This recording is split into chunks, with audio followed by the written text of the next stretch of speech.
Pleasant good morning and welcome to the National Cricket Centre in Balmain-Coover for the start of play on day 2 in the Soca Kings Ttcb North-South Classic. North resuming day 2 on 47 without loss. Keegan Simmons 26 not out and Vikash Mohan 9 not out after 19 overs. My name is Qadir Mohammed and I'll be joined by Mr. Anil Lakan very shortly as we get ready for play here. Keegan Simmons and Vikash Mohan, the not out batsman for North. And it was a good day for the North team. When they bowled, they managed to restrict the South team for just 142. And thanks in part to some good bowling from Carey Pierre and Yannick Carrier. Spinners picking up 7 wickets on the first day.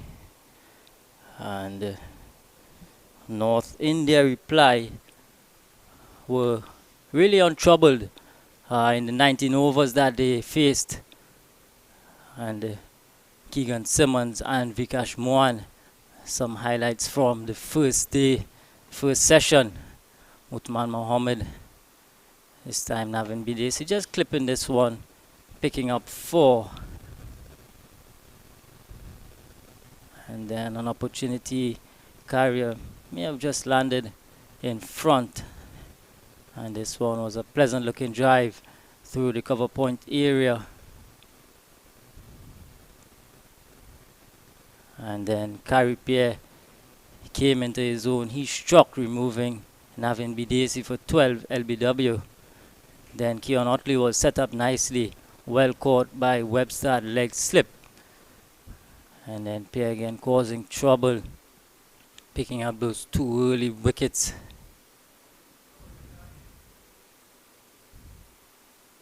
This one again in that third man area, running away for 4. At that stage, Carey Pierre was looking so dangerous. He was ripping those balls across the right-handers, causing a lot of problems, getting some bounce, picking up 4 as well. And this one, Mohammed just badly lined from Carey Pierre. And he too was looking. You can see on the replay, this one just ripping past the outside edge and just easily taken there by taking a good catch.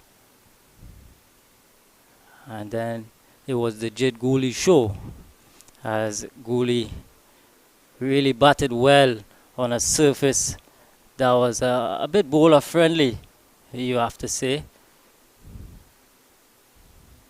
Kyle Kisundat getting into the act. Then Gooley here just whipping Mohammed. And Gooley again just picking off Carey at that stage. And then Kisundat pulling a short one to Vikash Mohan at mid-wicket. Gooley soldiered on and really batted well. Took his chances early on, played the situation and then just cashed in, putting away those bad deliveries. This one was pummeled through the offside.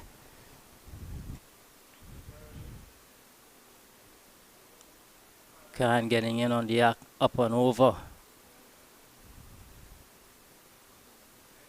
Then Carrier struck again. Webster taking a good catch at slip. And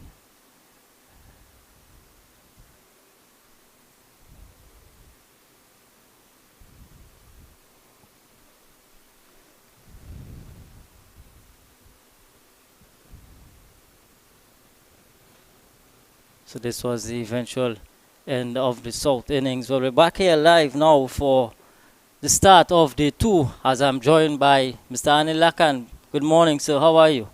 I'm fine, thank you, Qadir. Good morning to all listeners and viewers, wherever you may be this morning. It's the second morning of the North-South Classic right here at the National Cricket Centre.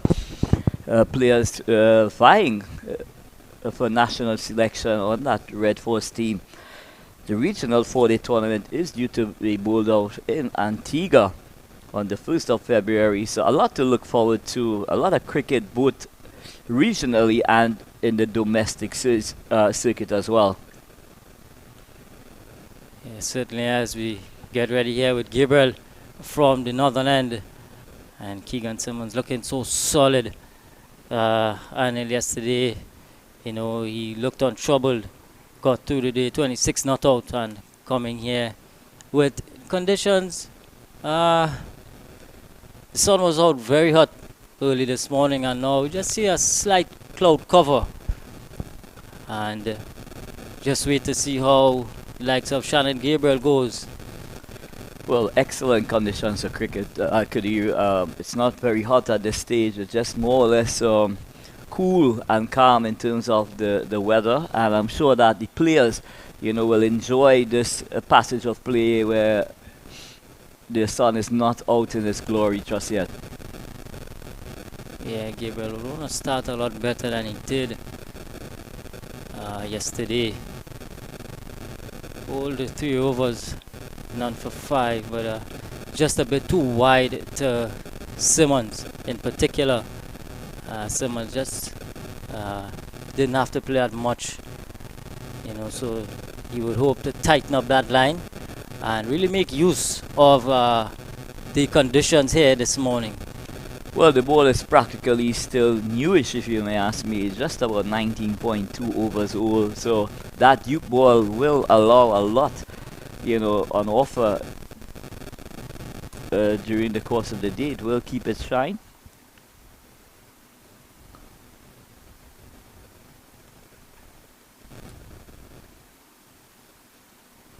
Yeah, better delivery from Gabriel. So Gabriel operated with 2 slips, a gully, backward point, shortish cover, mid-off. That's the offside field, mid-on, a square leg, and a third man. So it's very clear to you that this South unit, they're looking to nick off the likes of Keegan Simmons. A very strong pack, slip and Corden as well. 2 slips, a gully, backward point. So they're looking to nick him off behind the wicket. So I'm sure Shannon Gabriel, he would look to try and get his outswingers, working for him very, very early in the spell here at the second morning of this North South Classic. yeah, and this one just worked away. Manic does the fielding, so Simmons gets his first run of the morning. And as a batsman, you're coming out on 26 not out, but you're actually starting back from 0. All that has happened yesterday, it's gone, and today is a whole new day. Yeah, it's definitely a brand new day where this contest is going, and the likes of Vikash Mohan and Keegan Simmons, they will want to press home the advantage by trying to bat through this entire first sessions of today's play.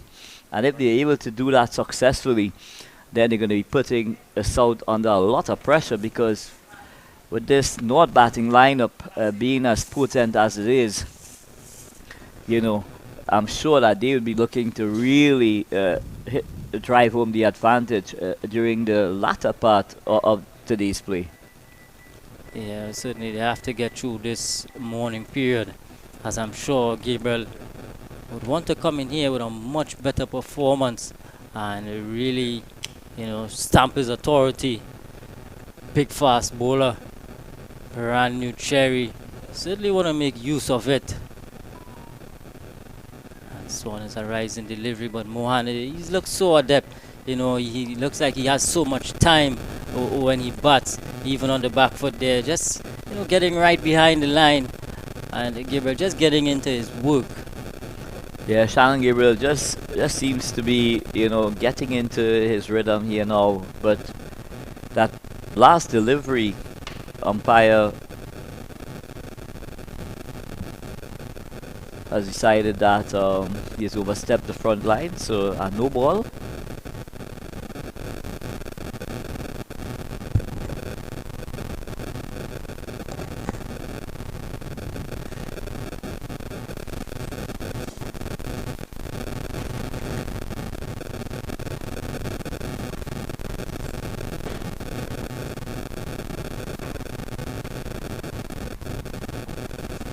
So one delivery to complete the first over here on the second morning.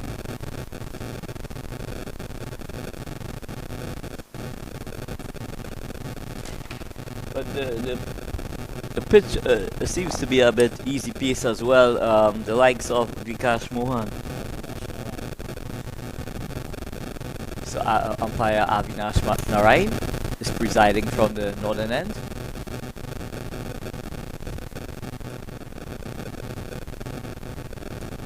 And Kimball again on the money.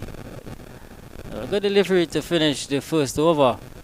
So North 49 without loss, getting through those that first over from Gabriel.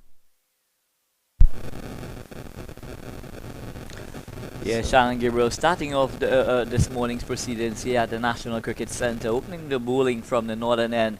Skipper Imran Khan, he would want to his opening bowlers here this morning to make some early inroads into this North batting lineup. And this North batting lineup does have a very long batting lineup indeed. So it's important for the South unit to make immediate inroads into this North batting lineup. But Keegan Simmons, having come out this morning with the likes of Vikash Mohan, with one over just completed in this morning's proceedings, he just seems, Keegan Simmons, to more or less try and restart from where he left off yesterday by trying to get the pace of the pitch here this morning, get his feet moving, and thus far he's been able to do that without any alarms. Could you? Yeah, and Anil, and what are your thoughts on the wicket? Well, the pitch seems to be a good cricket pitch, if you ask me. It just seems to be a bit on the slow side, because the likes of Shannon Gabriel, he's not really getting that ball to climb off a good length. And this first over, you could see that, he's looking for that extra yard apiece, but unfortunately, he's not really getting that response from the pitch. So you would expect that the likes of Shannon Gabriel, he would more or less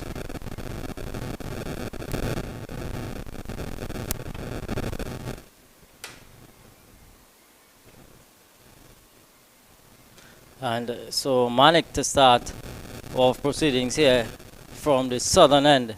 Justin Manik didn't get over yesterday, but he's getting the first one here this morning, and he would want to make good use, of the conditions. And I'm really expecting this pitch, this morning to play a bit slow. There's no demons in the surface, we know that. And Justin Manik, he's not that quick. But he does have the ability to swing that ball both ways off the seam. Young and exciting Manik. A youngster who has really come on by leaps and bounds in the last year in the domestic circuit. And I must praise the likes of Mr. Kelvin Williams, who has taken the responsibility on a personal level, to ensure that all these young fast bowlers coming through the ranks here in Trinidad and Tobago, he's doing tremendous work with these youngsters in terms of developing their fast bowling skills. So I'd like to say a special good morning to Mr. Kelvin Williams.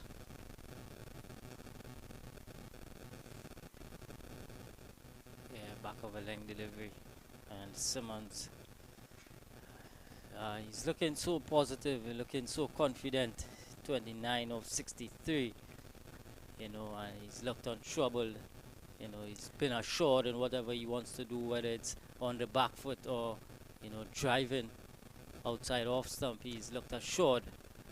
Well, I'm sure he's not going to be bothered by the strike rate at this stage. He's really trying to build himself up to that, leading into that 4-day tournament.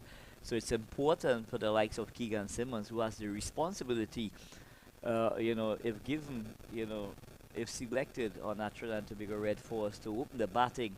And it's important for the likes of Keegan Simmons to give that Trinidad and Tobago Red Force team, excellent starts when given the opportunity to do so. Yeah, he's had some good performances. He represented the West Indies emerging players in the Super 50, and he was in and out of the Trinidad team. And he's done a lot of personal work with Keston Lewis. Keston Lewis, who would have worked with the run getters in the T10 Blast, you know, real one-on-one stuff. And I think Egan Simmons now, he really understands his game. He's looking so confident, so positive. I don't want to put the mockers on him, Anil, but I really want to see this young man do well. Well, I think he's got all the ingredients to be successful. It's all about the process, Kadir.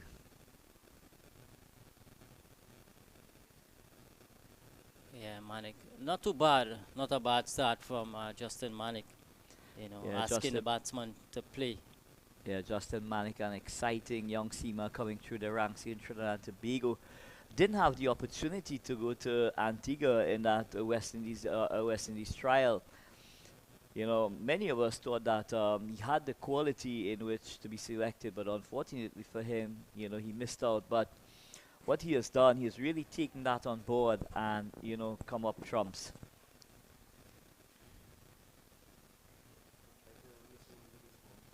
Yeah, good delivery to finish from Justin Manik. So after 21 overs, North are 51 for 1. So the 50 Simmons not out 29, Vikash Mohan 9.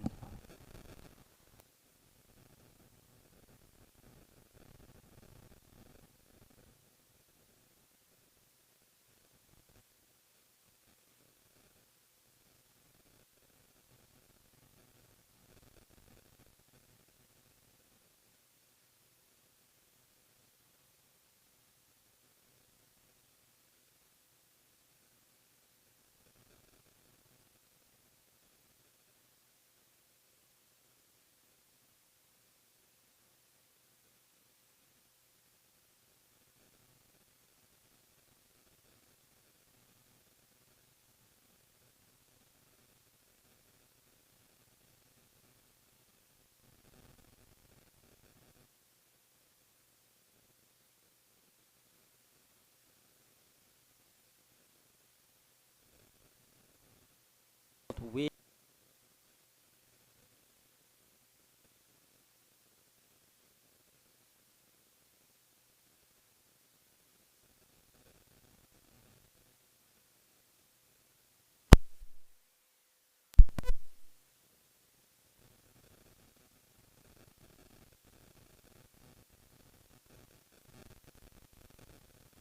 century at the Oval in the last 3-day trial game. So he would be brimming with confidence, having spent a considerable amount of time batting out in the middle at the Queen's Park Oval. I must admit, it was really an excellent surface. There was some grass on the surface, so the seamers, did enjoy themselves there at the Queen's Park Oval.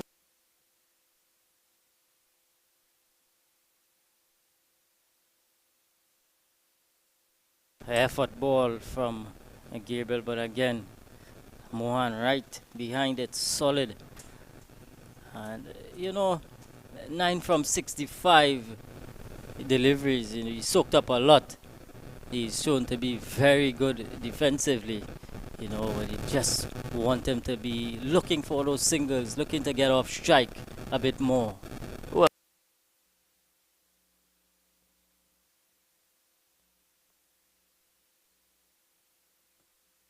And does have that appetite, to bat for long periods of time. But yes, I do get.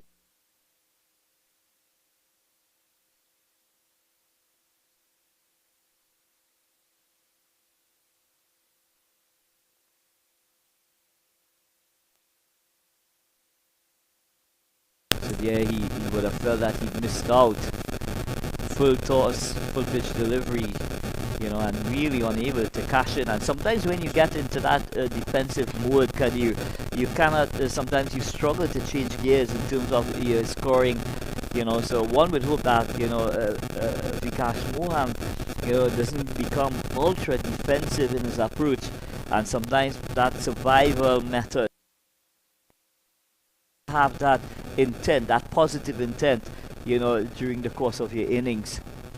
Yeah, I really want to get some momentum in your innings, looking for those singles because 9 from 66 and missing out on that full toss the previous delivery, and you get a good delivery, and let's say you make 9 from 68 deliveries, it looks it looks a bit poor, so you really want to be confident and positive and assured in your approach, and keep looking for those singles, try and turn over the strike. But I think it's important as well to take into consideration, Kadiri, the fact that someone like Vikash Mohan trying to establish himself into this red force setup, he wants to show that resolve, that poise, that's required when opening the batting at this level. Yeah, and take nothing away from Vikash Mohan. I love watching him bat. So technical. Ronnie and I yesterday was speaking about how elegant he looks. And he really is elegant. He gets behind the balls. He's technically sound. So you really want to see him do well, Vikash Mohan, with the opportunities and opening the button. A bit of a surprise. With the likes of Jeremy Solozano in the team as well. Well, I must admit that I am not entirely surprised because having seen Vikash Mohan opening the batting in the trial game, maybe it's more of a team decision rather than anything else. For Jeremy Solozano to possibly come at 3 or 4 as the case may be. But we will just have to wait and see, in terms of, how the North sets up their batting lineup.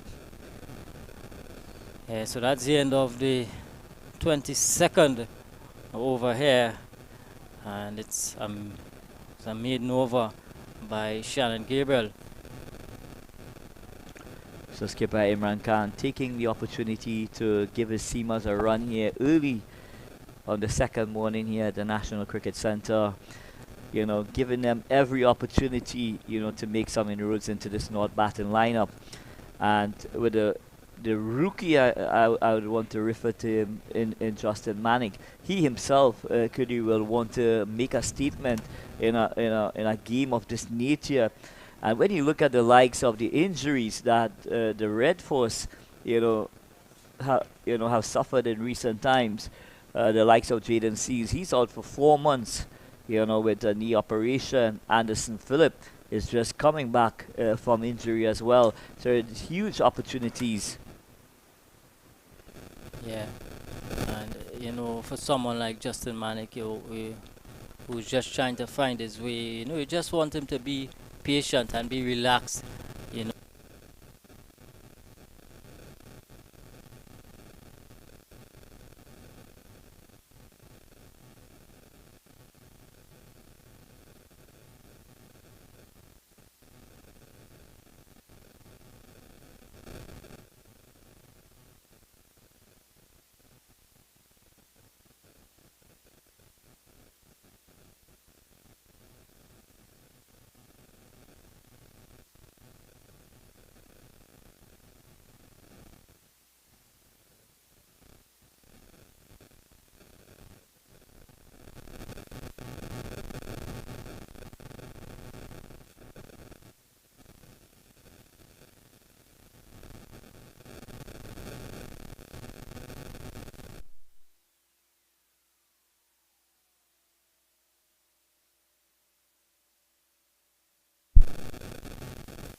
Yeah.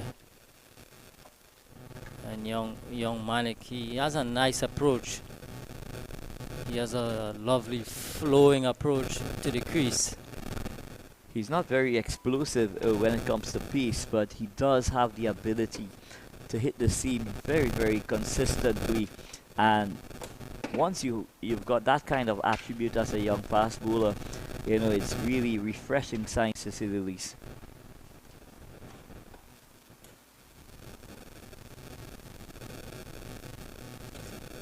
And this one is driven through nicely through the cover point area, and it's gonna pick up for Vikash Mohan.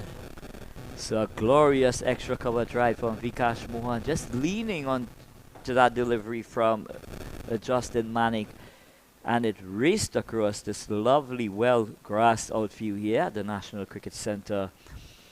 And the score goes up by 4. The score now is 56 without loss. That takes Vikash Mohan on to 13. Yeah. So well executed extra cover drive from Vikash Mohan.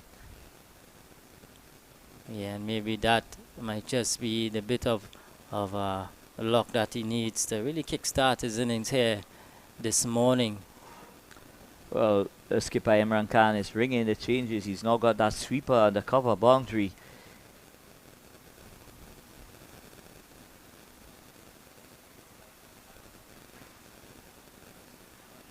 But I don't think Kadir is going to be long before we see the introduction of spin into this innings here on the second morning here of this 4-day contest, the North-South Classic, being sponsored by no other than the Soca Kings.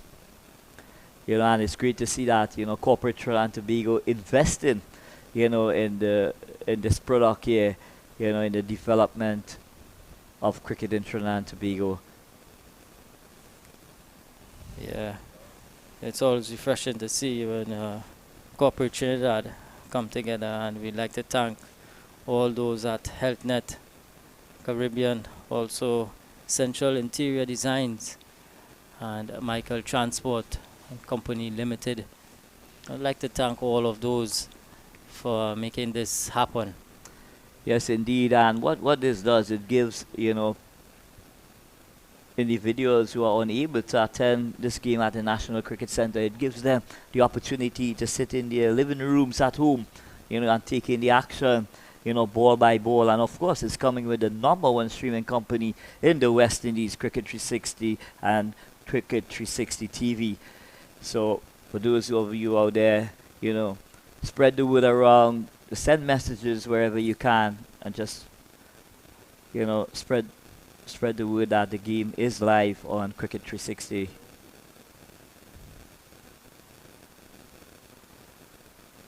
And clipped through the onside, and it's running very close to the boundary.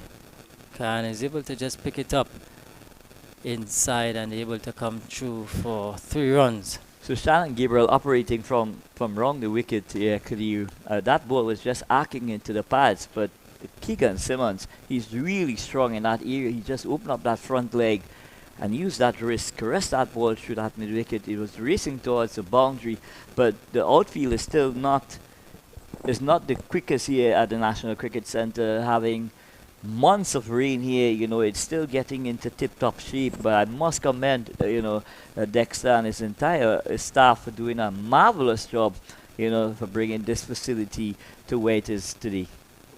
Yeah, wonderful facility. Yeah, and North just continue to look the path here this morning. You know, weathering whatever, you know, the South has to offer, really nullifying the likes of Shannon Gabriel and Manik at this stage. Well, if you ask me, Kadir, I think it's ominous signs for South at this stage, because with the openers still out there and Shannon Gabriel is into his spell, and if they are to negate both these opening bowlers for any period of time, it will really set it up, you know, set up the North team, you know, going for the entire day, because I'm sure that the plan, Kadir, is to bat the entire second day play, and really put the South batters under the sword. Yeah, and the South really needs some inspiration, something from somewhere, really thrown off their plans with Simmons and Mohan going so well. Well, I mean, they've got guys who have done it consistently, both at a domestic and at a regional level, in the likes of Imran Khan. So I'm sure skipper Imran Khan would be thinking very, very soon of possibly bringing himself on. But kudos to him. He's allowing the Siemens to to have a go, have a run at these openers, and possibly pry out a wicket or two. Yeah, and we've seen some field changes. Jason Mohammed has gone into a leg slip. So that tells me straight away, Kadir, that it's going to be Shannon's going to be attacking the stumps, because it seems like Vikash Mohan in his setup is moving quite a lot going across the crease. I think it was going to be short and into the body. Gabriel just trying to get something from the surface, but Mohan able to ride it and get a single. So Imran Khan using all the resources that he has on the field, asking Shannon Gabriel to go into the body of Vikash Mohan and getting Jason Mohammed in that leg gully position, hoping that he could possibly get a catch or possibly off the glove, when trying to fend that ball off. Yeah, and Simmons back on strike. Just the one slip and gully, backward point, cover, mid-off. But in the meantime, we have seen Sharon Lewis, make his way onto the field. So I'm sure that the umpires will be taking note of that, because he will have to wait the entire period that he spent off the field of play before he has the opportunity at the bowling crease. Yeah. So Lewis, he's down here at fine leg, and Navin BDC is just telling him to come a bit straighter. BDC is going into a leg gully, catching position on the onside. Imran Khan is at mid wicket. So it seems clearly, Kadir, that there's going to be some chin music on offer for both these batters. Yeah, and it's good. It's good from Gabriel to think about something different. He's not really getting it when it's pitched up. So he has the pace to go to that short pitch delivery. I think it's good.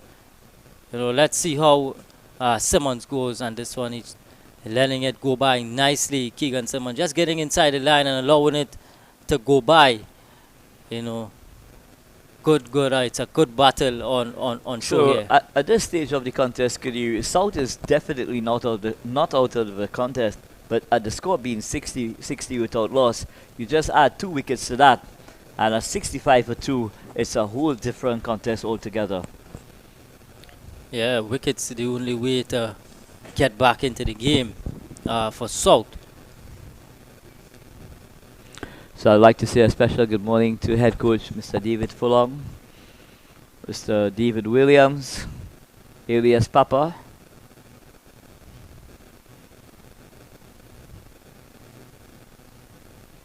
and at the Oval, Dungi, we heard every 100 Tion Webster scores, you'd be giving him 2,000.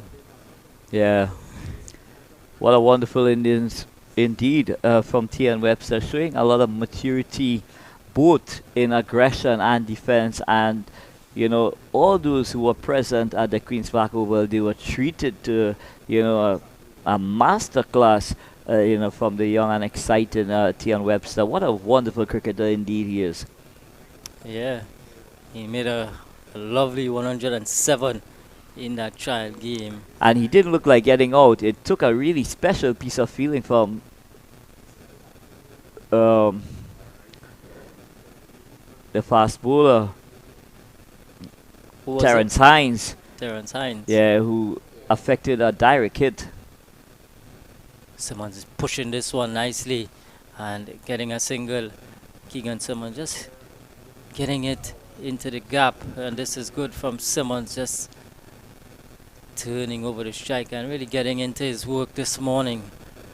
He's 34 now, score going up to 60 without loss, or 61, and it's a no ball as well.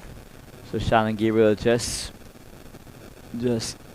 going over the return crease there. Umpire Narayan indicating to the scorers that it's a sundry.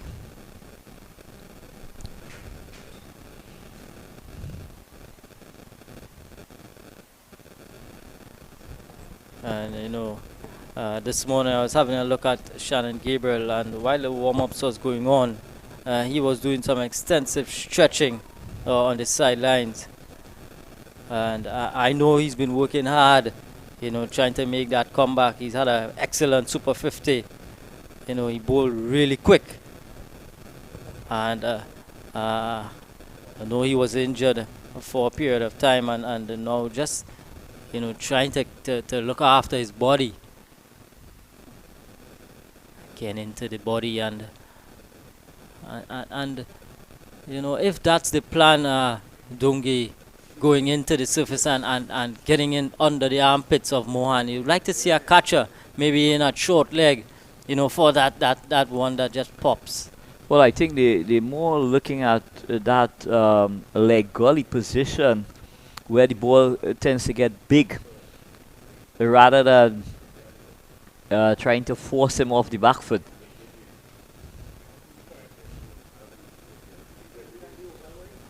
So basically what I'm seeing here, Kadir, is that they're trying to strangle him on that leg stump. Yeah, there's a catching mid-wicket, shortish mid-wicket in Jit Guli.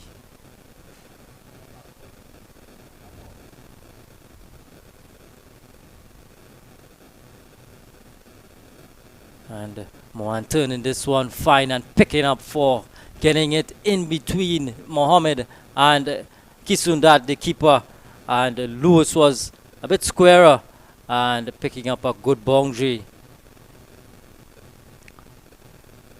Yeah, so finding the gap is Vikash Mohan playing that ball definitely a fine there. Sharon Lewis on that fine leg boundary, unable to get around to make that stop. But that takes the score on to 66 without loss. Not batting here on the second morning. But the thing is, South look really out of sorts. Not seeing anyone. They really need a lift from somewhere in Dungi, and you know how difficult it can be. The sun is hot. It's a hot day, and things has not gone to plan for them early on. Not able to get through the first 5 overs without loss. So skipper Imran Khan now is looking towards one of his main seamers here, bringing on the young, exciting seamer out of Rio Claro, Sharon Lewis. Now is going to be given the opportunity from the pavilion and to try and make some inroads into this North batting lineup. Yeah, so Sharon Lewis win an opportunity here. Bowled 3 overs yesterday, none for 15. And I tell you what, Kadir, the possibility exists that the likes of Sharon Lewis could possibly make his first-class debut, this year with the likes of Anderson Phillip, not yet fully fit. Jadon Seals out on the sidelines with that knee injury, and the possibility of the likes of Shannon Gabriel traveling with the West Indies team to Zimbabwe. It would really open up a lot of opportunities for the young seamers and Sharon Lewis, Uthman Mohammed, as the case may be. Yeah, and Lewis really want him to do well. He works hard at his game. Sharon Lewis and Kisunda just not able to clean up, and it's a lot for the young man Kyle Kisundat. Yeah, untidy work from Kyle Kisundat, and Kyle Kisundat would have gotten his opportunity. He was nowhere in the radar when it comes to wicket keeping, but Coach Amin Fortune, he took that bold step last year, having seen something while he was practicing and allowing the opportunity to be a wicket keeper, he went on to play the Regional Under-19 tournament as a wicket keeper, and here we are seeing him now making even bigger strides, playing, at this level here in the North-South Classic. So, it has been a wonderful journey for this young man, Kyle Narad Kisundat, out of Rizal. Yeah. And you want to see him do well, Kyle Kisundat, and it certainly would have been a whole experience for him, keeping to Shannon Gabriel, a West Indies fast bowler, man with over 100 plus test wickets. It's a lot for the young man. Yesterday, he looked a bit scratchy. Well, for me personally, Kadir, it has been nerve-wracking to catch the balls when we practicing, from Shannon Gabriel, more so for this young rookie, out of Rizal, but thank God the surface has not been, quick. And driving again and getting another single. So Mohan just now starting to get into his innings. He's 19, added 10 runs this morning, and together with Simmons, 68 without loss. And a lot of batting to come from North, with Darren Bravo, Isaiah Raja, Amir Django, Tion Webster. There's a whole lot of batting to come. It's looking ominous for South at this stage. Yeah, North batting on paper does look very, very formidable indeed.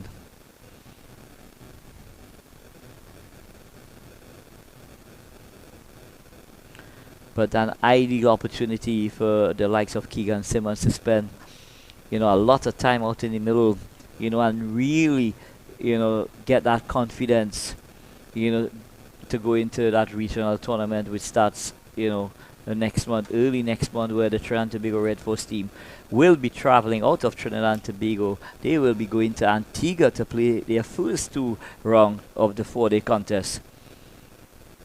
And then they come back to Trinidad and Tobago to finish that program with 3 games, with 3 rounds. There's a round in Grenada as well. And then they finish off in Trinidad for the remaining 3 games. So I'm sure Trinidad and Tobago Red Force team, they would be looking, to really, try and stamp their authority in this year's regional 4-day tournament. The weather has played its part in terms of the early preparation, but things just seems to be falling in place here for the Trinidad and Tobago Red Force team. The weather has improved tremendously, and now we're able to see these guys and them out in the middle trying to display their skill sets. Yeah, good leave from Simmons.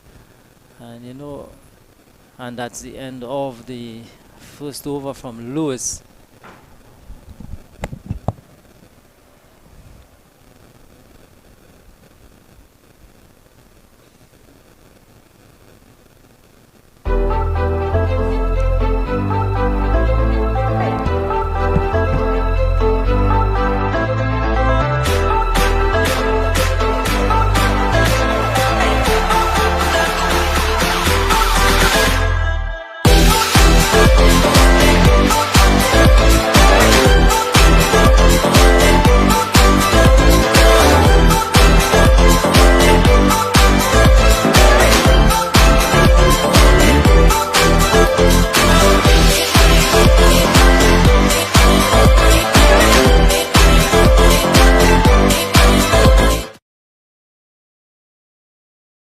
And we're back live here with we see this substitute field as Shiva Sankar and Ryan Bando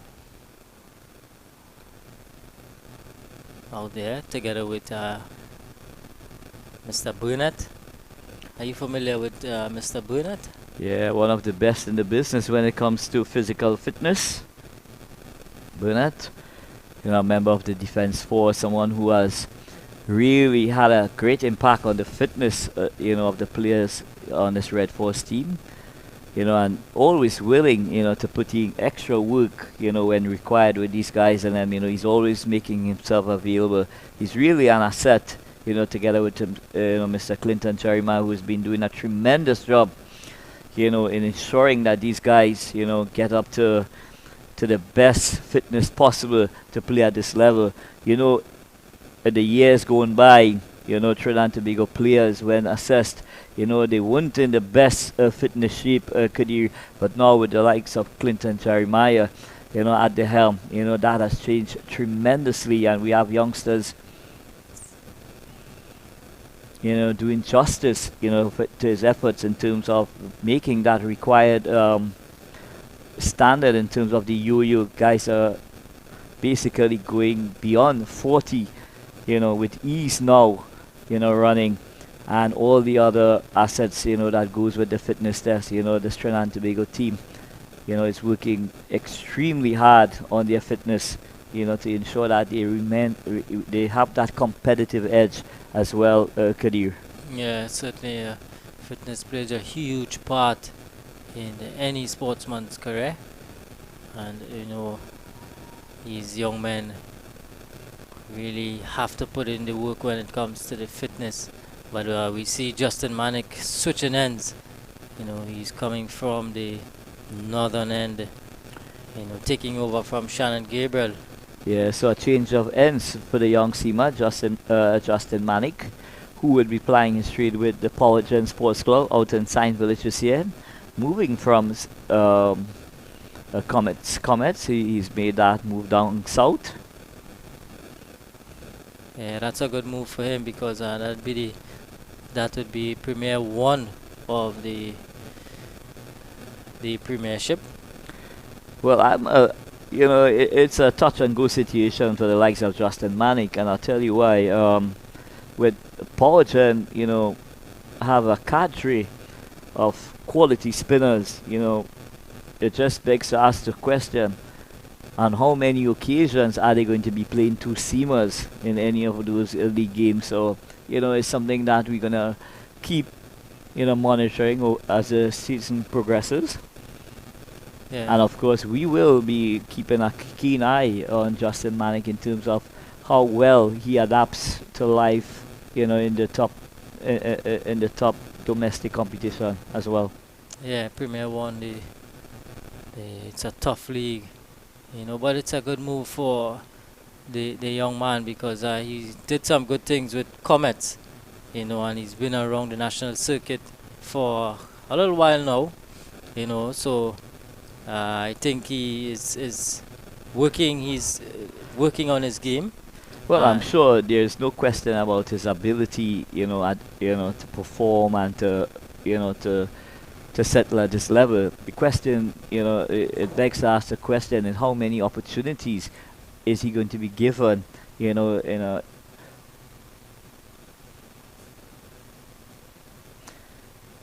a team that is spin, dominated for the last 15 to 20 years, Powergen. They have a diet of spin bowlers, so they really, ply their trade, with their quality spinners on show. Yeah, and I know you had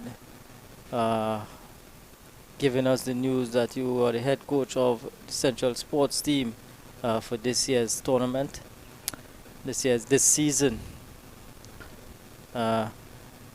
Congratulations to you on that, Anil. And this one is just worked away in the point area and picking up an easy 2 for Simmons. Yeah, so thank you very much, Kadir, for your best wishes. Yes, it's indeed a step up for me in terms of, taking on board, my first opportunity at this level to coach. So it's indeed a virgin territory for me. But I am quietly confident that, I could go on and be successful.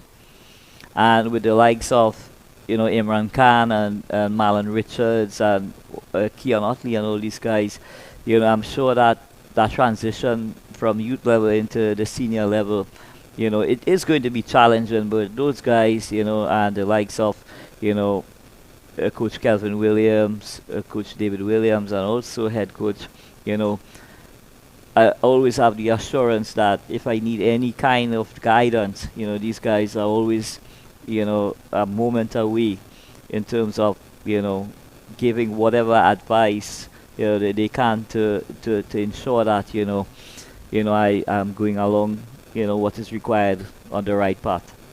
Yeah, you say a virgin territory, but you've been into coaching for quite some time.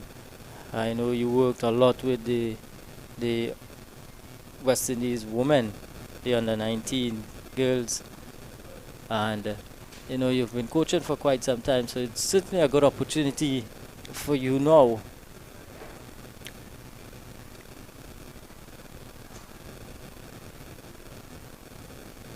So Lewis, it's indeed a great opportunity, being given to me by Mr. Richard Ramkisuna. I would like to publicly thank him, for having that feat and trust that, for season 2023, he have entrusted that responsibility, in me, to ensure that whatever success, he has in terms of plans for the club, that collectively we could achieve that.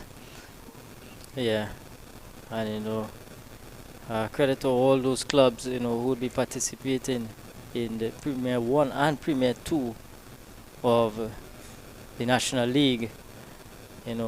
Our club as well, the Mary Boys team, we're working a lot behind the scenes too, in preparation for the season ahead, which starts in just about 3 weeks' time, February 3rd. And I know a lot of these teams and they've been doing a lot of work behind the scenes as well, in trying to get, probably some practice games going and stuff and see what you have. But also what we have seen as well, Kadir, is a couple of clubs has folded as well because the financial, meltdown in the economy has really resulted in a lot of clubs not being able to financially maintain playing at the National League level. But what is exciting for Trinidad and Tobago is that the Trinidad and Tobago Cricket Board, with its visionary president, Mr. Asim Basara, he has continued to invest in the youngsters. And again, for season 2023, there's going to be an under-19 team that's going to be participating in the South Central, National 2 Championship. And, very exciting team indeed with the likes of Andrew Rambaran, and company. Yeah, Kyle Ramdo and those guys. And it's a good opportunity, for those guys to play, consistent cricket, and that too serves as preparation for them as they be participating in the regional under-19 tournament in St. Vincent. Well, we having gotten the taste of red ball cricket last year at the regional competition, it was evident that, these guys really lacked, playing red ball cricket. Some of those guys had never had the opportunity to play red ball cricket. So this is an ideal platform for these guys, to gravitate towards, and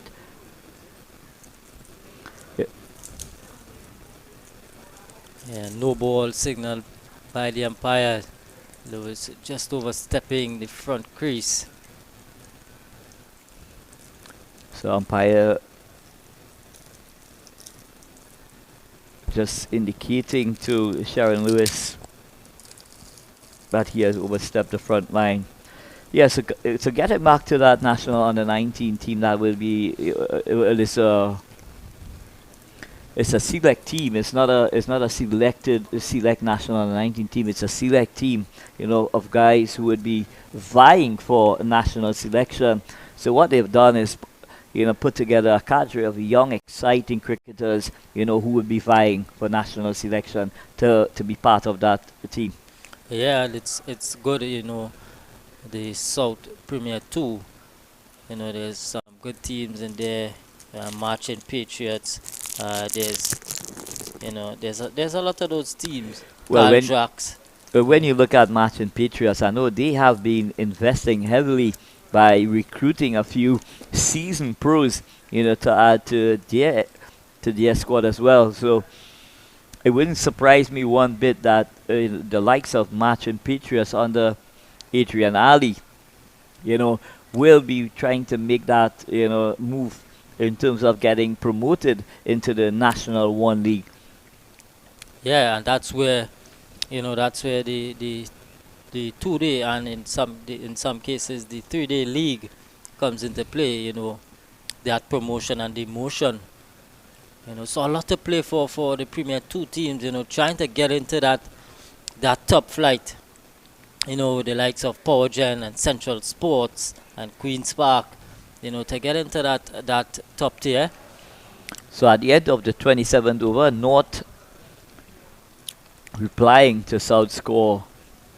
They are 71 without loss, and really ominous signs here for the South team led by Imran Khan.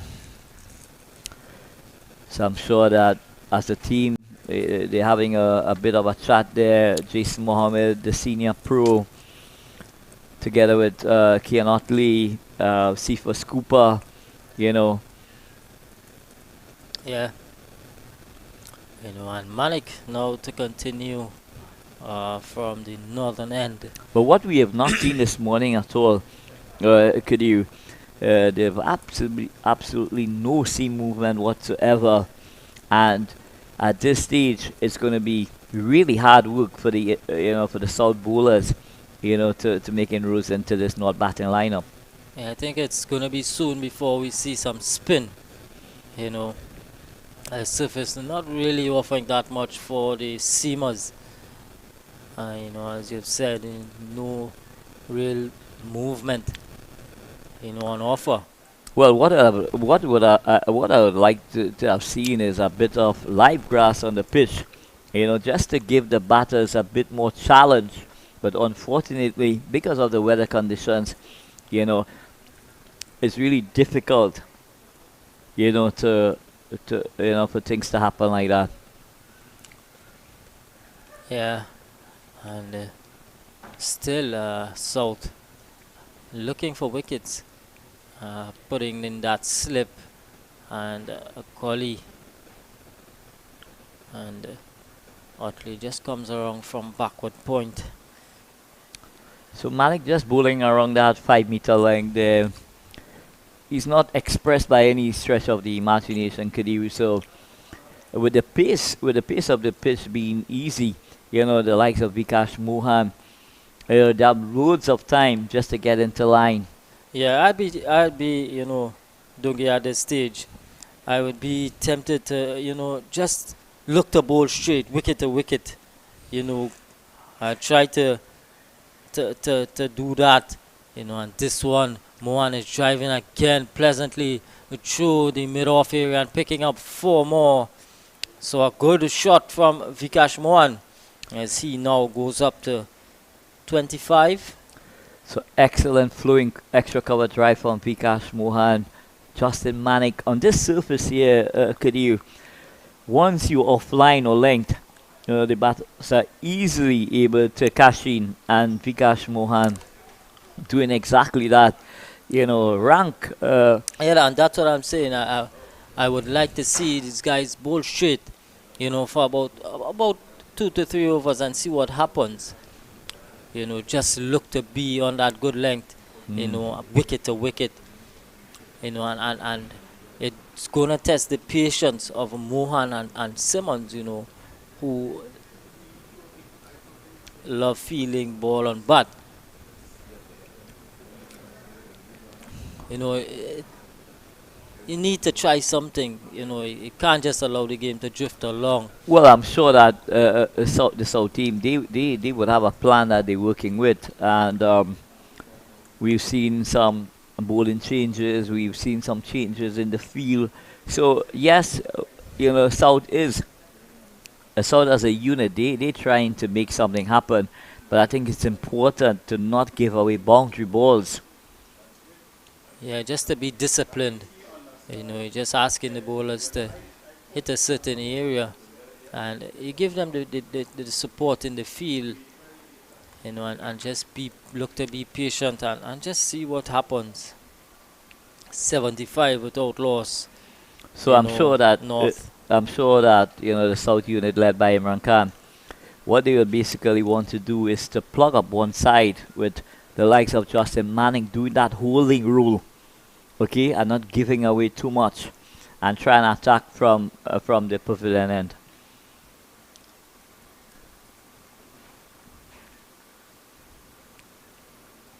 Yeah, good delivery again from Manik, and this is not bad for those two deliveries after being hit for four. Those three deliveries were on the stumps, and asking Mohan to play. Not giving him any sort of width, to work with. I haven't seen any evidence of a reverse swing as well. So I'm sure that's possibly something that Imran Khan might be looking forward to seeing sometime soon.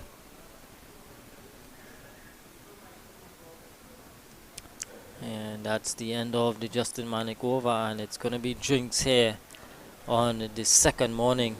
So after the first hour of play here at the National Cricket Centre, North have done tremendously well here in finishing the first hour on 75 without loss. Yeah, we take a break here as the players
And welcome back to Play After Drinks in the first hour of the second day. North 75 without loss after 28 overs.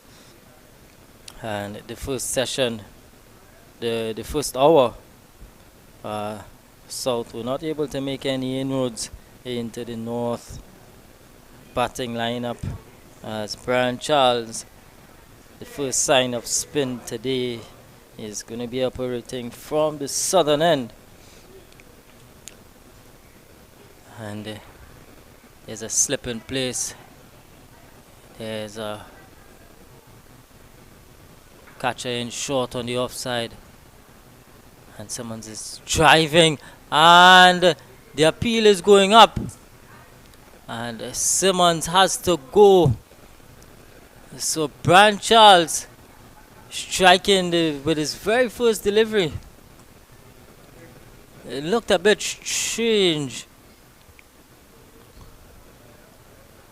So Simmons is out for 34.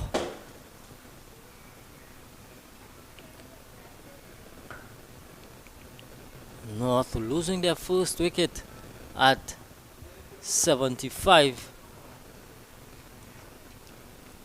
Brian Charles, the man striking. As we take a look at the replay, it was a full delivery, and Simmons driving, and he was out caught. Uppish drive, and Jason Mohammed taking the catch at cover. So Brian Charles providing some spark and some fight from South here as he picks up an important wicket. That of Keegan Simmons.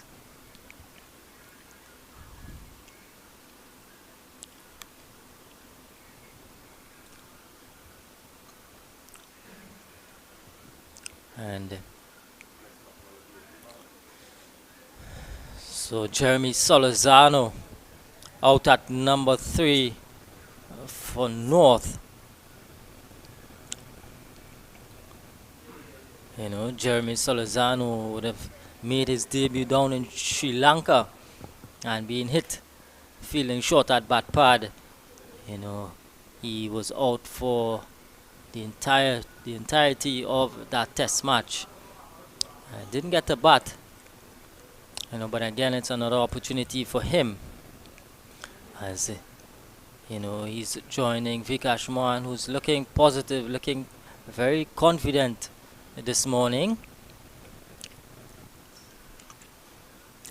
You know, but it's exactly what the South team needed. You know, they needed a wicket, and Brian Charles immediately providing that.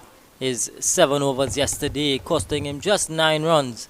You know, so he's been rewarded now with the wicket, and he has another left-hander in sight, Jeremy Solorzano, who's driving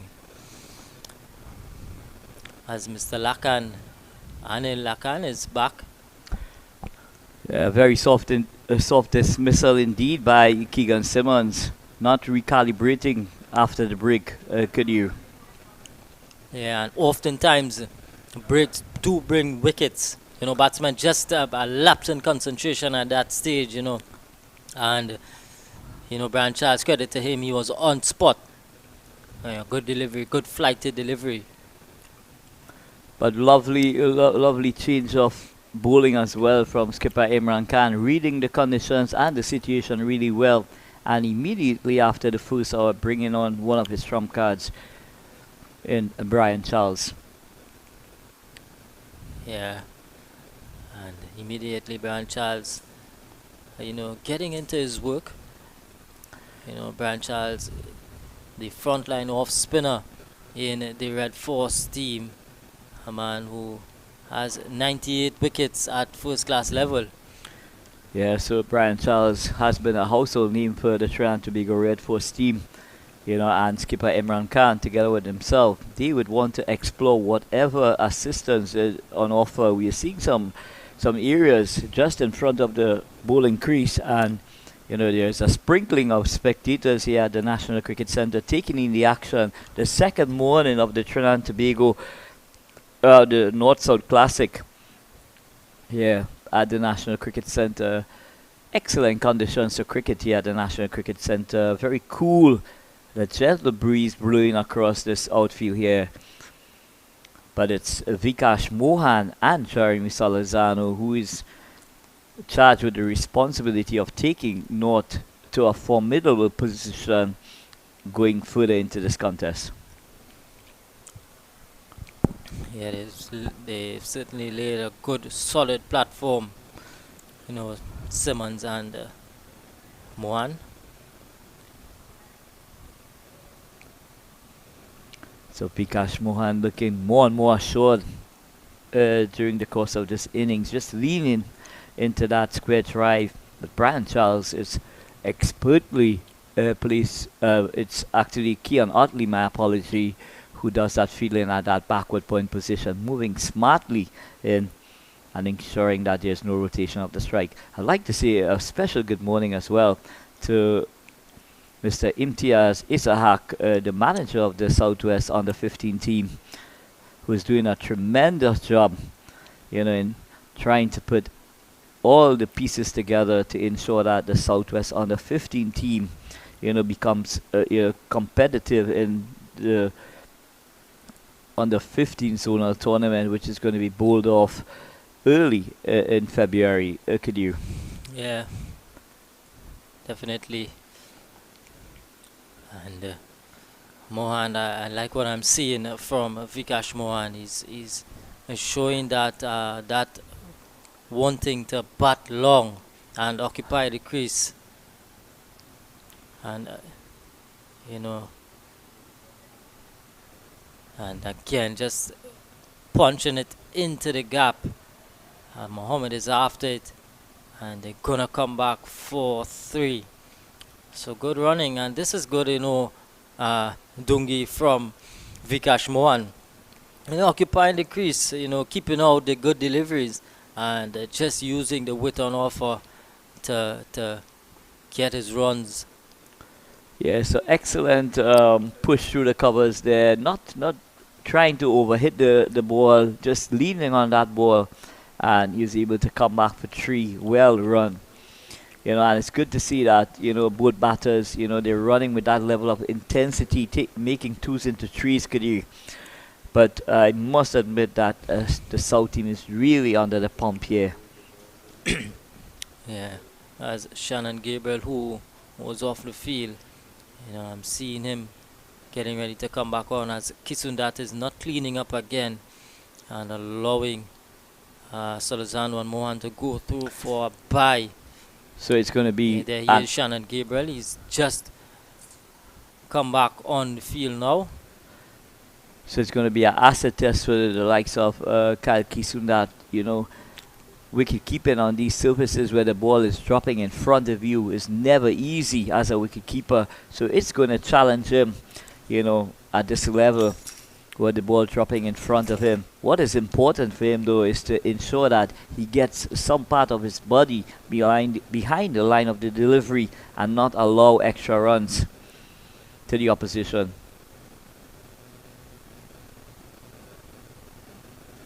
It's difficult for keepers when ball is bouncing in front of you, and it's awkward, and and it's going to be difficult to ask him to go up to the stumps. He's not experienced. He's a young man. But that too can be an option. But what he can do is put his helmet on, to give himself that extra protection in the event that ball, kicks up awkwardly when trying to gather it. Break, and we'll be back shortly.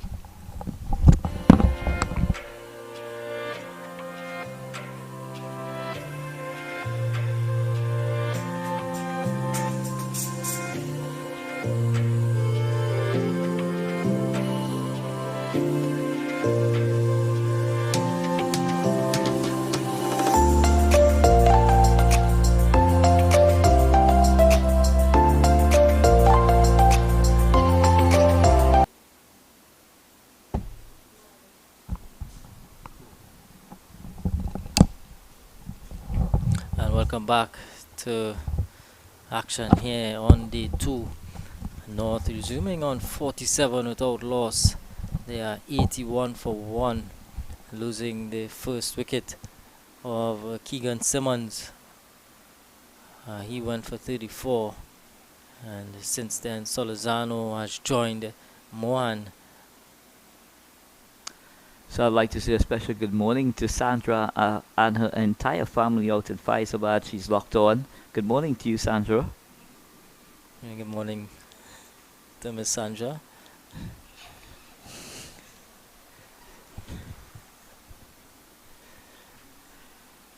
Imran Khan picking up the attack. The skipper deciding to bring himself on.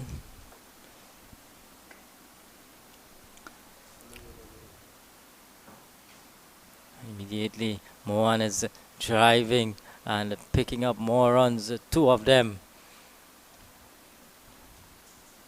So, what is admirable with Vikash Mohan, he's allowing the ball to come to him. He's not pushing at the ball.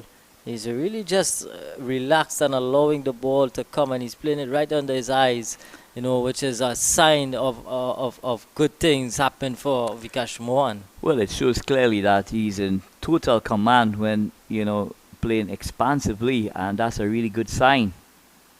And this time he's down the track and lofting this one, and he's gonna pick up, just bouncing inside. So 4 signal by umpire Avinash Narayan.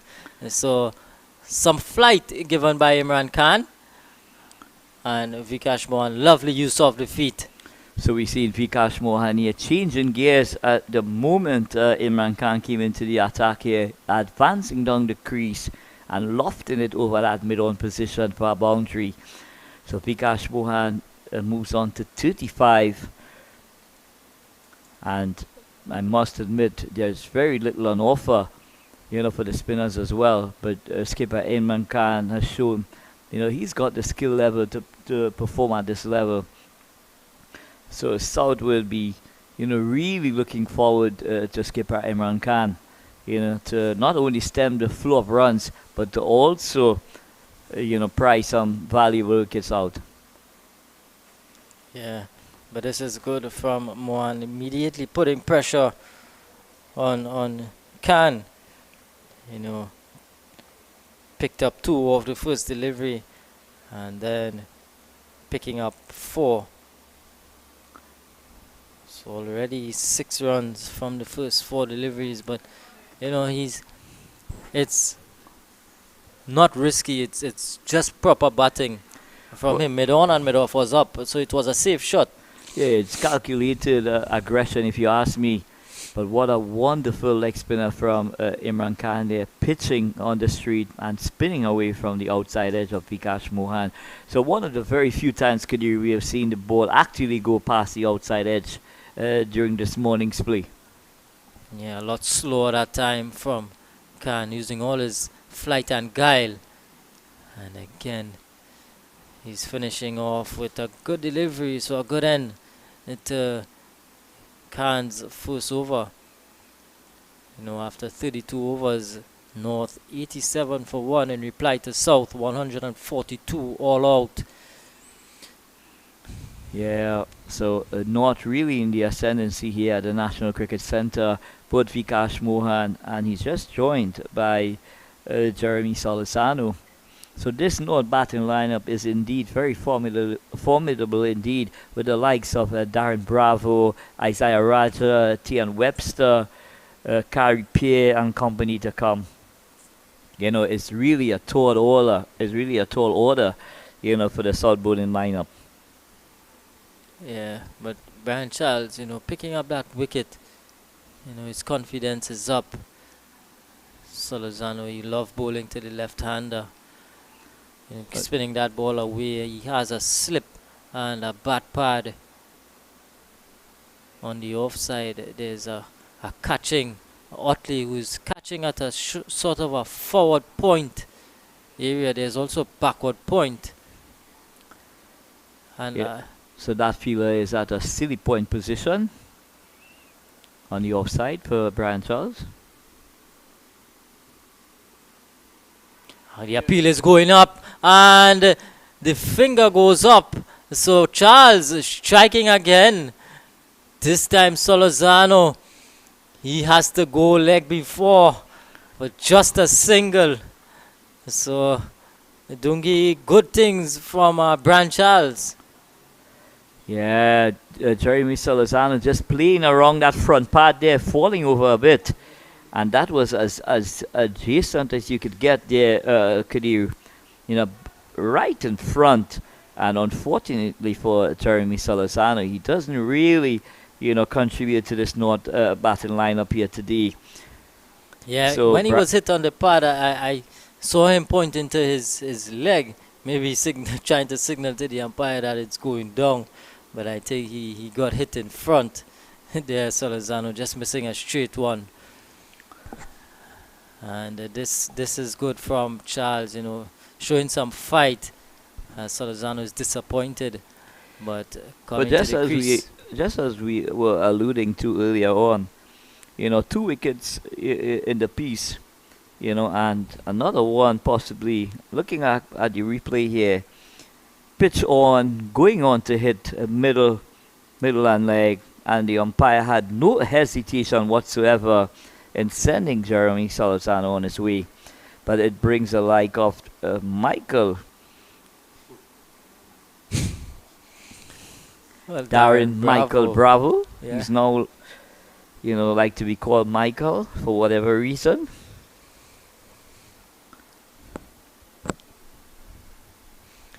Yeah, a man who's in some form. Darren Bravo came off 2 half centuries in the recent trial match. Yeah, and he has also been in sublime form as well, going back to that CG50 over tournament. He's very prolific indeed, and now, taking on the reins in terms of really trying to set that platform. It's set up nicely for Darren Bravo, a man in form. He's confident, and he has a solid platform to work with. Just 142, which just about 55 runs away from the total. Yeah, just 55 away. He can take some time to get in. It's very early in the piece, and North way in front at this stage, so he can really take his time and get into his work and really try to build the innings. Well, I'd love to see the return of Shannon Gabriel with Darren Bravo striding out to the middle. Really give him something to think about.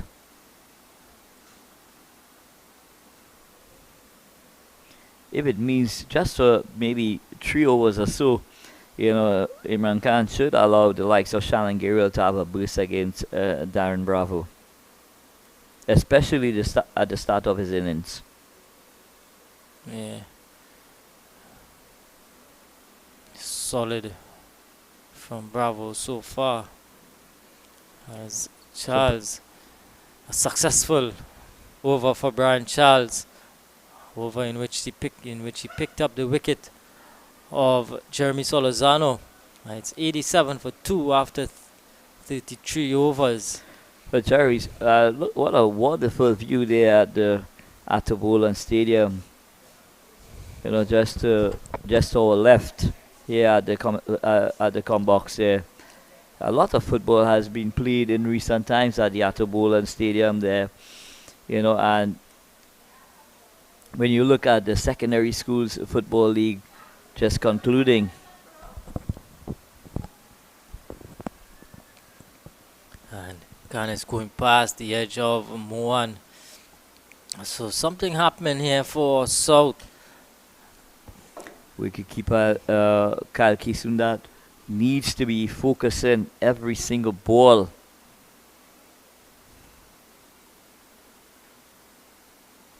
Yeah, and Mohan is sweeping, but Lewis would cut it off, just a single. So Imran Khan just going on leg stump there. Vikash Mohan playing that conventional switch up down to a fine leg where Sheldon Cottrell does the fielding. It's only a single on offer, but it brings the like of Darren Michael Bravo on strike. to Imran Khan, skipper Imran Khan. So the skipper of the South bowling line, South team is doing battle with the skipper of the North team.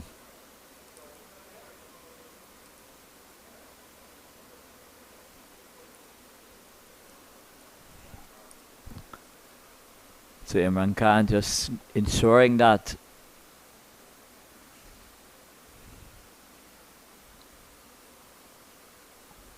Bravo just easily tucks us away to that short mid-on position where the evergreen Jason Mohammed does the fielding.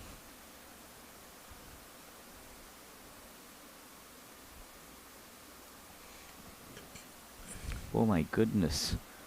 Look at that turn and bounce and offer for Imran Khan. That one pitched on middle stump and went a mile. Looking at the replay. And that's the leg spinner on leg stump. And it really ripped. Yeah. Right off a length there. It's very skillful. You know, a man with 437 first-class wickets, using all of his experience, a bit slower through the air. Well, he does various pace really well, is Imran Khan, and he does have a bag of tricks as well. Bravo is launching this one, and he has to go. Manik taking a good catch, running to his right, and it was traveling. And Khan striking, picking off his opposing skipper, Darren Bravo. He has to go without scoring. Yeah, so it was a googly here from Imran Khan. Didn't get over this delivery. Going for that expansive drive through that extra cover region. But Justin Manning, what a tremendous catch by Justin Manning. Moving smartly to his right, you know, and holding in that ball. So back into the contest here at the National Cricket Centre. Could you know, really prying out three major batters here in this North batting lineup. And I tell you what, if they could pry out another wicket just before the luncheon interval, my word, you know, we could be in for an intriguing mid-afternoon session. Yeah, some fight from South. And you know, after the first hour of play, you know, South were looking so down, and immediately, since picking up that wicket, Brian Charles, when he got rid of Simmons, you know, they've looked a different bunch, and they really needed a spark. They needed a lift from somewhere, and now 88 for 3. You know, it looks a lot more even, if you may say. Yeah, but it's important for the South bowlers to continue, you know, to chip away at the wickets, but more importantly to get that support from the fielding unit as well.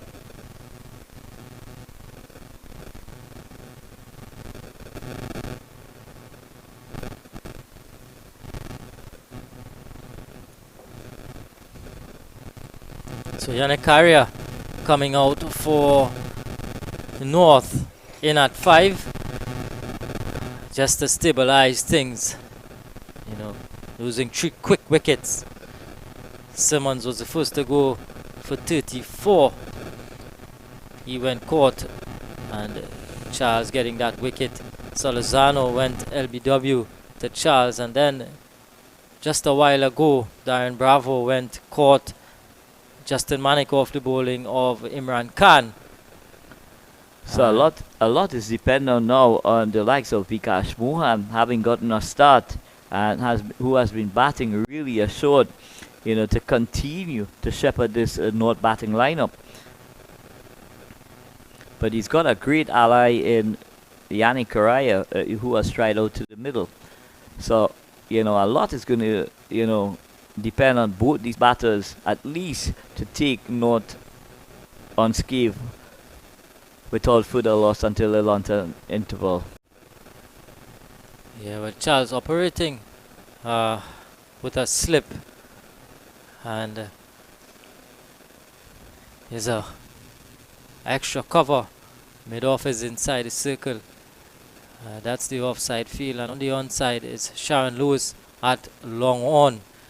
And there's Jis Mohammed catching at a shortish mid-wicket. Here's Imran Khan in at mid-wicket as well. As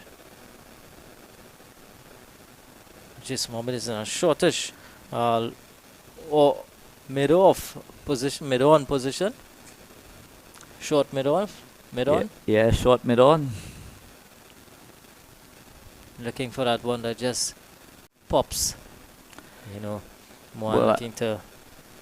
Well, what I'm seeing is that skipper Imran Khan is asking Vikash Mohan, you know, to play that ball through that mid-wicket region, and they brought Jason Mohammed into that attacking fielding position. So they must have seen something Kadir that they could explore. Yeah, Sharon Lewis just getting a message out.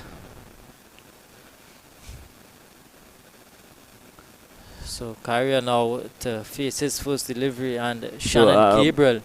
So my crystal ball has worked again, Kadir. Just I'll ask for, you know, Shannon Gabriel is being brought back into the attack from the northern end.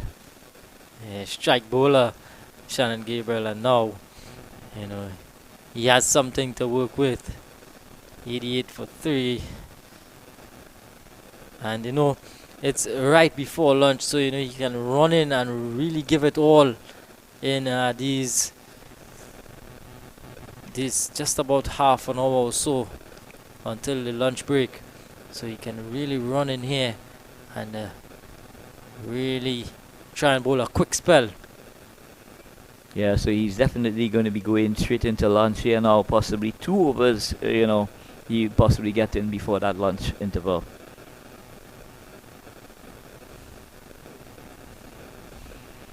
Karaya gets nicely into line. Just plays it back to Shannon Gabriel. So Yannick Karaya doing the bulk of the damage for the North team yesterday, prying out 4 wickets. Yeah, good work from Yannick Carrier picking up 4 yesterday, and that would certainly do a lot for his batting confidence. But he's in at 5 and he's out ahead of Tion Webster, Amir Django, Keek, Isaiah Raja. You know, but a good man to come in here at 5. You know, Yannick Carrier. Well, indeed, not only for this North team, but for the Trinidad and Tobago Red Force team as well. You know, he's got the characteristics, he's got all the tools, you know, to really, you know, sit down and bat for a very long time. Is Yannick Karaya, and you know, he's not short of work because he continues, you know, to work diligently to improve his game. Yeah. So Gabriel back from the northern end. So what skipper Imran Khan has done, he has not allowed the new batters to really come in and just push it around. What he's done is bring back one of his main his strike bowler, you know, to continue to add to that pressure, you know, with those 3 wickets already back in the shed, and the likes of Shannon Gabriel, you know, really tearing in now. You know, we could possibly see another 2 wicket or 2 going down before the lunch period. Could you? Yeah, these 2 would want to take North safely through to lunch. You know, Yannick Carrier and Mohan, who's been there from the start.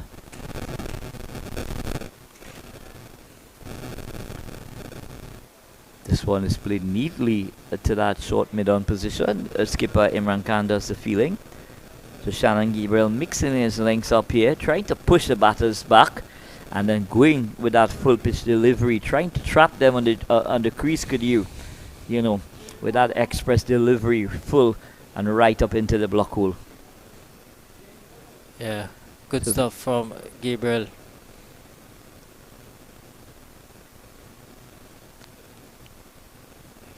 Carrier, the ideal man for this situation in the south, a bit with their tails up after picking up those quick wickets. So Yannick Carrier would certainly offer that resistance and that fight. He's a real battler, is Yannick Carrier. Well, what South has done really well with the addition of 39 runs this morning, they have been able to pry out 3 wickets, 3 very, very important wickets from the North batting lineup. And it shows that, they've proven, over an extended period of time during this first session of play where they have maintained being disciplined, Kadir. And you can see that there is a plan in place for each batter that strikes out to the middle.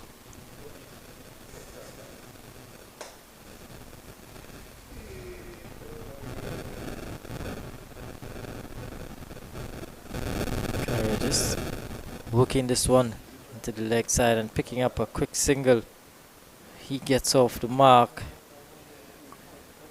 So Yannick Carey just tucking that ball into that square leg position there and immediately calling for that single. So Yannick Carey is up and running. That takes the score into 89 for 3.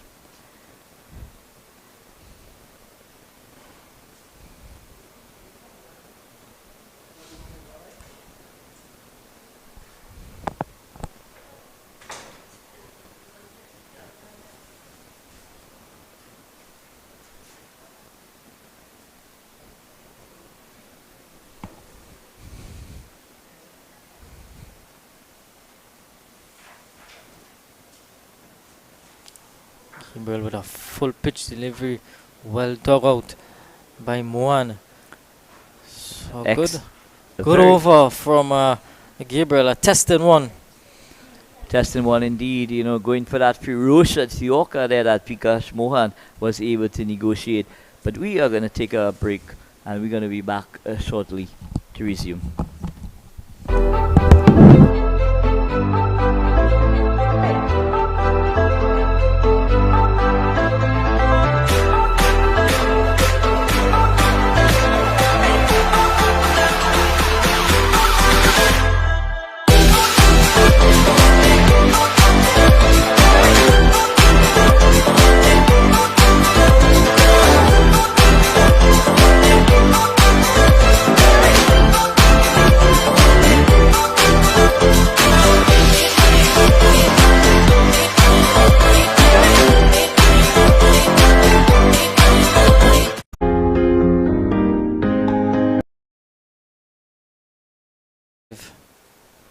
Here with Brian Charles to continue.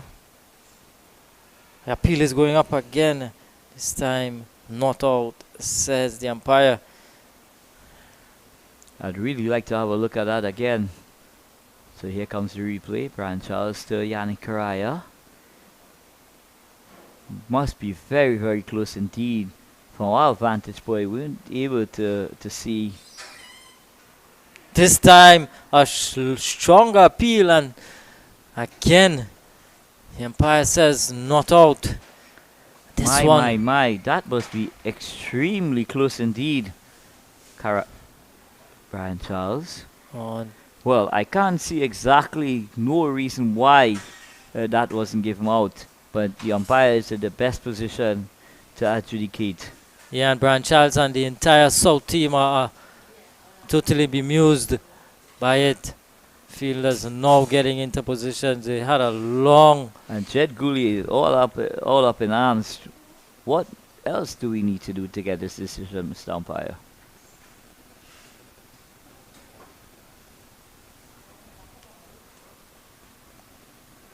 Yeah, Charles going through a very good spell this morning.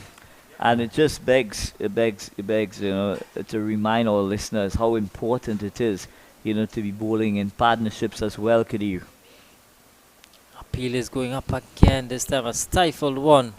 Scarra is getting some glove onto that one, so getting something on it. Yeah, so that silly mid off, that feel that silly mid off is definitely in the eye line of Yannick Karaya, and he doesn't seem to be very, very comfortable at all.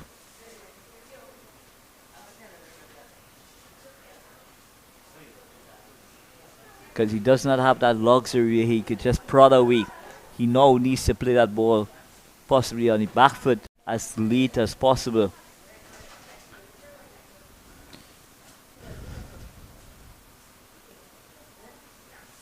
Good over. Good challenging over from Charles comes to an end. So After Charles 37 and North 89 for 3. So Charles continuing to be very, very impressive indeed, asking a lot of questions of Yannick Karai in that over, and it's been a very probing over indeed. With a bit of luck, he possibly could have had his third scalp as well, could you? Yeah, certainly finding a rhythm, Brian Charles. And Shannon Gabriel offering pace and some bonks from the other end. And if Shannon Gabriel could get rid of Vikash Mohan at this stage of the innings, could you? I am telling you, it's that afternoon session is really going to be set up nicely where this contest is concerned. Yeah, I think one more wicket would really top off a good morning session for South.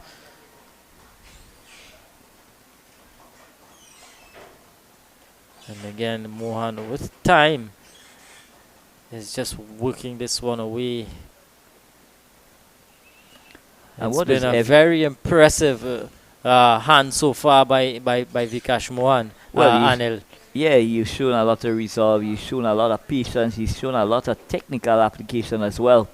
You know, really tight in defense, both back and forward. So that, you know, is really testimony to his appetite for batting and his technical awareness as well. Yeah. And this is refreshing, you know, batsmen just applying themselves and soaking up the pressure, and just like that you're gonna get balls where you can't score from, and Mohan just opening the face on that one, getting it backward of point and picking up 4 good looking runs. Yeah, Shannon Gabriel is serving up a wide half volley, and Vikash Mohan, having been there for ages now, square drove that ball into that backward point boundary for a glorious boundary.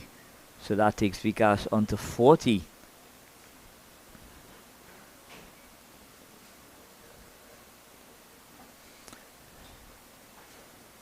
And this knock so far from Vikash Mohan is the longest. You know, Jit Guli had 53 yesterday off 83 deliveries, but Vikash Mohan has been in now for 111 deliveries. So he has spent the most time out there. He would certainly know exactly what is happening.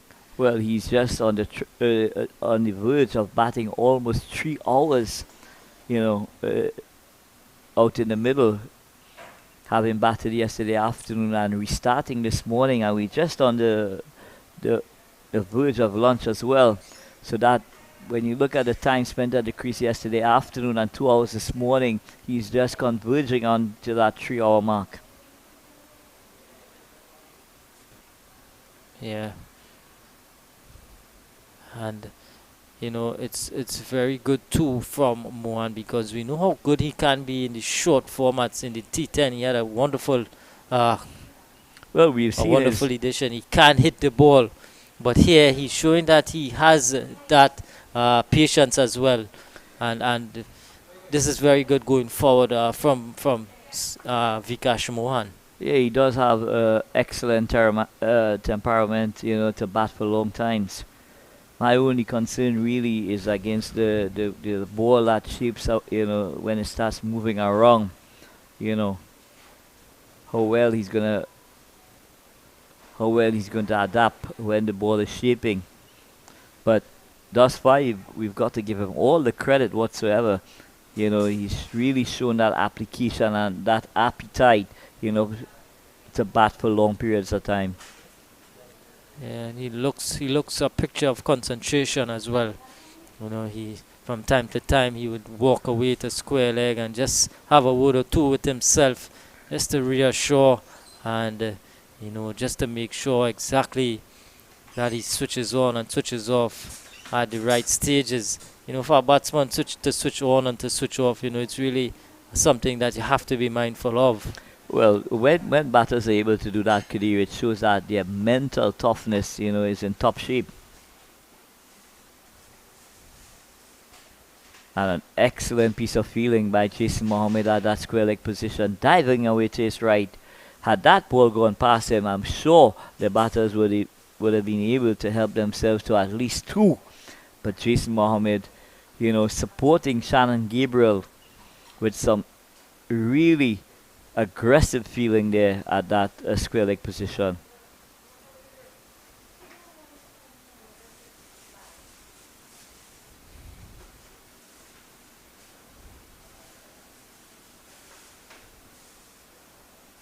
I'd like to say a special good morning to the women's team in San Fernando, that Holy Faith Convent women's team, the likes of Miss Bagan and company.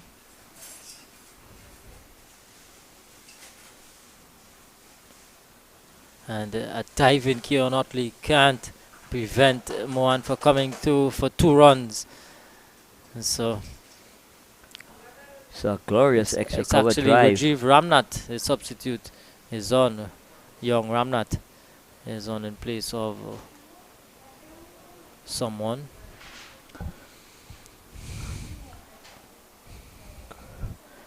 So that brace takes Vikash Mohan on to 42 at the end of over number 38. North chasing a total of 142 scored by South in their first innings. They are well placed at 95 for 3, with Yannick Karaya just gotten out to the middle. He's on 1 from 12 deliveries, and Vikash Mohan, who has really taken the opening position, with all his might. He's on 42 not out.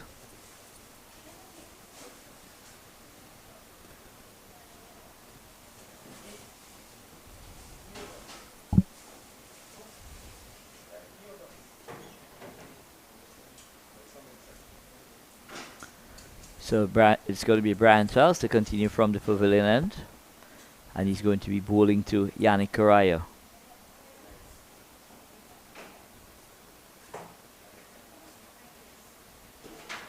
Good delivery, slower through the air, drawing Karaya forward and going past the edge. So excellent areas from Brian Charles. You're really getting that ball to fizz past the outside edge of Yannick Karaya bat. This time. And Karaya is just rocking back and punching this one in the backward point area and picking up 2 more. Charles a bit too short on that occasion. So Brian Charles just needs to be, a bit more consistent. Having the stranglehold thus far on Yannick Karaya, you really don't want to give him anything away to allow him to score. And a lovely drive through the offside, and this one is getting to the boundary now. So Rajiv Ramnath just retrieving that ball. There's a lovely flowing drive through the cover area from Yannick Karaya. Yeah, Brian Charles just guilty of possibly over pitching this delivery, but Yannick Karaya, being the quality batter that he is, he's not going to miss out on a half volley on off stump. He thread that ball through that extra cover region and got 4 glorious looking runs to his name. Yeah, so just a change in feel. Mohammed now is going into a short catching cover.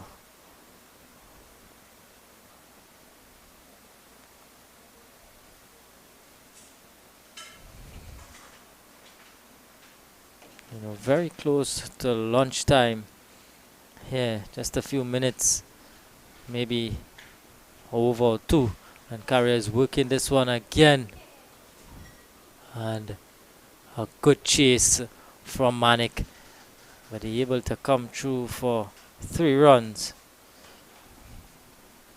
So any youngster looking on, that's the way to play that on drive by Yannick Karaya, getting his head directly over the delivery and working that ball through that mid-on region for 3 good booking runs.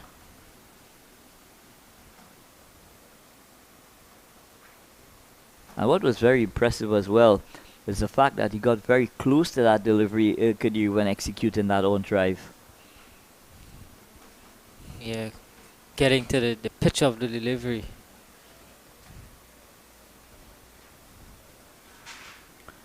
Negating any spin on offer.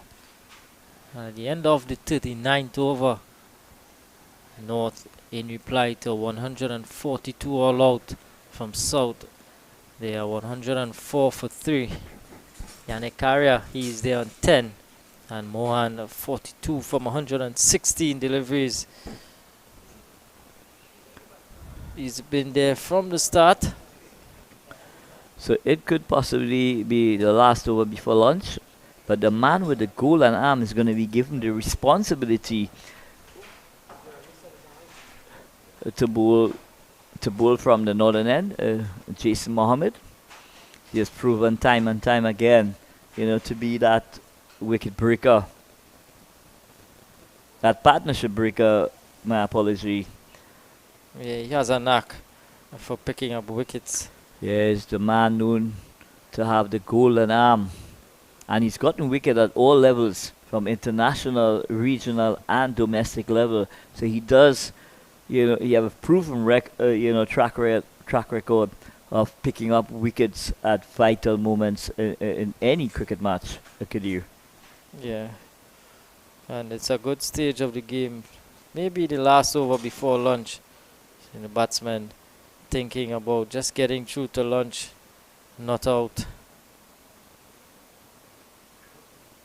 Carrier is driving again, and an easy single in the end.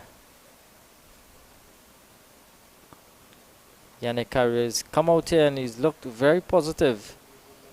Yeah, he is indeed a very good batsman when it comes to playing spin. Very adept at playing spin. Any ball that's looped up in the air, he will take that invitation and go down the track and try and get as close as possible, to punch those balls either through the cover or down to long or long off, as the case may be. So Jason Mohammed just giving some instructions to Justin Manick.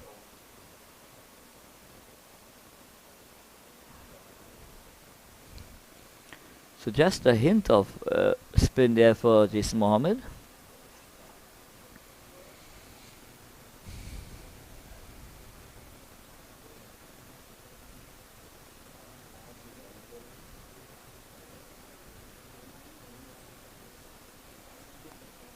Badly lined, and Mohan able to turn it away and come back for 2 runs. So excellent work there from Brian Charles, moving from that slip position and chasing down to that fine leg position, and restricting the scoring only to 2 runs. So great commitment there from Brian Charles.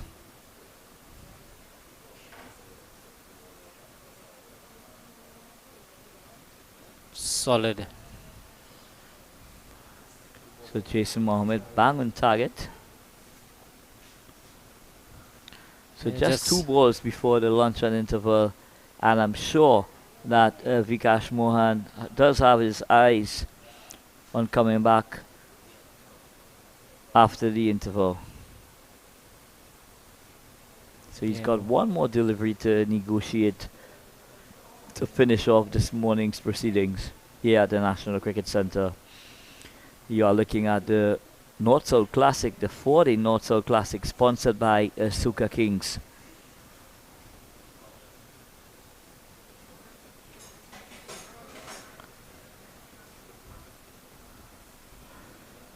So that's lunch here at the National Cricket Centre, day 2 of the 4-day game, the North-South Classic, sponsored by Soca Kings. North replying to South's first innings total of 142.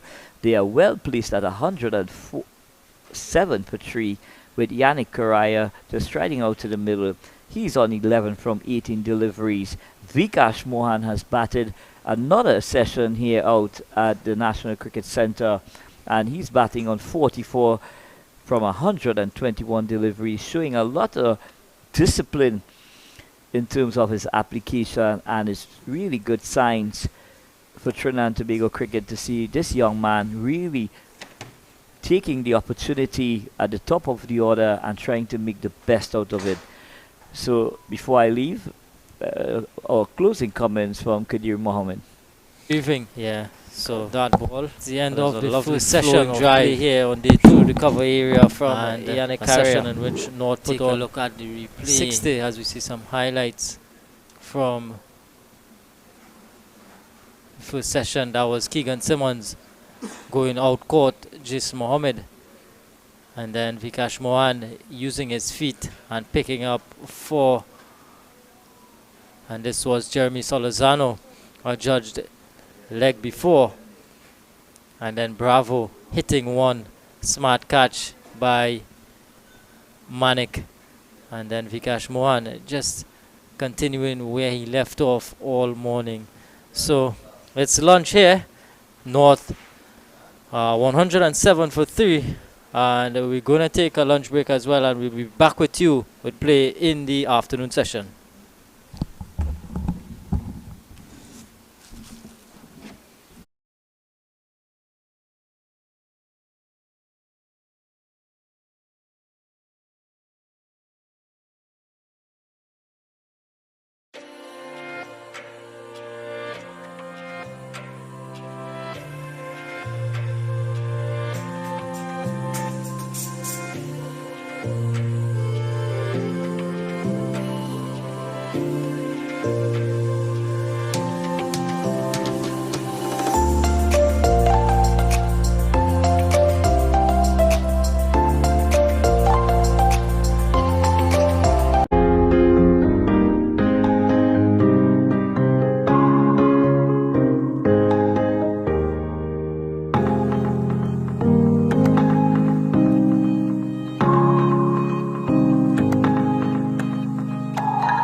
And welcome back to play on day 2 after lunch, the second session of the second day. North resuming the day on 47 without loss. At lunch, they closed on 107 for 3, scoring 60 runs in the session, and in the process they lost 3 wickets. And I'm joined by Mr. Ronnie Bikram Das. Good afternoon, Ronnie, and how are you? Good afternoon, Kadir, and good afternoon to all of the viewers out there. Again, it's a pleasure being here, enjoying this wonderful spectacle, the North South Classic. And we see a little fight back here from South in that first session. But Vikash Mohan, as we said yesterday, settled, looking good on 44. And with him is Carrier on 11. And we know what Carrier can do. He can put his head down and bat really long. And the North would want him to do that here. Yeah, he's looked very positive since he came to the crease, came in just before the lunch break. And he got through and did some spin and bounce from Brian Charles, who bowled excellently, that session just before lunch. They're picking up those 2 crucial wickets. And Vikash Mohan, who's been there from the start, he's 44 of 121 deliveries. So he's shown to really occupy the crease. And he's looking very good so far. Yeah, we mentioned it yesterday. Occupation of the crease, it is what is required, especially in this format. You want to bat as long as possible. And and there's a saying from Larry Gomes. He all he do is intend to bat the entire day, or bat, let's say, 50, 60 overs. And by the time you know it, when you look up at the scoreboard, you're at 100 or more. So it's just about staying there, batting long as possible. So once you're there and you bat, the runs will come. It may be difficult at times, but it will come. It will come at a period of time where you start to score a lot easier. Then there may be a point in time where it'll be a bit more difficult, but the runs will come. So it's just a matter of staying there. And Vikash Mohan is really showing that. He occupied the crease, 121 deliveries, but he's there. He's on 44, and he's playing an excellent knock for his team. Yeah, a solid foundation. He and Keegan Simmons laid 75 for the first wicket. And so it's Imran Khan from the northern end, right after lunch, going with all spin attack. Skipper picking up a wicket as well, big one, Darren Bravo, without scoring. Yeah, that's a huge wicket to get Darren Bravo early. If he put his head down, he can be a dangerous player, and his record, as he speaks for itself as well.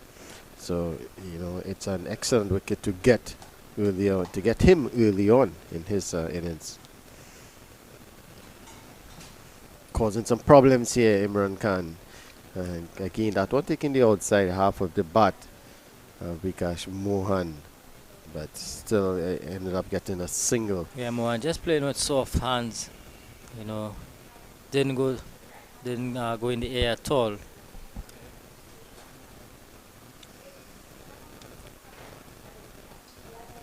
So Karaya, 13 of 24 deliveries, looking to score, looking to be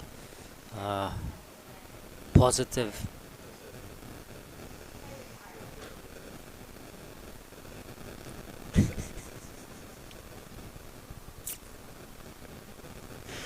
Thank you very much, Mr. Director.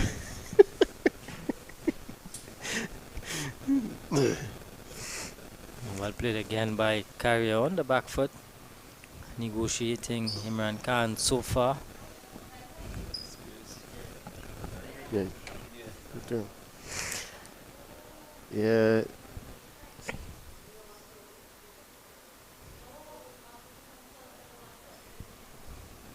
Yeah, bit of flight, and the carrier looking to play that big drive. Just gets it out to mid off. Just needs to be a bit watchful as South going through a pretty decent period. We want to continue that good work from the morning session. Continue to be patient. Continue to bowl wicket to wicket. And in the end, you're going to reap the rewards. yeah, that's exactly right, Kadir. It's just a matter of putting the ball in the right areas consistently, and you're getting some tune on the wicket here, as you can see from Imran Khan. And it's just a matter, as you rightly say, just putting it in the right areas, and you will get the rewards. But you're bowling to a set Vikash Mohan, so you have to do something special to really get him out. And he looks like he don't want to get out. He's playing very sensibly, playing the ball on its merit, and this is what you want from your opening batter. And it's going to be something special, really. Probably a special run out, as we saw with Jet Gully when he was set, or an excellent delivery from one of the bowlers to really dislodge him at the moment. Yeah, right on cue. But in saying that, he's nullified the attack so far. He's been very resolute, very solid defensively. And when he was presented with scoring opportunities, he took them. 45 from 123 deliveries is very, very good occupation of the crease.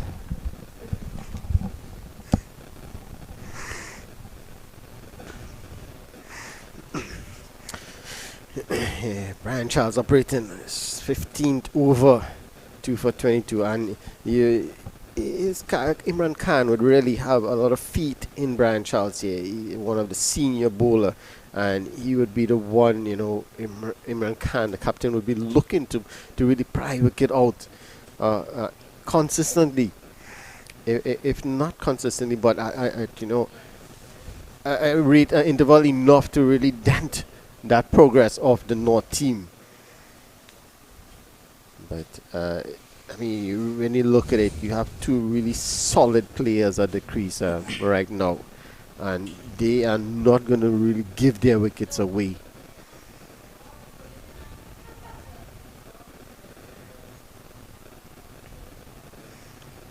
Yeah, well played again from Carrier. Yes, he's certainly not going to give his wicket away. He's going to be very dogged.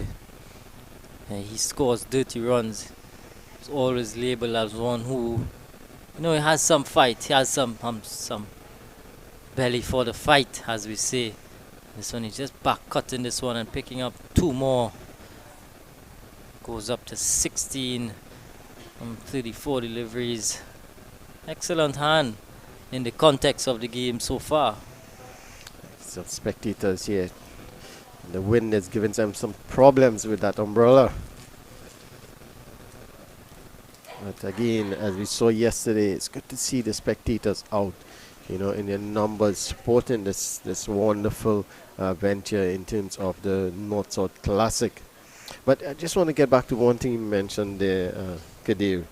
Dirty runs. What do you mean by dirty runs? That's an interesting term. Yeah.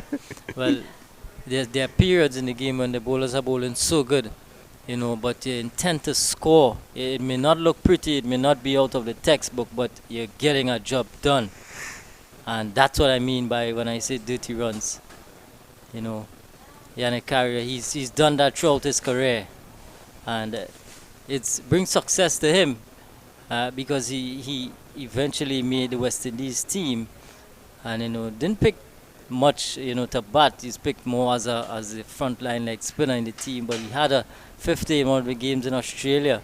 Yes. Which is very credible to his batting prowess. Yeah. And I mean, that's an interesting too. Dirty runs. First time I heard about that, but and as you rightly the way you put it, it makes a lot of sense.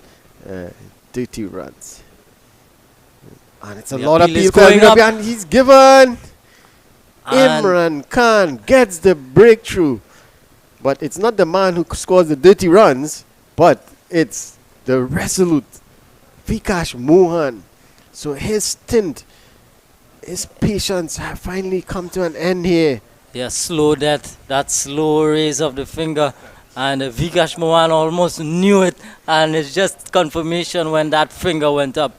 But again, Imran Khan, uh, he beat Vikash Mohan in the flight. He didn't pick it; he was on the back foot, and it just really rushed into his pads. Well, we saw it was a quicker delivery. Didn't flight it as much. In the previous over, we saw he flight one, got the outer half of the bat. But this time he kind of pushed this one through. As you can see, it's quicker. And Vikash Mohan was a bit late, looking to work into the onside when he should have been looking straighter. Probably looking to go square the wicket. And that was his downfall. And a critical wicket here for Imran Khan and the South team. And it follows a similar pattern, if I may, in terms of when we saw on the first day, 3 wickets fall in the first period. And then right after lunch, we saw Jason Mohammed going, the set batter at that time. And now we see a similar pattern where the set batter in Vikash Mohan going just after the lunch as well. So could South, look at this and say, okay, if North could have done it that way, maybe we could do it the same way, and probably mount a little charge here and try to pull North out as cheap as possible. So Yeah, it's the same wicket, so it is possible. yeah, right on cue with what you said there, and but still, in saying that, you still want to be disciplined and you don't want to go in search of wickets. As you're on the front foot, you're taking 4 wickets already, but you don't want to go in search of it. You just want to continue to be patient, continue to do the basics right, be disciplined, and we've seen it's given them success, Yeah. picking up those 4 wickets, and that of that big wicket there, Vikash Mohan, who was well set, 45 from 120 odd deliveries, and 113 for 4. It looks a bit north with their noses slightly in front. Yeah, well, what they normally say is the score currently, and you add 2 wickets, then you can see a different scenario. So it's 113 for 4 at the moment. You add 2 wickets to that. Let's say 115 for 6. That's a different ball game. It's going to be different. So South here, they have to, as you rightly say, just be patient. They are going to get the wickets. They are getting the wickets. They have picked up 4 already. Right? But it's just a matter of continue to put the ball in the right areas, and it will happen for them. As you saw that last delivery there, Imran Khan looking for that magic delivery again. That similar delivery that he got Vikash Mohan, but Webster was equal to the task. So a good over for the South team, picking up that important wicket of Vikash Mohan. And we were talking about that. It needed to take something special to remove him. And excellent delivery from the captain Imran Khan. So 113 for 4 now. A wicket again here. If they could remove Carrier here now, it's going to be very interesting in the next hour or so. Yeah, it's really set up nicely for an interesting afternoon of cricket here, and we urge you all, if you can make it down to the National Cricket Centre, it's lovely action. It's this game evenly poised. South on the front foot and looking to pick up another wicket. Quick single. Webster had to hurry, but made it home quite comfortably in the end.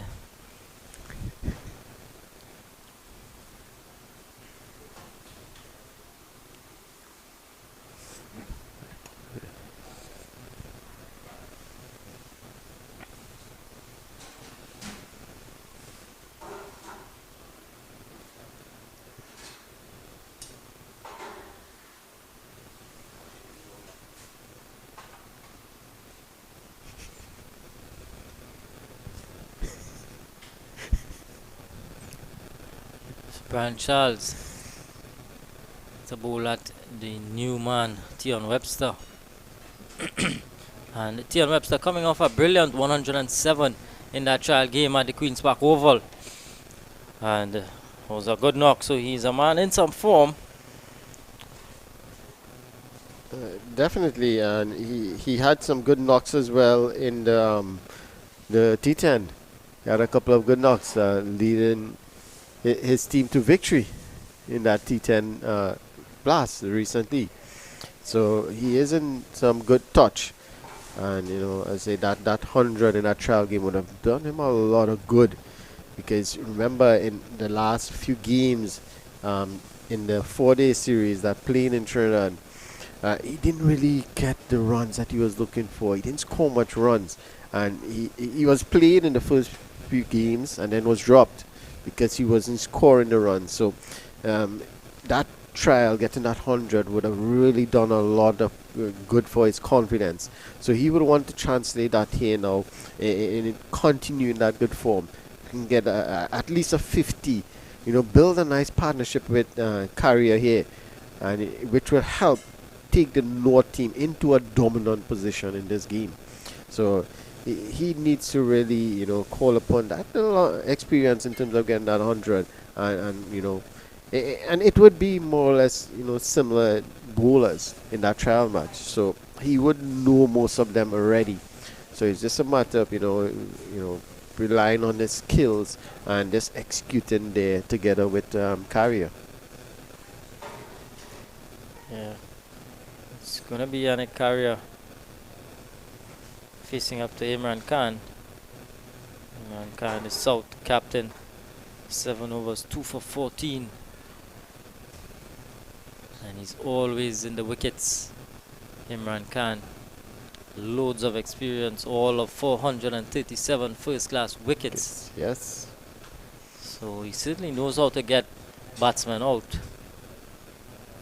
Carrier just needs to be a bit watchful here at this stage, you feel here, Ronnie, because South going through a good period at this stage, and you need to really respect the good balls. And not only that, they will be confident after getting that wicket. So you're gonna get them they will be coming at you a bit. So you have to weather the storm, as you'd say, and the next couple of overs, just kind of see it through. And then it will get easier as you go along. Yeah, getting off strike immediately. And the Webster. Right-hander a bit more. Imran Khan would favor this a bit more bowling to the right-hander, you feel, with the ball spinning away from the bat. Yeah, I think Imran Khan should attack a little more. He's going to get that ball spinning away from the right-hander. Point fielder should be there, short cover, maybe in catching position. He's getting the ball to spin away from the right-hander. So, and it's a new batter in Tion Webster. Put some pressure on him, make it a bit difficult for him to rotate the strike to get a single. I mean, as it is right now, you can just push the ball into the offside there and point and get an easy single. So he has to be wary of that. He has to put some more pressure on the new batter. You want to get wickets. Yeah, you don't want to give away too much runs. But if he peers the gap, okay, fine. It's an excellent shot. Give him credit. But you want to give yourself the opportunity of picking wickets as well. Yeah. And having fielders in those catching positions makes it a lot easier. Yeah, definitely.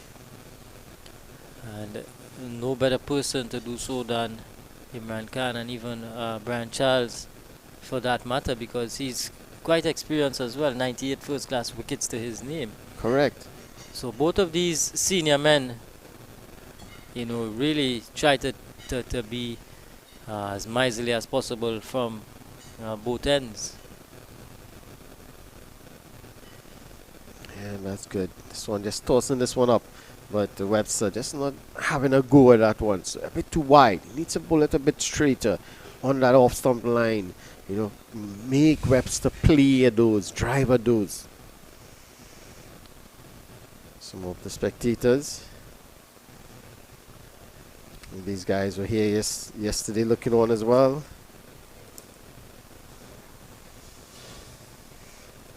So just to take a look at Tion Webster, his first-class career thus far. Just 16 matches so far in his first-class career. 29 innings, 659 runs, a highest of 78. Apologies. So he has, the ability to really score big. An average of 23.5, which is not bad. So he just has to be a little more consistent. He had that big 100 right at the start of his career. Yes. And, he gave us a lot to think about at that stage. And then he had that period where he slightly fell off a bit. And in the past few years, he's been very, very consistent with his run scoring and his methods in which he goes about scoring those runs. Yeah, but it's just a matter of him now translating that into the higher stage, into the regional level, and then hopefully into the senior West Indies team. So he has to really score at that level more consistent now at the regional level. So Carrier just going about his business here as usual. 20 from 38, and that's what you would expect from him. He's one of those that will just continue to rotate the strike. You put away the bad ball, keep going. So he just needs someone to stay with him here, to sort of stabilize the innings for the North team. Yeah, still some batting to come from North as well. Amir Django, Isaiah Raja, still to come. Yeah, it's a very good batting lineup. Right. So, South would be wary of that. And, with Amir Django naturally aggressive, he can change the game in a short space of time. So, you need to really constantly pick wickets here and put pressure on the batsman. So every time you have a nice partnership building, it makes it a lot easier for the batsmen coming in. They could give themselves some time, to get in and then go again. So picking up wickets constantly now will put pressure on them in terms of they have to really try and stem the flow of wickets and score runs. Yeah, this time a short delivery. And coming back for 2. Get there quite easily. And, that's the reward of just playing every ball on its merit. Those good deliveries, you keep them out, and then you get a short ball where you can score from, and that's exactly what he's done so far in his short stay. 22 now of 43 deliveries. At the end of 47, North in reply to 142 posted by South all out, and 19 for 1, 19 for 4. Yes. Just come back to that Carrier point where he has that a stable head on his shoulders in terms of he's gonna let those good balls go if it's not trouble in his stumps, and if it's there to hit, he's not gonna miss out. He's definitely gonna cash in as he did in the previous over with 2 short ball outside the off some cutting it away. So he's that sort of character, and it shows in his batting, in his statistics, the way he go about his business in terms of scoring runs. Yeah, he's been quite solid with the chances that he's got with the bat. He's done some good performances throughout the years for Red Force, and he's also part of the West Indies developmental team in Super 50 gone by. So he has some experience. He's been around the circuit for quite some time. Yeah, he also captained the Super 50 emerging West Indies Super 50 team that won the tournament. Yeah. So he is quite capable. He is very capable. He has a good cricket head on his shoulders. So you'd want to see him really continue in this frame of mind, continue to work well, and break into that West Indies team, the test team. Yeah. Yeah, his bowling has really come on, and that's always helpful. Webster's getting a short delivery, and he's pulling it away. Tion Webster, and he's gonna pick up 4. So Webster with a boundary to get off the mark. Short delivery put away by Tion Webster. Yeah, Tion Webster is not going to miss out on that. You can see Darren Bravo having a chat with one of the supporters there. I think that's the supporter who was ably training with him yesterday. So he's having a little chat with him. Maybe he's trying to recruit him. Yeah, this man was here all day yesterday in the hot sun. He really is a true supporter of cricket, a real lover of cricket. He's back here again today.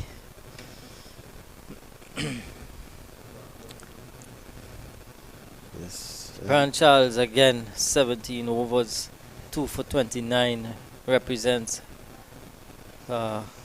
good bowling so far. Yeah, excellent. So bowled 17 overs already out of 48. That's excellent work for the spinner. Just a touch on Yannick Carrier here. That's another quick single. That's good running.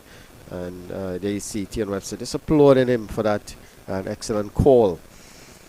And as they just touch a bit on Carrier here, his first class career, 71 matches, 117 innings, 2,923 runs, a highest of 196, and an average of 28.37, which is not bad. You want that average to be more in the 30s, the high 30s, if possible 40s, to really cement your place. Or, show the selectors that yes, I am good enough to make it into the higher level. So he would want to really, work hard and get that rate, that average up. Again, Tion Webster, he looks like he wants to be aggressive here. He's going to take the attack to the bowlers. He's not going to let them settle. I saw previously with pulling Imran Khan, and this time this one wasn't so short, but he was still quickly on the back foot looking to tuck this one into the onside. So he looks like he's not going to let the bowlers settle. Appeal goes up, and nothing doing from the umpire. Yeah, half-hearted appeal really. Yeah. Nothing much from the bowler. The keeper went up as he should do, pretty much his duty to appeal, but nothing much really from the bowler to speak about. And bowling from around the wicket, it's going to be difficult to get those LBW decisions. It has to be really pitching in the middle and off and straightening. Yeah. So it's going to be difficult. Again. That one going straight on, passing the outside edge of Tion Webster's bat. So tell it Like over to see here that one from again. if our director could show us that one, it would be nice. Mr. Roper, putting him on the spot today. So yeah, you can see that one just going straight on with the arm. Yeah, just going on. Yeah, and just passing the outside edge. Thank you very much, Mr. Roper. Giving him a taste of his own medicine there.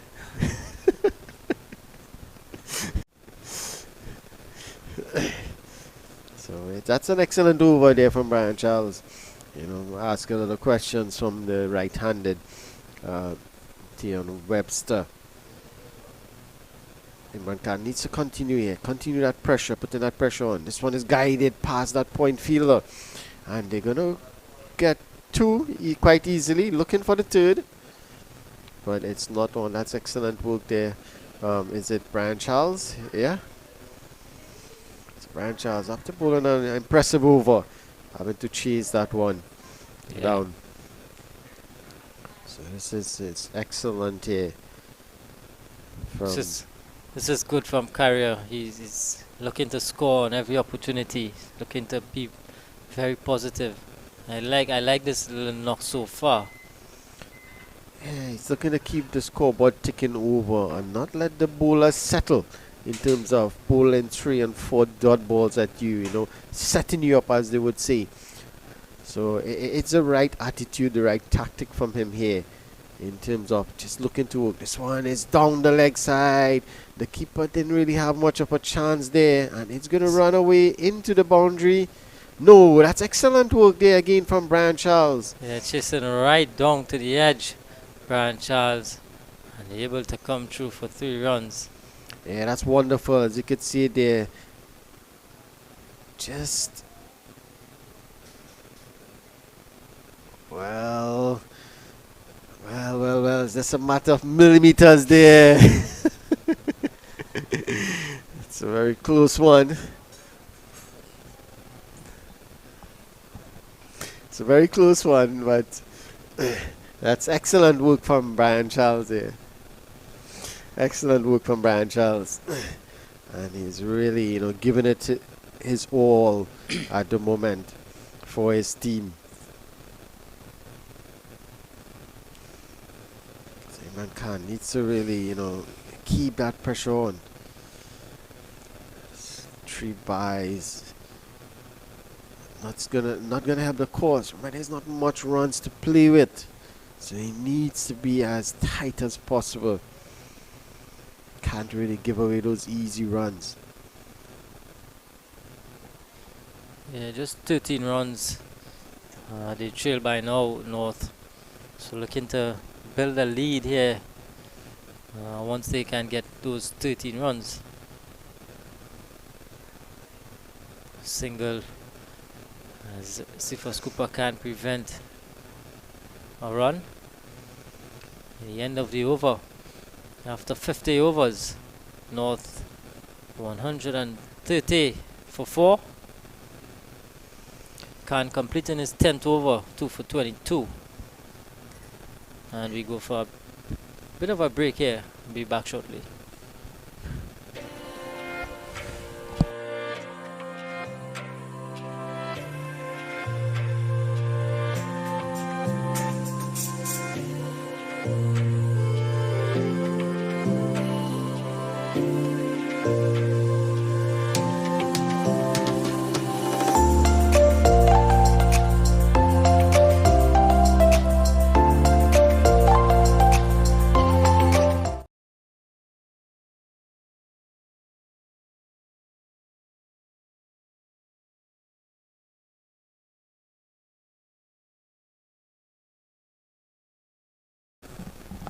Yes, we're back here at the National Cricket Centre. It's North 130 for 4 in a good position here at the moment. As I said, just 13 runs away from taking the lead in this match. And 6 wickets in hand. You have a well set Carrier as well. So it's all going well for North, and this one is driven through the covers. They're gonna get one, they're gonna come back easy for another. It's that man again, Shannon Gabriel. Excellent fielder. And they still get 2. Yeah, Shannon Gabriel.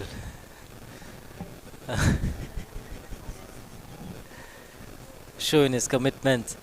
And if you're chasing it right down. Big fast bowler. Yeah, he will always give his all.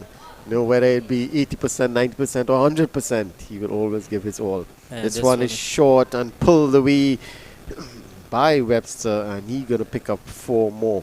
So he's quick to pick up on anything slightly short and on that leg stump. And this time, previously, when that short ball, he hit it straight to that short leg fielder. But this time, he placed it well enough, and he picked up 4 more. So he moves on to 11. Looking pretty good, looking positive there, Tion Webster.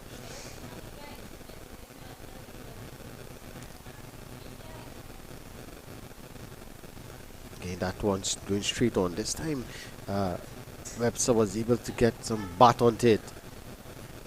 Pick up another single. So the runs beginning to flow a lot more here, as you can see. You know, they are getting singles, they are the odd bad ball, they're putting it away. So this is good signs for the North in terms of the batters. They are settling down into their innings and looking to be positive. The South bowlers really need to think about what they come up with a plan. Maybe change the bowlers around, shift the bowlers around a bit. You know, try something new. Maybe it's time to try the big unit of Shannon Gabriel. Let's try something different. Yeah, there's Jit Guli. There's also Navin Bidesi who can bowl some leg breaks as well. Yes, You know, exactly. I don't think it's gonna hurt to really try something to at least get another wicket from somewhere. Yeah. So at the moment, these two are looking pretty settled. And as I said before, this runs are beginning to flow nicely. So they have to be very careful and very wary of that and not allow these batsmen to really get themselves in and look to score big. You have to try and pick runs. Pick wickets, sorry. And that's a lot of appeal. Again, slow one. It looked like it hit him just outside the leg stump. We'd like to see that one again, Mr. Rupa.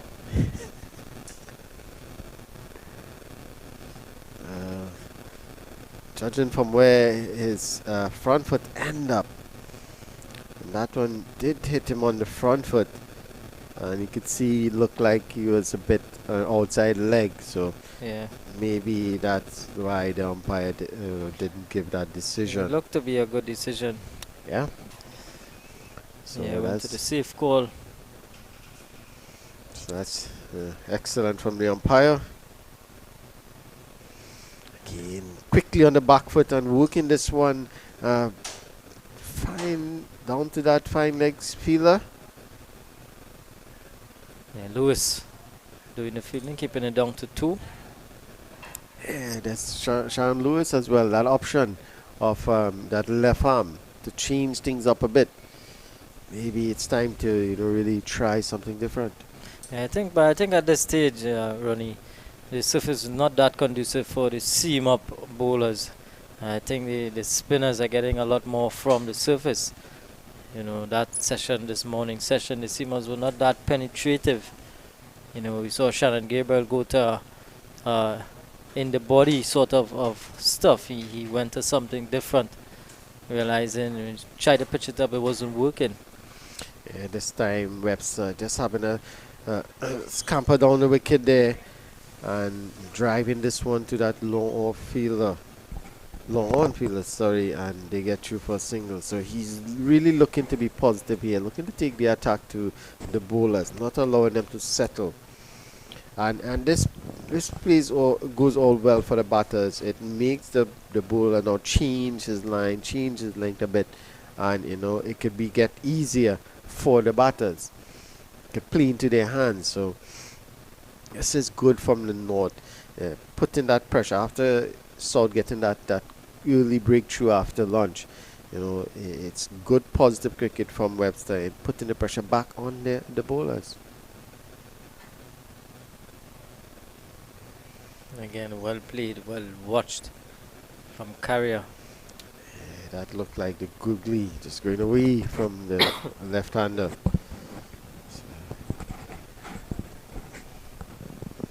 Good stuff here from the South captain Imran Khan. Just trying to make things difficult, trying to get another wicket here for his team. They can't allow things to just settle and just run as it is. They need to try and make something happen. They're not gonna just meander along and hope that the batsman make a mistake. The way these two are batting, Carrier in particular, he's not looking like he's going to make a mistake anytime soon. So you have to really bowl in good areas and challenge him. challenge him to do something out of the ordinary. Oh, that's good from Charles, just keeping it tight. So he's over the wicket now to Webster. We saw in the previous over he was around the wicket trying to get that ball to go across the right-hander. This time he's back over and just trying to get it in. But Webster is nicely, and there's a good piece of running there as well. Yeah, pick the right fielder. Yeah, As excellent you fielder. mentioned, your favorite fielder. Yeah, excellent Gabriel. fielder in Shannon Gabriel. So had he picked that up, hit the stumps, well, that would have been the end of T.N. Webster. So he's trying to make something happen for his team. I know you love looking at him field. Yeah, well, I must say, in one of the 4-day matches at the Brian Lara Cricket Academy, Shannon Gabriel, while fielding, hit the stumps 3 times. That must have been something you taught him. Well, I didn't, but he hit the stumps 3 times and he fielded really well. He missed the stumps once and it was very close to being a run out. So he was very good in the field at that time. So Yeah, you cannot take a chance by him. so He it's will good. run, he will hit the stumps. It's always good when the big fast bowlers hit the stumps. Yeah. Not just when they're bowling, but in the field. Exactly. Makes them quite pumped up. Yeah, with some excellent fielding. He even took a catch as well. So he was very good in the field that day. Yeah, so North just trailing by 1 run. And at the end of 53, they are 141 for 4. Just 1 run in arrears. And what do you think is a good score if North thinking about a lead? What do you think might be a good score, barring the fact that they are not bowled out? They may look to get within the region of 150 minimum, because the way the pitch is played, they would want to bat once and give themselves opportunity to bowl South team out in the second time. So in that, you want to get enough runs. So if they could get 150, 200 runs lead, it will give themselves a good opportunity to bowl South out a second time without having to bat a second time. And they would be looking at that, because obviously you wouldn't want to bat last on this wicket on the 4th day, which would make it a lot difficult for them.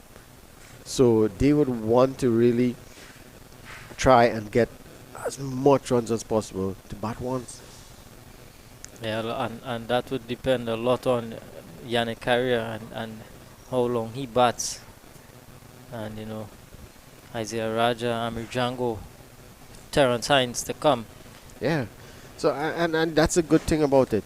If these two, the likes of, let's say, Carrier, even Webster, take it deep, bat long, and then you have the likes of Amir Django, Terrence Hines, to come and really be aggressive in the middle, lower order, and that could really speed things up. And this one is cut away nicely. It's going to run away close to the boundary, and it stops just a few inches away from the boundary rope.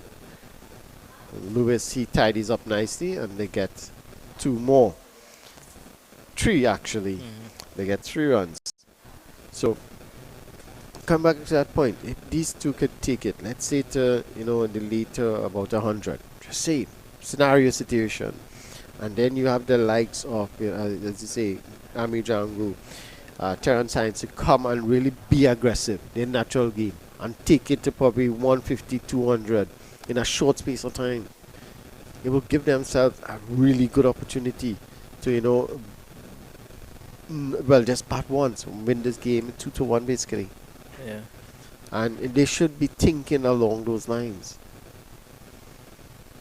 So even if these two bat the rest of the day, let's see, bat the rest of the day, probably lose 1 wicket or 2 wickets. Let's see. And you have the likes of Ami Jangu and Terrence Heise come tomorrow. Isaiah Raja.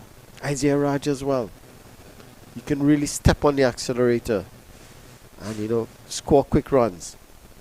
And maybe after lunch, close to that tea time tomorrow, you may insert South with a lead probably about 200. Yeah. So they'll be looking at a scenario like that. Because remember, you want to give yourself enough time to bowl South out, and even if they get beyond your score, give yourself enough time to make that as well. Yeah. I'm sure Brian Charles and Imran Khan would have other ideas about that. South skipper would certainly want to get at least, I would think, about 2 or 3 more before the close of play. And Before tea, they would want to get a few more before well, tea. certainly these two would want to bat through Yeah. to tea at least. You know, and then an entire session to come. Yeah. So a lot of cricket to come, but you know, a lot of scenarios could play out here for either team. Yeah. So if let's say, as you rightly say, South could come and just, you know, put the ball in the right areas and bowl not out by the end of today, you know, maybe they'll have like 60, 70 runs lead. Then it's gonna make for an interesting game. Yeah.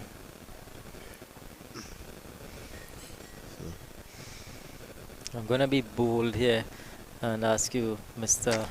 Ronnie, do you think this game would last the entire 4 days? Um, it's I know you have a lot of information.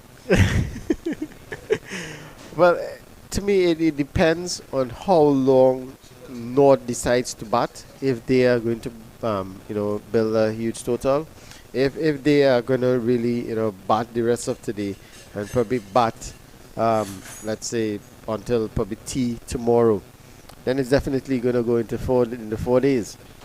So I would think that South would definitely come out with a different approach in the second innings. I don't think they'll really get bundled over again.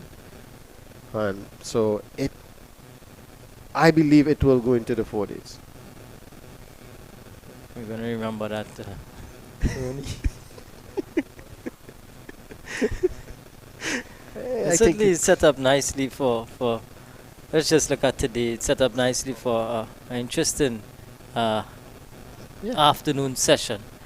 You know, that post tea session, and just about hour and a half or so, or 1:45 minutes or so before the tea break, and or 15 minutes. yeah. So I mean, obviously they wouldn't want to. Okay, you know. Oh, Huge this one. appeal, and the finger is going up. Carrier has to go. Brian Charles striking again against the run of play, I have to say. Good delivery from that man again, Brian Charles. Just straightening. And Yannick Carrier did not pick that one, just rushing on with the arm. Yeah, quicker delivery. And that's a huge breakthrough here for the South team. Carrier, he was really looking solid and looking to bat long. And I think with that wicket here now, it would paint a different picture in terms of how this game going to play out. I think had he stayed a bit longer, or as long as possible, it definitely would have been in their favor, the North. But this wicket now of the Carrier going for 28 on 62, 145 for 5 now. Yeah, That's North a different- just taking the lead, just 3 runs. Yeah. Just took the lead. And well, it seems like it's going to be the drinks break. Is it? Well, it seems like it's a drinks break. because I'm seeing. Yeah, I think it might be the drinks break, yes. Yeah, so the umpires did have a discussion and they are taking the drinks now. So we will take a little break here and we'll be back in a few minutes.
So we're back here after the drinks break. Uh, Isaiah Raja coming in at number 7 for North. North having just lost the wicket of Yannick Carrier, LBW to Brian Charles. So another left-hander, Isaiah Raja, one of the many left-handers in the North team. 145 for 5, leading by just 3 runs.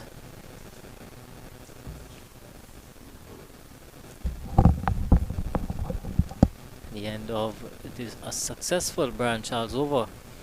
After 55, it's North 145 for 5.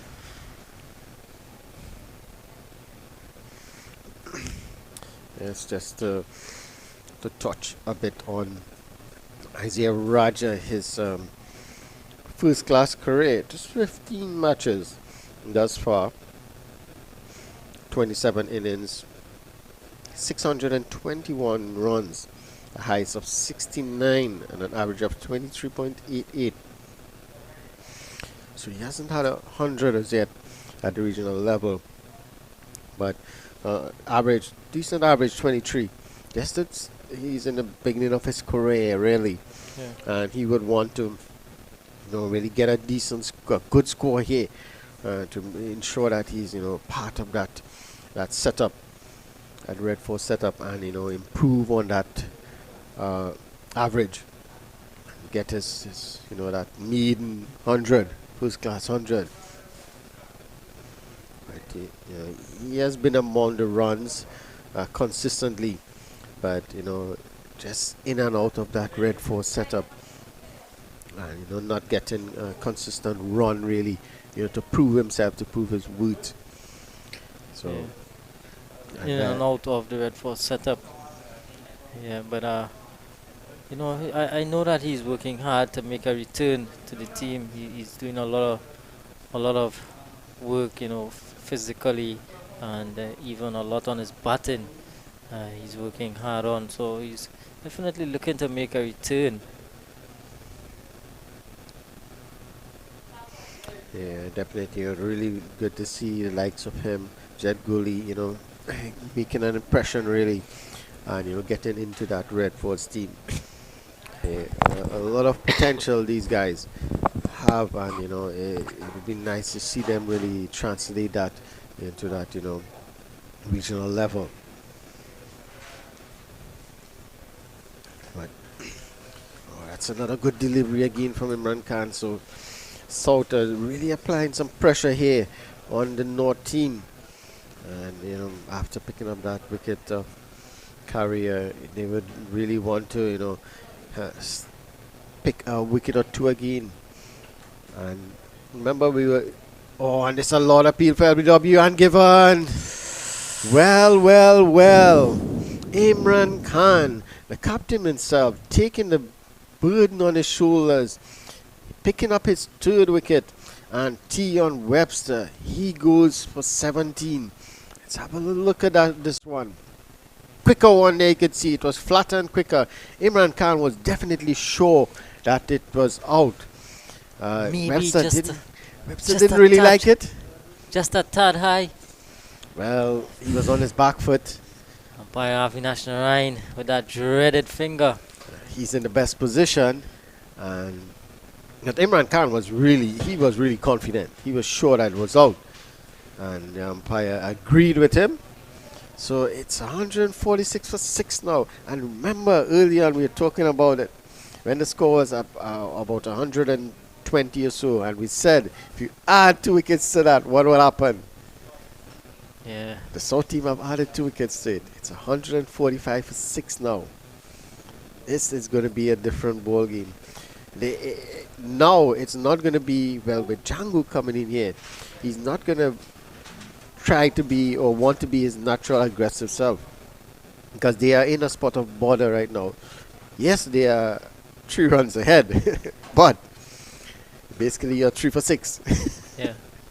So they are gonna, he has to really, either try and curb his enthusiasm really, and try to, just push the ball around, build a partnership with Isaiah Raja, or he's just gonna go and counter-attack, beat ball. Nah, I don't think the situation requires that. He really needs to put his head down and play a responsible innings. Amir Django. And in saying that, you can't counter-attack by defending the good deliveries and putting away the bad deliveries. You always keep the scoreboard ticking. And he's one that doesn't like to be bogged down, doesn't like to be too quiet for too long. And I know Raja is the same as well.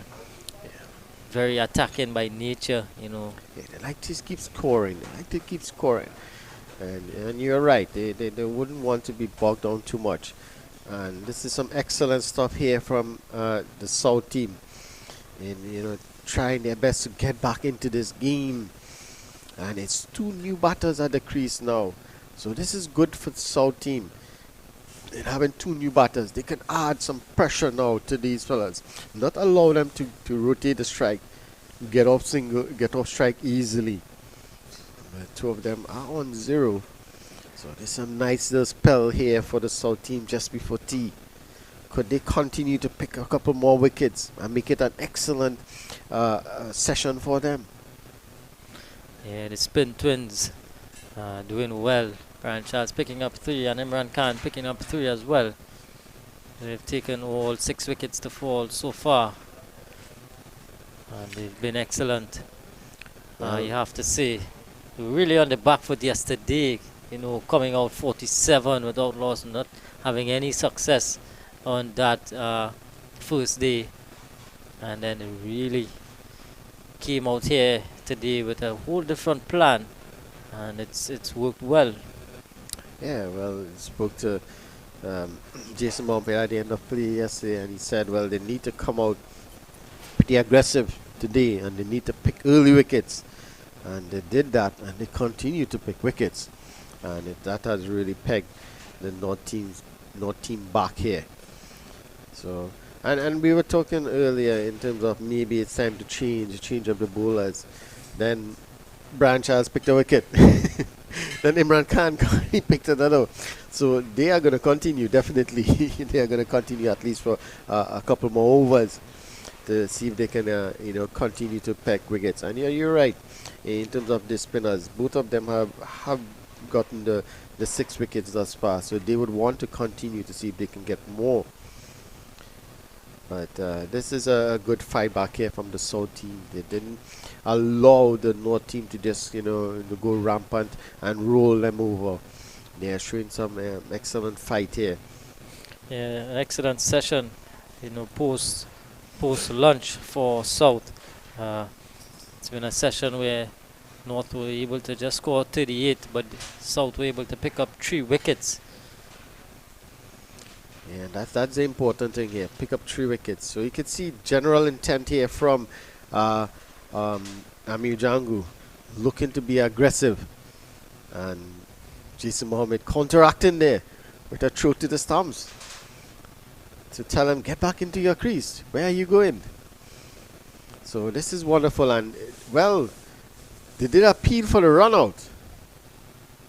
So Jason Mohammed and the keeper, that's Kyle Kinsuda, did appeal for a run out there, but the umpire says not out. Well, if Mr. Director could show that back. No? Alright. And this one swept fine.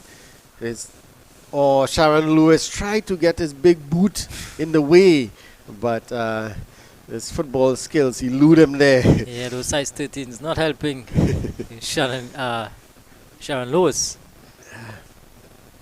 But a good shot from Django, bringing out his sweep. Safe shot. Really just need to roll your wrist on it, keep it down. As there's a man out at the deep square leg boundary. Yeah, well, deep backward square. Django, he's signaling his intent here. He's not gonna go dying. So Django off and running. He's on 4. So just 1 away from 150 here, the North team. Oh, this one again down the leg side, straight to that fielder at mid wicket. So Django looking to anything straight on his pads, looking to turn it into the onside. But he has to be very careful with that one going straight on. LBW comes into play. Also, if he bowls the wrong one and it goes across him, there's a slip in play as well. So he has to be careful of that. Django.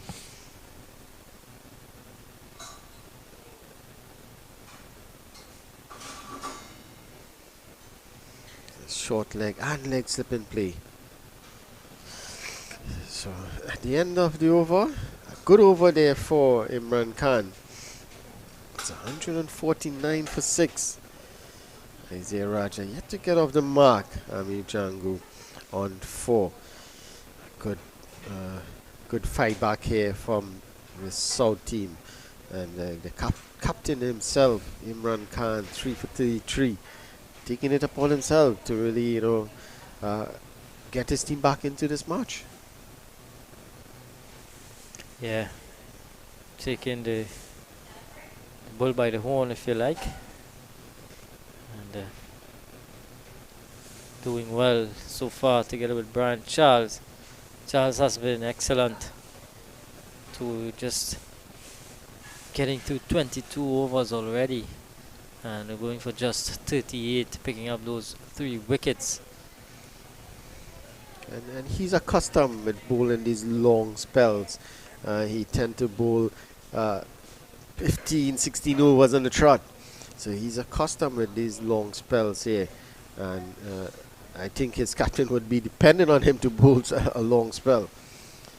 If he could continue to pick up wickets. And it's off spinner to the left-hander. So this is, the off spinner would be very critical to the 2 left-hand batters here at the moment.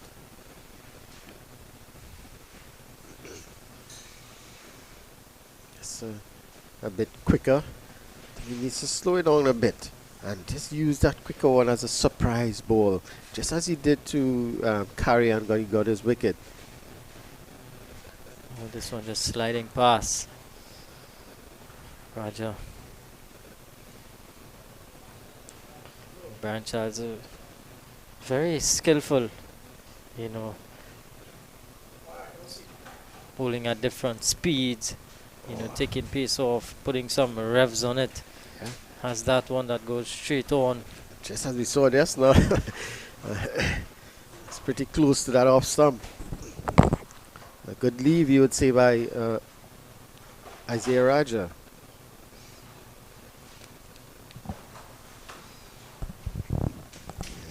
He is a tall man, Raja, and he's lunging forward, smothering all the spin that Brian Charles is trying to extract. Yeah, looking solid thus far. He is a technically sound batter. You know, looks good when he's in full flow. So he would want to really, you know, get himself settled and look to, you know, dominate later on, which we know he is very capable of. A lone supporter. He's in blue. Maybe he's supporting the North team. Lone warrior. Yeah. Oh man, really must give credit to these guys. Those guys love cricket, so committed to the cause. Well, must give you credit. You are very committed. You are here every day. Yeah. So full credit to you, Kadir. Very early, even late. But That's commitment. if I recall, you were here both days as well. So I was here just as much as you were. Yeah. Certainly, you know, we as cricket lovers, we want to be wherever the cricket is, wherever the action is. You know, and it's led us to the National Cricket Centre for this historic game. Django is sweeping in the air. And in the end, it was safe, but it was a bit of a risky shot there. Yeah, definitely. Got a top edge. It was in the air for some time, but there's that fielder had that fine leg, wideish fine leg, really. And, you know, it really dropped well short of him. But Imran Khan now has brought him in a bit inside. So he's about 3/4 way to the boundary now. The long one has come into the circle as well, to a mid-on. So he's really asking Raja, well, if you want, go over the top. Yeah. So nice try, straight to that fielder. A bit of misfield, and he's gonna get the single. Well. That's Justin Manik there. After having those fielders inside to prevent that single, you know, to put pressure on the batter, and a bit of misfield there. Allow Raja to get off the mark. So Imran Khan would not be pleased. He don't like those things.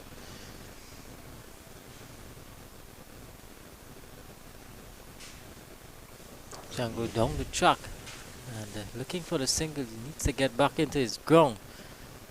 He was ball watching for a second. Django on the throw came. His end needs to be a bit careful with that. That's what Jason Mohammed did in the previous over, and they were appealing for the run out because he was ball watching and he wasn't aware of where he was in terms of outside the crease. Yes, I understand you want to be aggressive, you want to put pressure on the bowlers, on the bowler, sorry, but you have to be careful and choose your shots wisely. So an indifferent over there from the North team. So the umpire just getting a bit in the middle of the action there, just telling everyone to calm down, as it's 151 for 6 after 60 overs. We'll take a break and be right back after a few minutes.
Yes, we're back here, and Amir Jangu on the attack here goes over the top, and that's 4.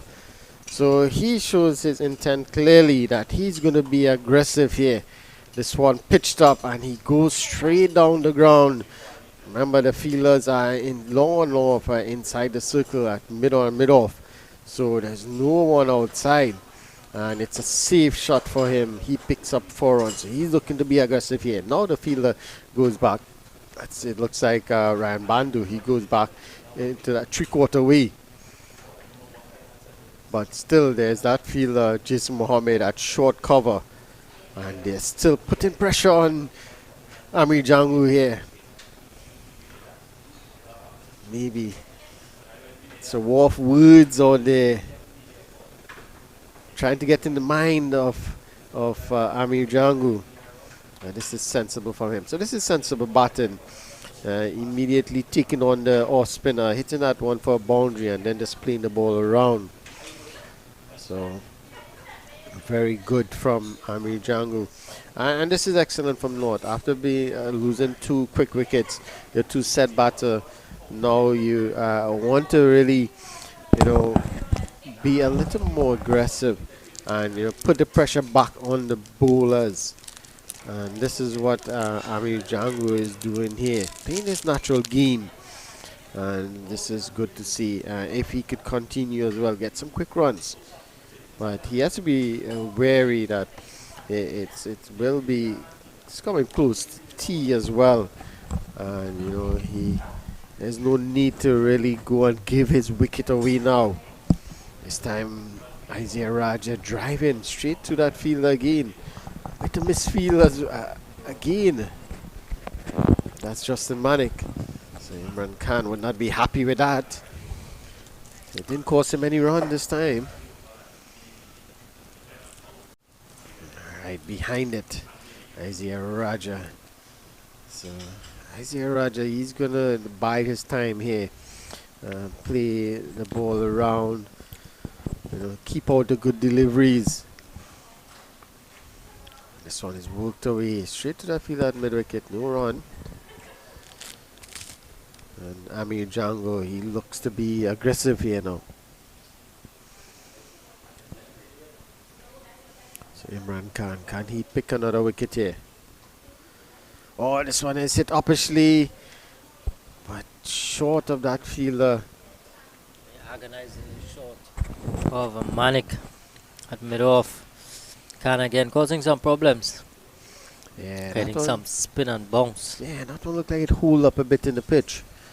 So this is all good here. Again, slower from Khan. And Isaiah just coming forward. So good testing over here from Imran Khan.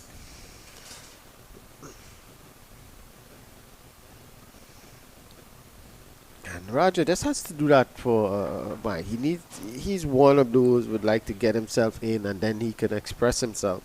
So he can give himself an over or 2 to settle in, because the way Amir Jangu has approached his innings in terms of being aggressive. So it's not like they are not scoring any runs, but it's still scoring because of the aggressive nature of Amir Jangu. And Isaiah now, he can give himself a little time and settle into his innings. So this is wonderful. If these two can, adopt that mentality and build a partnership here, it's going to be excellent for North. Yeah, certainly these two would want to get through to T, which is not too far away. I'm sure that would be the goal, short-term goal, to get into T at least 6 down. And then, that final session, he could just probably look to be a bit positive. And that's excellent running again between this pair. Right away, Raja saw the ball into the vacant area on the leg side and called Amir Jangu through for an easy single. So this is good. Even though they're hitting the boundaries, but they're still able to rotate the strike nicely and pick up singles.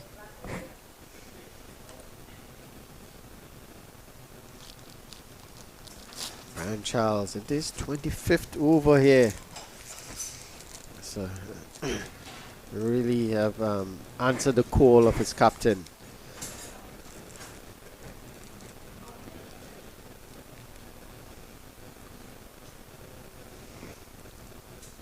It's again bowling nice tight line on leg, just on that off stump line, middle and off, and just going away from the left-hander.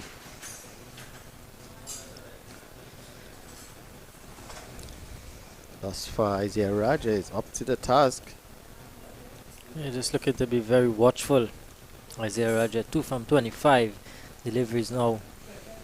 He's been in there for some 4.1 overs. So he's trying to get accustomed to surface, the pace, the bounce. And then hopefully he can cash in on the bad ones. Yeah, definitely. Well, no team would want him to really get himself in and cash in as well. But no one has really been able to get themselves in set and really cash in. We saw Jet Gully getting 50, 53, but wasn't able to carry on. This one and walked into the onside for an easy single. Well, they get 2 more, so that's good running again by this pair. So, and we saw Vikash Mohan get into 44, didn't carry on. Simmons get into 34, didn't carry on. So the batters are getting starts, but no one able to carry on and get that big score that is required of them in this match and well for their career. Yeah. Jet Gully with the highest score so far of the game, at 53. Vikash Mohan had 45, but he actually batted the longest in the game so far. It shows that, I mean, yes, you think you're in, but you're not really in, because you can still get out. It just take one good delivery, or one slight misjudgment by the batters, and you're out. That's why batting is much more difficult in terms of concentration than a bowler.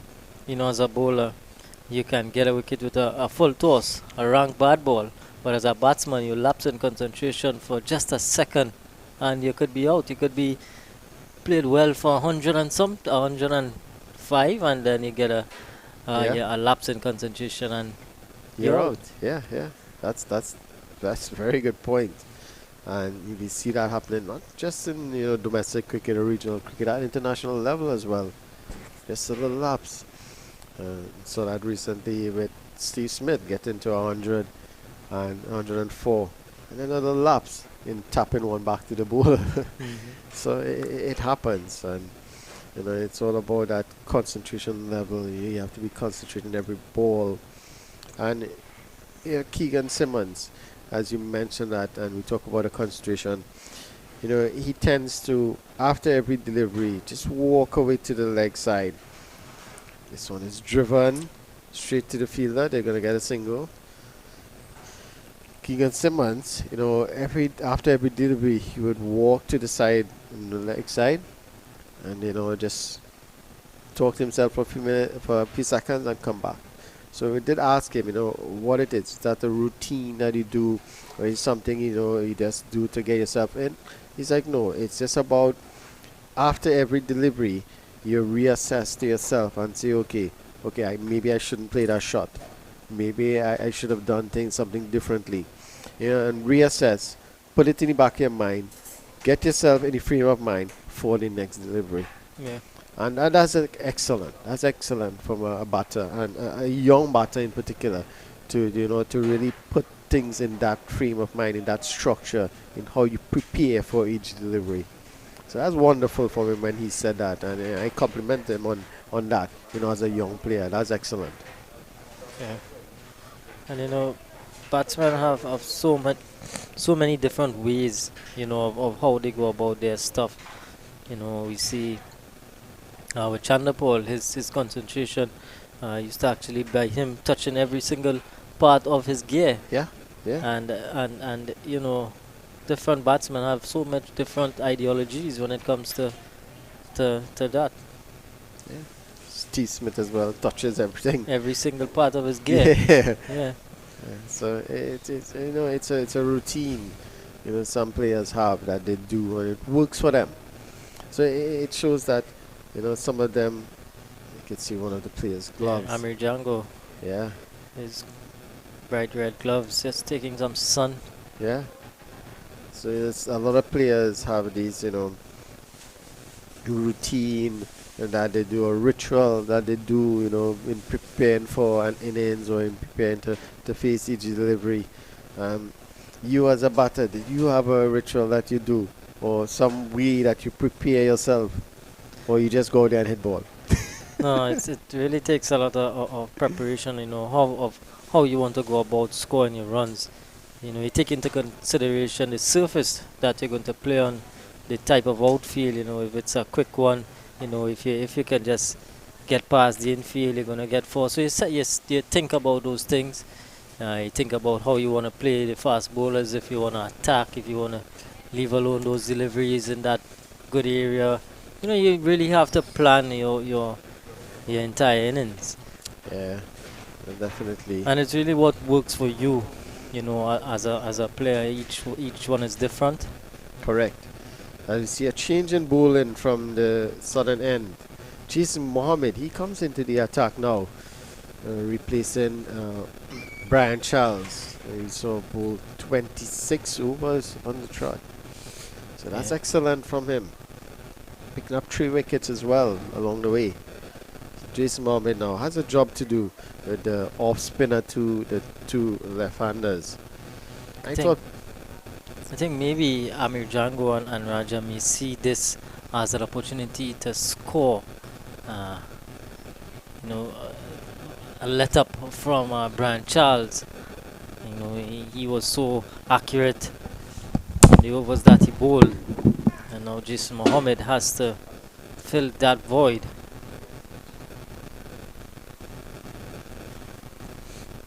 Django 11 from 21 deliveries, Raja 6 of 30. Just slowly building a lead for North.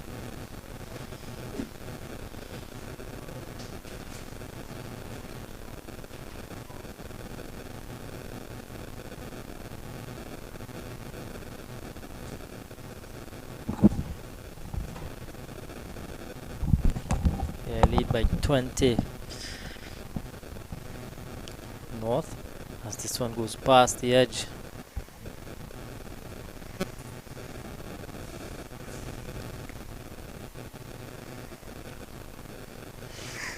Yeah, lead by 20 runs. That's mainly to Ami Django. His 11 is aggressive 11. Jason Mohammed has a job to do here. And I would have been tempted to try Jed Gooley here. He is an off spinner as well. He is very tight line and length. Maybe give him a shot. Try him for an over or 2 and see what he brings. As he tends, you can see Darren Bravo. He will be pleased with the proceedings thus far. Getting his team ahead by 20 at the moment. Well, he's signaling to someone there. Maybe telling the next batter in, giving him some instructions. So Imran Khan will continue. Picked up 3 wickets. He himself tends to bowl some long spells. Yeah. Really is a tough job bowling these difficult overs, these middle overs. Yes.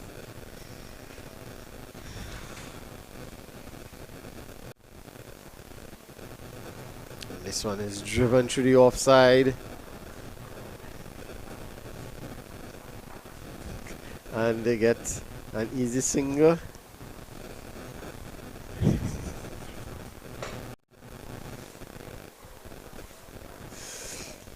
It's 1 more to the total, 164 for 6 now. So this partnership is really growing well here, and it will be a telling point in this game in terms of. And this one is in the air. It goes straight over the boundary. That's 6. Well, one bounce into the fence for 4. So Isaiah Raja, he looks to take the attack now. And this one was pitched up, and well, there's no one back there. So it's a safe shot, really. Yeah, tossed up delivery. And a good shot in the end by Raja. Just up and over. Picking up for one bounce into the boundary. Yeah, and just out of the picture, we saw a collision between Otley and Amir Jangu when that 6 was hit. Otley is in close, as you could see in your picture there. Oh, and that's a lot of appeal, and they're going to get through for a single. Is it going to be a bye? Let's wait for the signal. It's leg byes. Yes, leg byes. So no bat involved there. But it looked a bit high as well. So good decision again by the umpire. Let's see on the replay. Yeah, it looked a bit high and probably in park outside the off stump as well. Yeah. This time it's cut away by Jangu. There is a fielder down there. No, that's 4. Is it? Just a single. Just a single. Fielder at backward point has the ball. That's Shannon Gabriel, your favorite fielder. Yes, excellent fielder. That's why, because Gabriel was there. He did save 3 runs. Gabriel did save 3 runs. Excellent fielding. Yeah, technically he did.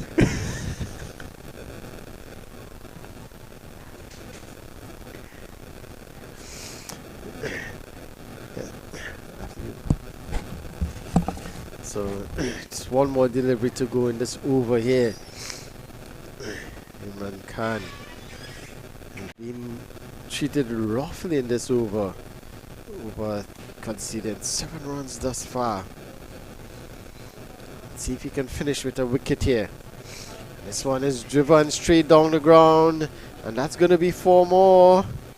So an excellent over here for the North team. Raja, he moves on to 14. This one pitched up again and driven straight this time. So the second delivery, he went aerial and into the boundary for 4. This time all along the ground. At the end of 66, it's 174 for 6. We take a break.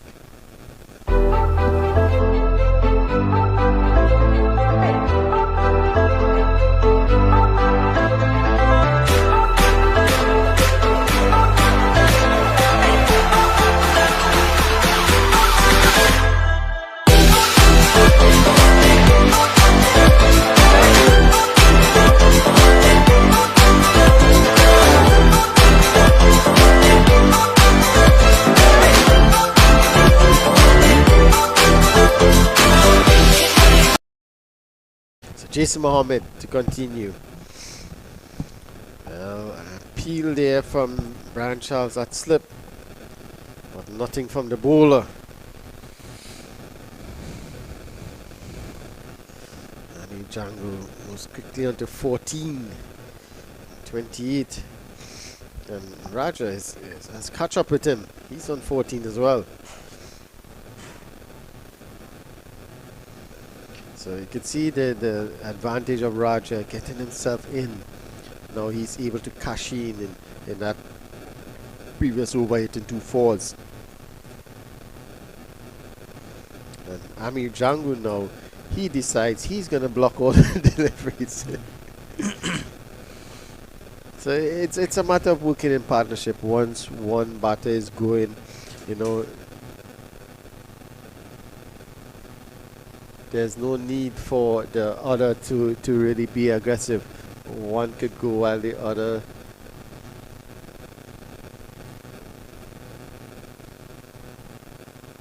so just bear with us. I have a technical difficulty here.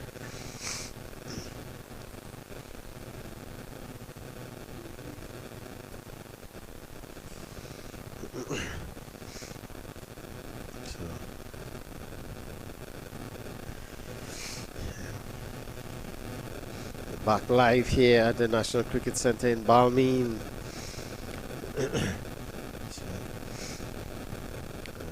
Jason Mohammed here. A good over thus far. Just one run coming off. And he needs to finish strong. Let's see if he can finish with a wicket here. This one played away nice into the offside. So Raja looking good now. After a really shaky start, he's starting to really, express himself. You see Mr. Joel Wilson. Yeah, umpire Joel Wilson. I think he recently came from Pakistan. He was doing that Pakistan versus England series. Yeah. Good umpire.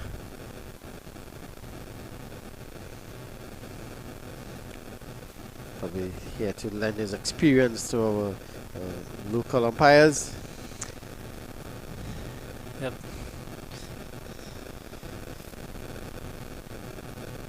Done an excellent job, Joel Wilson, a part of the elite panel, the ICC's elite panel of test umpires. Yeah. So Jit Guli, a bowling change from the northern end, taking up from Imran Khan. Imran Khan, after being roughed up really by Azir Raja in his previous over, he has decided to take a rest. And it's Jet Guli now. Let's see. Oh, and this one is cut away. Excellent piece of fielding there. That's Otley. And that man, Shannon Gabriel, is there backing him up to ensure that there's no extra runs. That's excellent from Shannon Gabriel.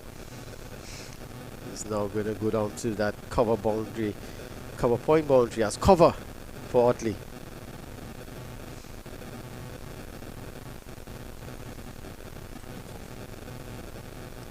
Yeah, Django and Raja going along nicely. Put together 20 plus so far. Done well. Just a matter of them now just thinking about it, and this time Django is able to get 2. Yeah, that's just think about it and just really take it until T, without any further loss. Just be watchful until that period, and then you come back out after T and really reassess. Yeah, well, that would be their next goal, really, to not lose any wicket until that T period. So they're gonna really bide their time, play nicely, not try to give their wicket away. Take it till T, and then, as you rightly say, you can reassess. So it's walked away for an easy single. So the thing with Jet Guli here is that he will be a bit straighter, he will be a bit quicker, so it will be easier for the likes of Amir Django to work him onto the onside to pick up easy single.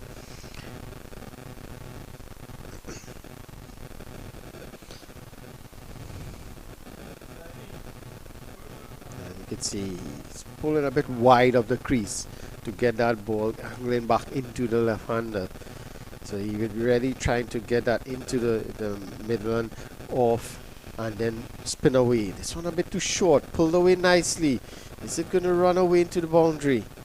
Imran Khan is after it. It gets there into the boundary.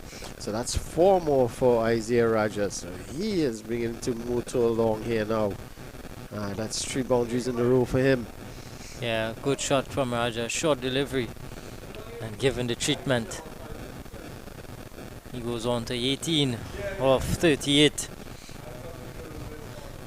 And that's the end of Guli's first over costing him 7. North now move up to 182 for 6. North leading by 40 now. So that lead just going up ever so often.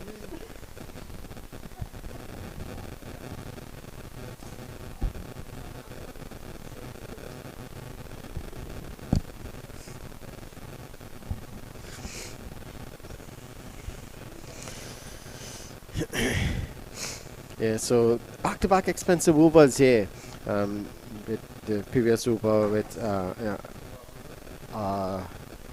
Imran Khan going for 10 odd runs, and now you see Jed Gully going for 6 or 7 runs here. So scoring gets a bit easier now, and it's the same thing we said earlier on Kadir, in terms of, there'll be a point in time where it's going to be difficult to score, and you have to weather that storm, and then it's going to get a bit easier again. So they have weathered that storm initially after losing that couple of wickets, and it's beginning to get a lot easier now. Scoring has been a bit easier for both batters, scoring a bit freer now. So they have to. You're gonna get that sinusoidal wave where you're gonna have good times and good tough times, and you have to ride it out. And it's gonna get easier. So it seemed to be in that patch here now where it's a lot easier for the batters, where they have been able to rotate the strike nicely and pick up the boundaries. So South team now, they have to ride that wave, in which they have to try and keep things a bit tighter to pull it back now and get back into that rhythm where it's difficult for the batters. Yeah, and it's a bit easier to score now. Feel a bit spread. That's a good delivery from Mohammed, just going past the edge. Yeah, and he's shaking his head there. He's like, what do I have to do to get that wicket? Yeah. Just whiz past the outside edge. And Jungle looking to push that one, as you can see on the replay here. He's looking to push that one into the offside, and it whiz past it. That's a typical off-spinner delivery to a left-hander. This one a bit fuller. You can see he's upset with himself there. Yeah. A bit fuller. Wanted that identical delivery again to Amir Jangu. At the end of 69 overs, 182 for 6. So a good recovery here, a good partnership here between Raja and Amir Jangu. And could this partnership make the difference in this match here? Yeah, I'm seeing Shannon Gabriel. Looks like he's going to be coming on from the northern end. So, Imran Khan going back to his strike bowler. And there you could see Isaiah Raja asking for his helmet, because the fact that Shannon Gabriel is coming back into the attack. I don't think he wants to be batting with a cap on to Shannon Gabriel. Richards, maybe a Richie Richardson. Well, those guys are a different kettle of fish. Trust me. Certainly good sense must prevail. Yes, definitely. I was saying a story yesterday. Richie Richardson, he got a ball hit him on his face or his mouth or something like that. And the very next delivery, he hit it for 6.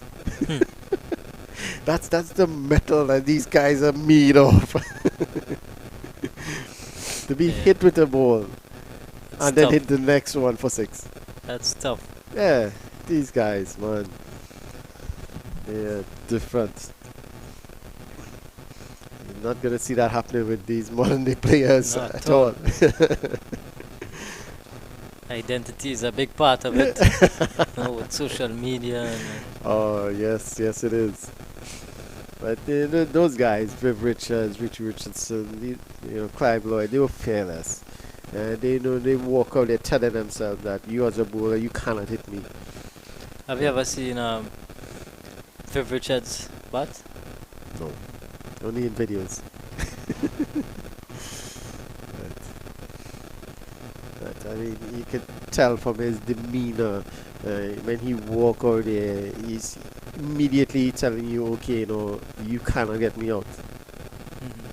And that's the thing about these guys, and that's the difference. That's why they were able to dominate for so long. Yeah. You walking out with the likes of Thompson and Lilly bowling at you without a helmet. And Mad the ball people just stuff, man. Yeah, and the ball just whizzing past your head. That is crazy. If that's crazy. Come on.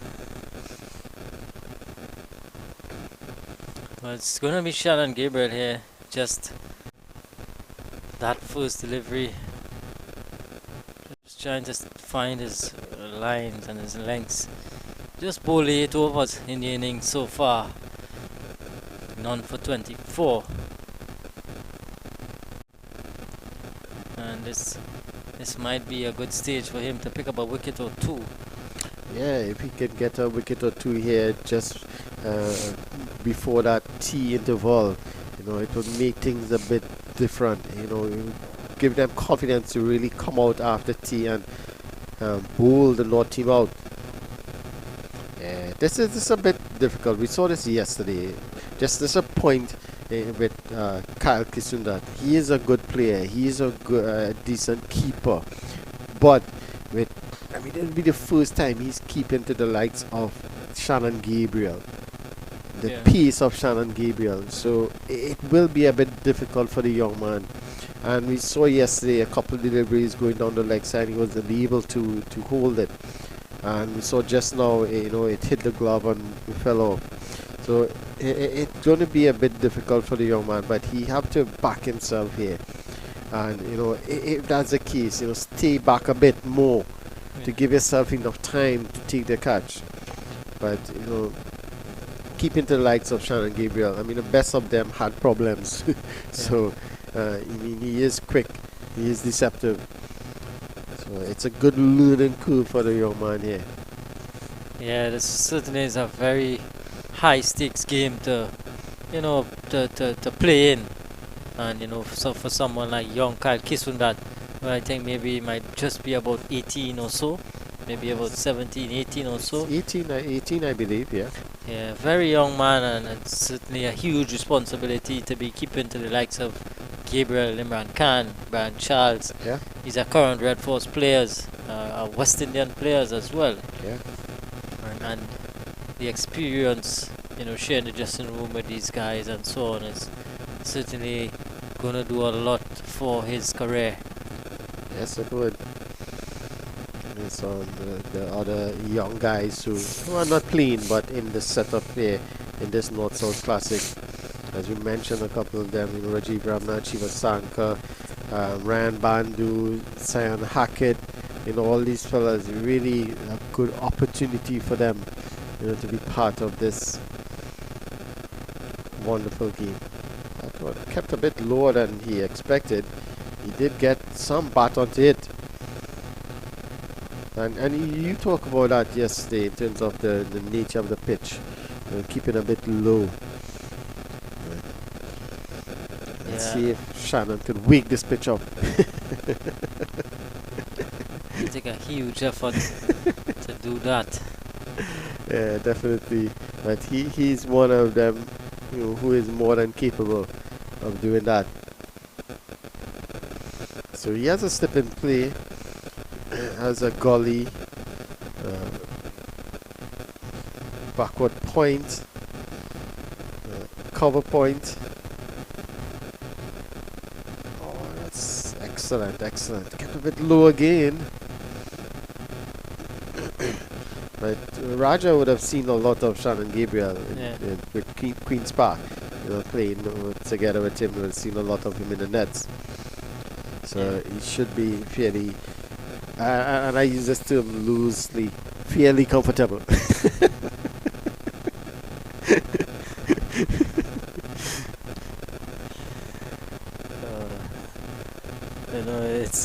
It's always a risk facing these quick guys.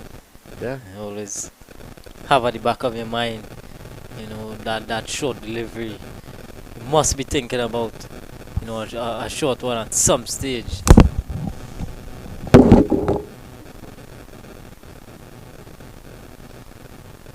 Shannon is appealing for something, but that's a bit of a hopeful appeal.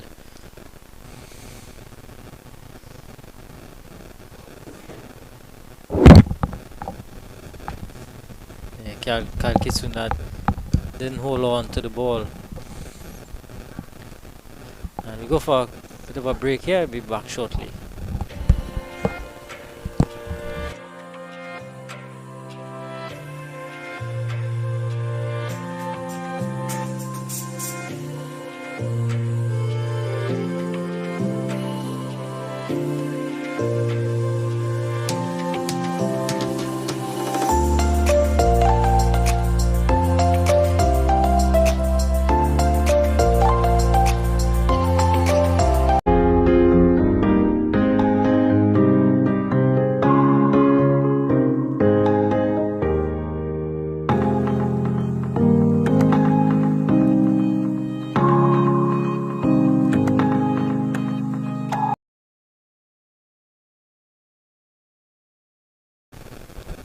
So we're back live here. Jason Mohammed continuing from the southern end. 70 overs have been bowled by South. North 182 for 6, leading by 40 runs. Still 4 wickets in hand. Trying to slowly build this lead. These two going about it quite nicely, both batsmen on 18. Put together 30 odd so far, current partnership of just about 30 plus. Yeah, that's excellent in terms of the context of the game, because South haven't picked up that 2 quick wickets. They would have expected to pick a 1 or 2 again to put themselves in a good position just before tea. But these two have batted really well together in terms of run scoring, and you can see they're just rotating the strike nicely, putting away the odd bad ball. So it's a wonderful partnership. Once one of them are pretty much going, the other just give him the strike, let him go. So this is wonderful in terms of the partnership, and it shows once you bat properly in partnership, it does go well for not just your score but the total on a whole. This one a bit shorter, but Ami Jungle looking to pull this one straight into the short leg fielder. That's Cooper. Having a chat with Ami Jungle as well. Yeah. Back to normal proceedings and coming forward. So at the end of 71, 184 for 6. So Amir Jangu, he's on 19. And Isaiah Raja, he's on 19 as well. Yeah, these two coming together with North just getting a 3-run lead. These two coming out and really putting on a good partnership. 38 so far. And they look quite comfortable. Gabriel with a spell just before the tea break. I believe he bowled a maiden in this previous over. Yeah. So he want to build on that here. Add some more pressure. If he can get a wicket here, it will be excellent for the South team. It will be a good note for them to end this session on.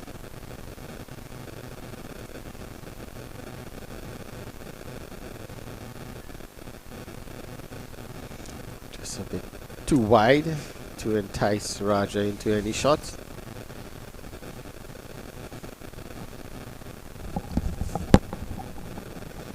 Yeah.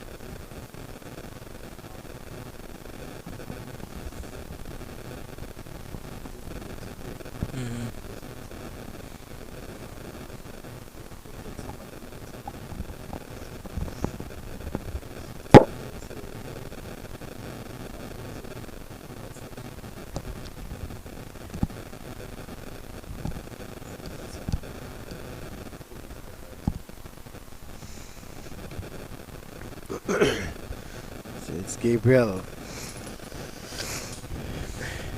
really trying his best here for his team.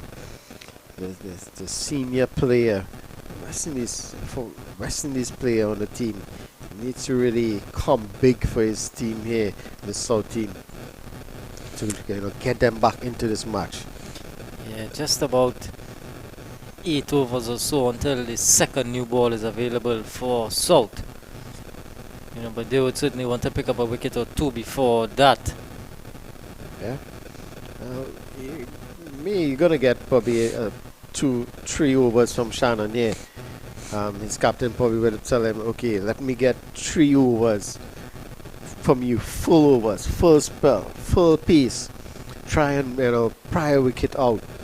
And then he's gonna have this one floating with danger. There's Isaiah Raja. There's no need for him to play with that one. It was wide outside the off stump. Yeah. But Shannon Gabriel wouldn't mind him playing those shots. Yeah, just let it go by.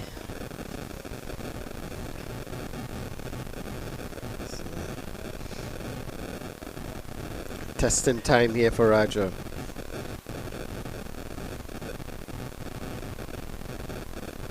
And he's doing the right thing, just taking a few seconds to, compose himself, just run through his mind what needs to be done.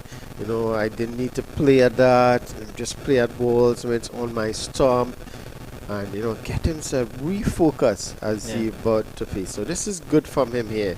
Let's take in this little time to resettle and refocus before he faces this wrong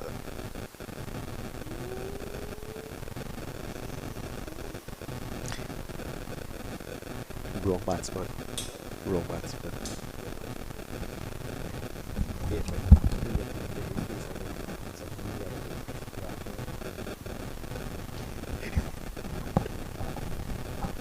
So again, Gabriel, back of a length. Roger right behind it. 184 for 6. South leading by 42.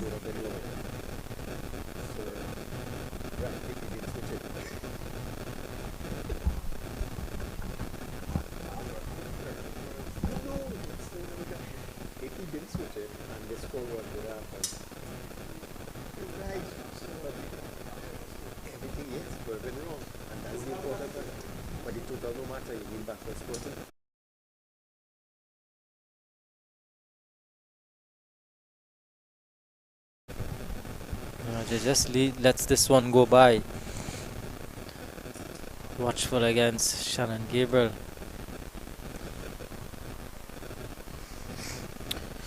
Yeah, and this is good. I mean, this would be back-to-back maiden for Shannon Gabriel. And this is good to see, Army Junglers having a little chat with him, telling them, okay, there's no need to really, go after it. If Shannon is bowling well, okay, fine, let him bowl. Just try to keep all those good deliveries that is on your stump. And let's see it through till tea. Yeah.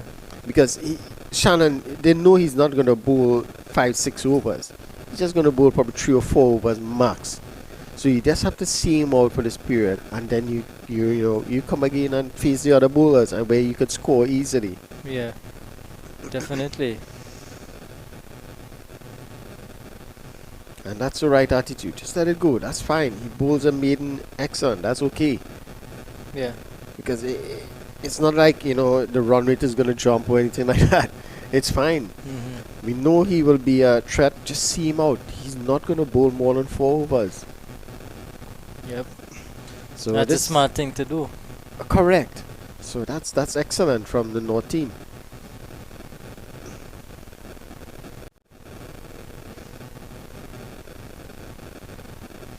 So at the end of 72, another good over from Shannon Gabriel. That's 2 maidens on the trot for him.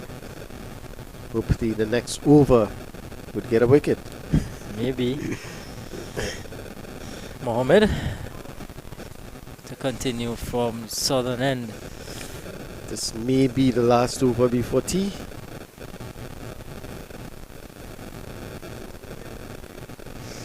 Django pushing this one nicely into the extra cover region. And gonna come back for 2. Good shot. Tossed up a bit and able to just free his arms slightly. Goes on to 21. They could have gotten 3 there, the way Lewis run after that one. He went all the way around. And he's left-hander as well. So they could have gotten 3 runs.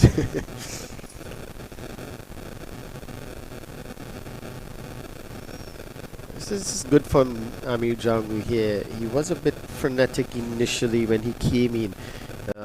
Stepping down to Imran Khan. Reverse sweep. Trying to cut balls off his thumbs. And he has really settled down nicely here and playing what is required, a sensible, mature innings. Yeah. This is really good from him. Yeah, these two have done pretty well. Picking up another single, or gonna get 2 more. So again, hitting that gap, picking off Jason Mohammed easily. Yeah, he's just waiting for Jason Mohammed to either pitch full, where he's driving into the covers, or a bit short outside the off stump and cutting him through point. So this is smart here. Just waiting for Jason Mohammed to make that mistake, and he's immediately pouncing on that and scoring runs. So this is wonderful from Amir.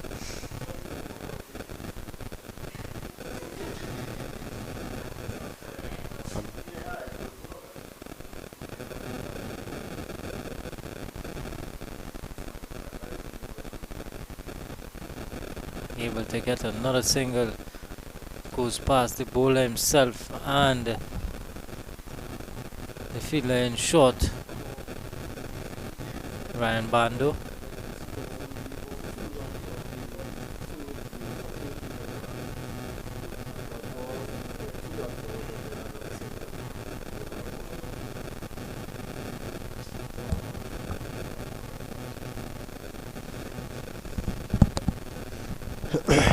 So that's the end of the second session of play here.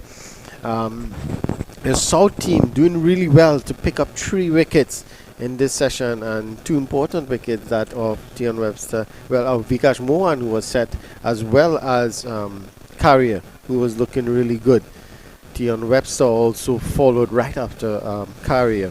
So good session for the South team in picking up those 3 wickets, but in the end there, Django and Raja doing really well to, in that wonderful partnership to extend the lead at the moment. So after 73 overs, it's 186 for 6 North, in reply of 142 for 4 from the South team. Ami Django, he's on 21 and Raja on 19. So we take a break here for the tea, and do join us back in about 15 minutes or so, where we'll have the third session of play here at the National Cricket Centre in Barmy.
after tea here on day 2 of this, the Soca Kings Ttcb North-South Classic.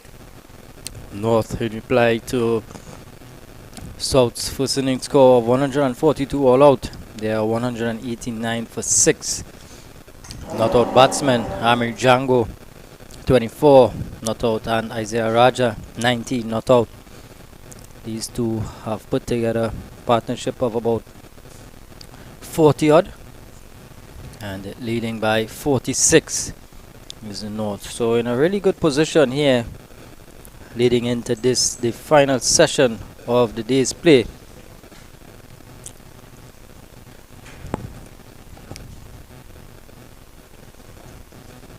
And it looks as though Shannon Gabriel might be continuing from the northern end.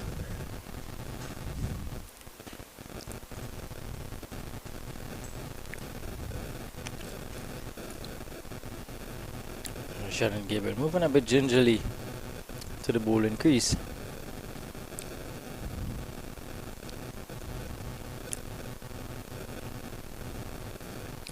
Difficult day for South bowlers, but credit to them. They've stayed in the game as much as they could, picking up those 6 wickets today, 3 in the morning session, 3 in the second session.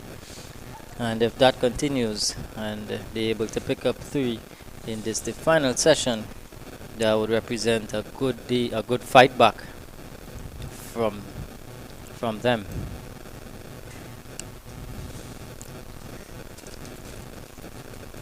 As Ronnie Bikram Das is just having a snack here in these beautiful conditions. He said he'd rather be here in the comfort of the air condition rather than downstairs in hot sun.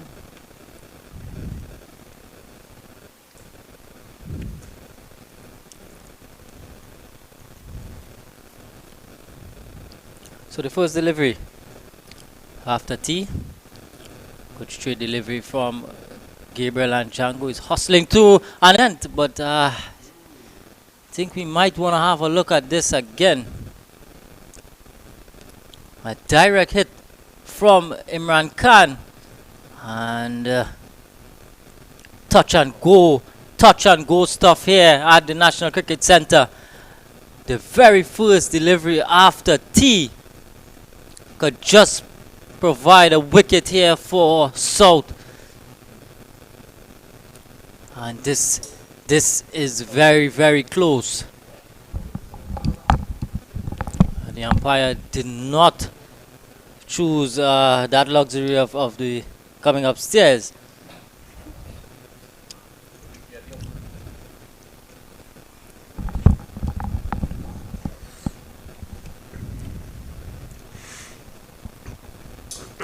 Yes, thank you very much, Kadir. Judging from our replay here, it looked like millimeters. Very, very close. But the umpire, he is in his position. It's difficult for him to give that. But the benefit will go to the batter. So it's about millimeters. I don't think it would, he would have been able to give that out. But looking at the replay, I say it's just millimeters.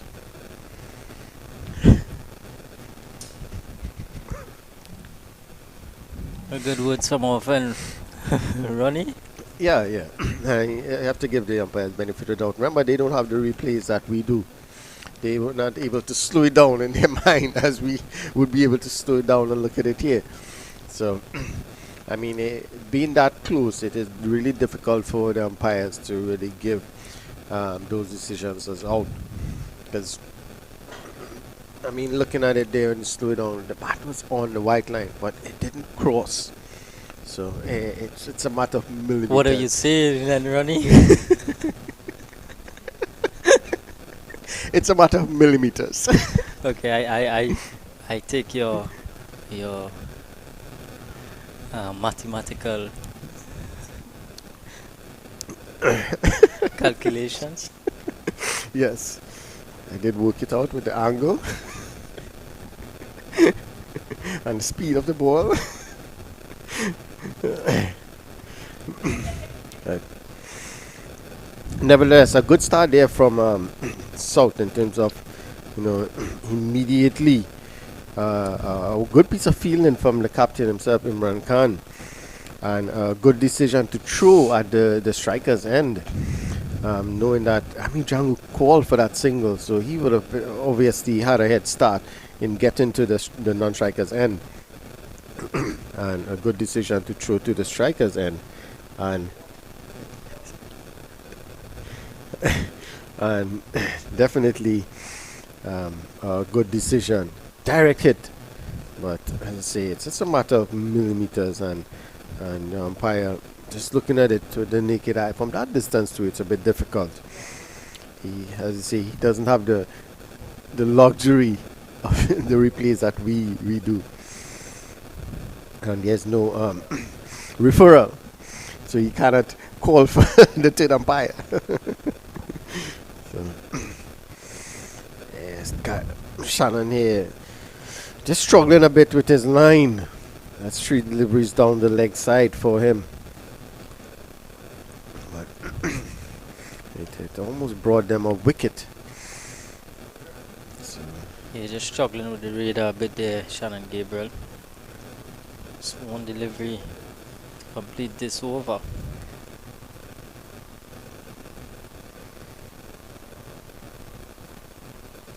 Roger, 19 not out of 60 deliveries. He's been in there for quite some time now.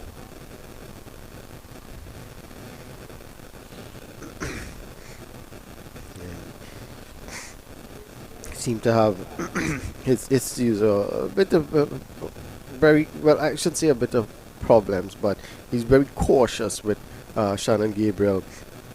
He batted 2 maidens against Shannon Gabriel and just before the tea interval, and now he again just played out 4 or 5 deliveries.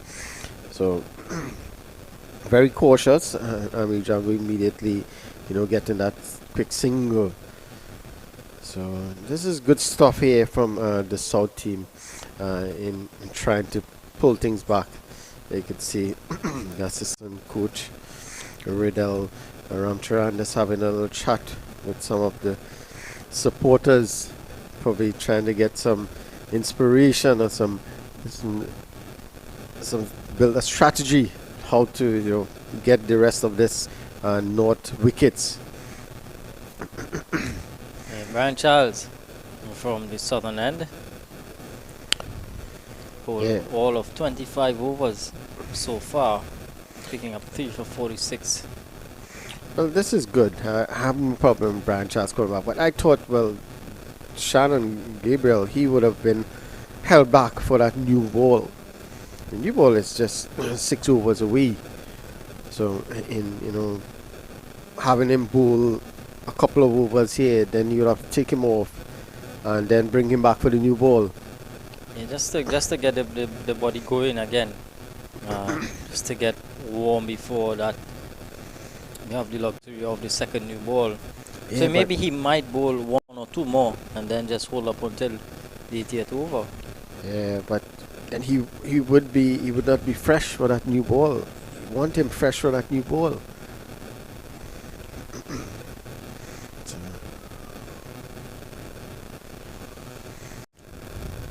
I'm sure you'll be in constant contact with the skipper and the senior players as to what he wants. Well, they would have come out there with a clear plan on how they are going to approach this final session. So that would have been part of the planning process in terms of getting having Shannon bowl maybe an over or 2. So let's see, how it unfolds, so we can try and figure out what it is the plan was really in trying to get this last 4 wickets here.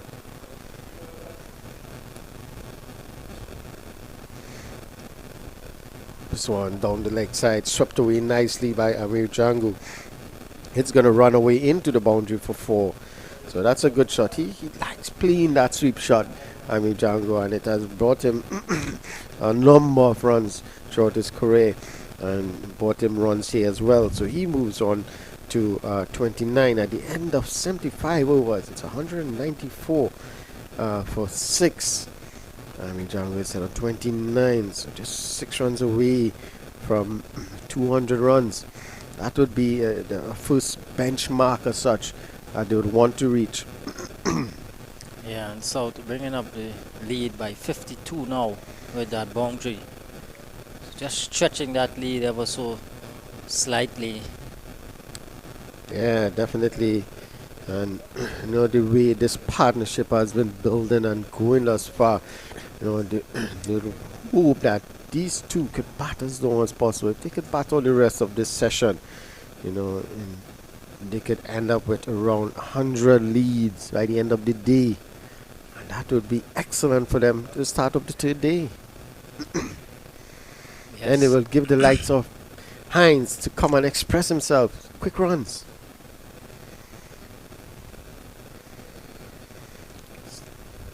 This time driving is Raja straight to the fielder. First delivery he has, Gabriel has really pitched up to Raja. He has been operating that just short of a length outside that off stump. Either Raja comes back and defend or leaves him alone. The first delivery has really pitched up outside the off stump, and Raja was quickly to get on the front foot. It shows that he's not willing to just hang on the back foot and wait for those short deliveries. He's looking at the deliveries, watching it closely. If it's full, he's on the front foot looking to drive. So this is good from Raja here. Worked away into the onside for another single.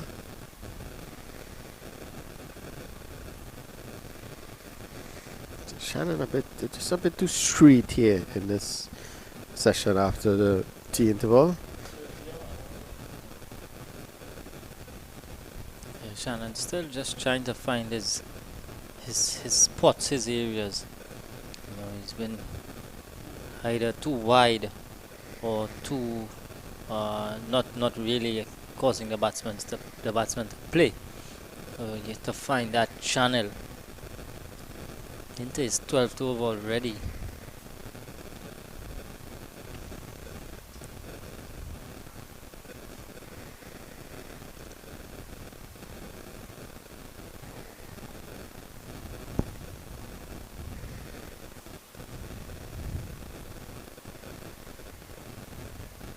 Looking for another single there.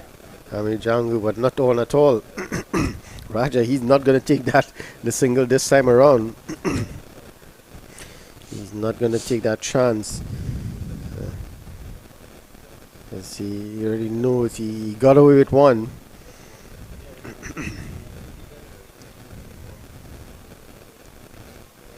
So new ball just about 4.5 overs away, and maybe South might be relying on the new ball to take those remaining 4 wickets. Yeah, definitely. That's why I'm surprised that Shannon is still bowling here at the moment.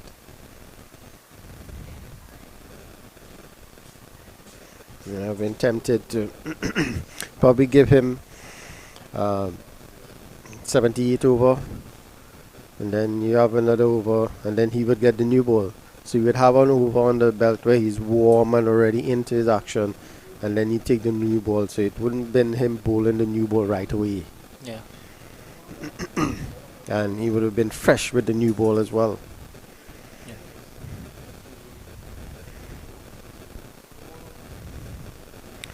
Okay. Goes round the wicket now to the left-handed Amir Django.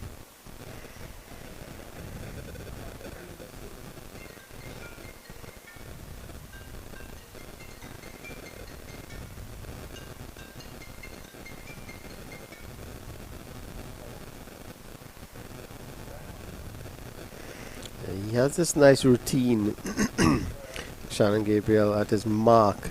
He would spin the ball around on the seam before he delivers. Initially when I saw it, I thought he was just looking for that right position on the seam, that high position. Yeah. But it's actually his routine, just spinning the ball around on the seam before he delivers. Yeah, interesting observation.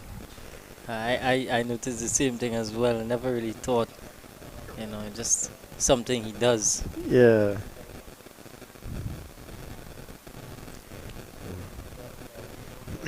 Yes, everyone, as we spoke about it with the batters as well, everyone has their little routine. So Morning Walker from South Africa, he would make a little circle Yeah. before he delivers. Yeah. I think, and well, at the end of 76 over, it's 195 for 6. We take a break and we'll be back after this commercial.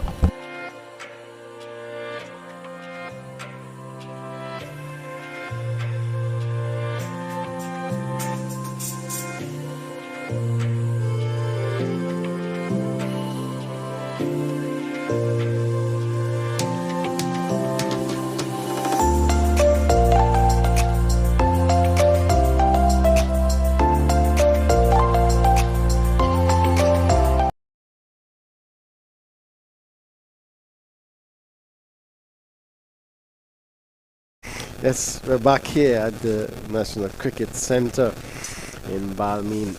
This exciting North-South Classic. North really piling on the runs now. They lead by 50 odd runs. I mean, Jungle looking good for his 29. And it's Brian Charles, he continues. He picked up his half century in the previous over as well. 3 for 50 from his 26 overs. Raja on 20. So worked away into the onside. We'll get one, looking for 2. That's excellent running. They're looking for 3. Could they get 3? Yes, they will get it quite comfortably actually. So that's excellent running from this pair, Raja and Django. Just nudging that ball into the leg side, square of the wicket, and picked up 3 runs quite easily. The runs begin to flow nicely here for North now. 198, 2 runs away from that 200 mark. Yeah, good touch from Raja into a vacant gap of the square leg region. Picking up 3.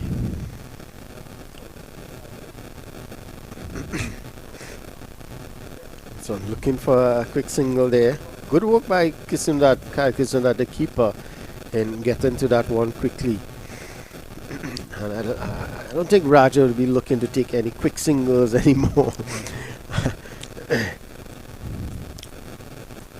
And in the process, these two have brought up a 50 partnership as well. Yes, excellent partnership between these two. 50-run partnership, so excellent partnership that really put North really in the driving seat now. It's just a matter of how much more they can get before they either declare or bat out till they bowl out and then go at the South team. As we discussed before, I think they would want to go probably like 150 to 200 runs, give them to ensure that they bat once and give themselves enough time to bowl out the South team as well. All the spectators taking on the shade from those lighting towers. It's pretty hot over there, and wherever you can get the shade you'll run for it. So yesterday, the coach of the South team, he was sitting on the shadow that was cast by the tower.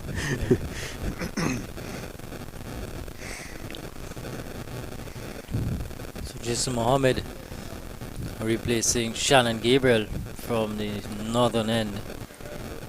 So just 3 overs before the second new ball.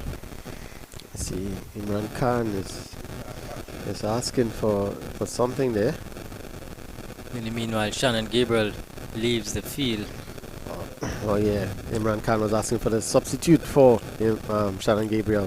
Yeah, Ryan Bandu coming on in place of Gabriel.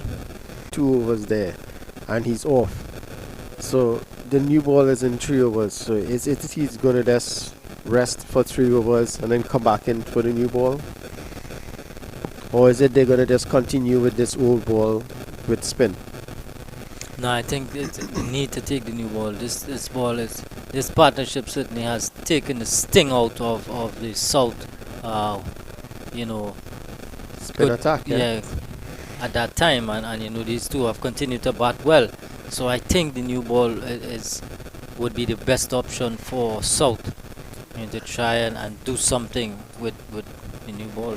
And that's why I was saying that Shannon Gabriel should have pulled him back for now. He should have bowled probably, this over, or the 78th over, and then you have the 79th over and the 80th over. He would get the new ball after already bowl over. Have your blood pumping and such.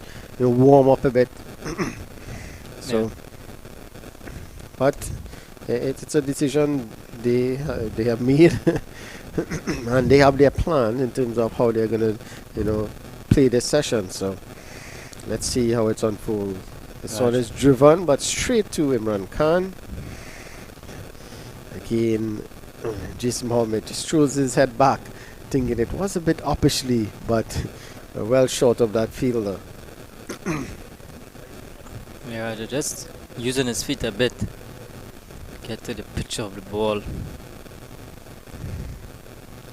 Slightly quicker delivery from Mohammed, and Rajat gets the bat down in time. Still operating with a slip. Jason Mohammed a slip on a bat pad on the onside.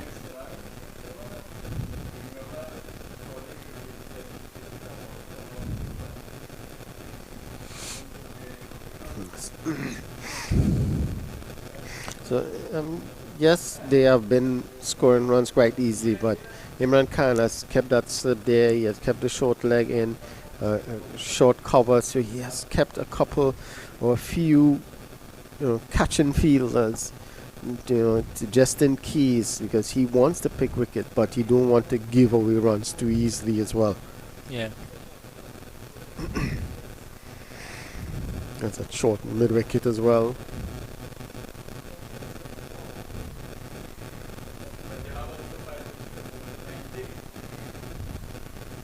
So dot delivery to finish the 78th over, and it's North 198 for 6.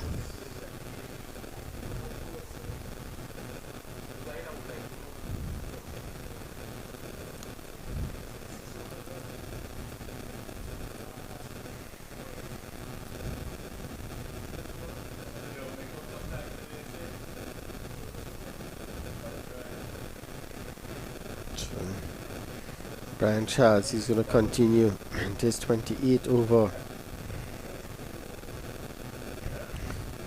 So if they are to get a scenario here now, right? If they are to get a wicket, and let's say this over, would they take the new ball? This one is up in the air, and they managed to get the wicket. Rajiv Ramnath, the substitute, taking that catch. Django looking to get after Brian Charles, and Django perishes.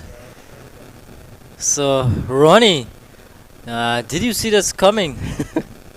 Well, he was looking to go, and he did hit a few uppishly in the previous over, and he tried again and didn't succeed. So it's a wicket that they were looking for. In the 79th over, the new ball is 5 balls away. Would you take the new ball, or would you continue with this ball that has brought you 7 wickets already?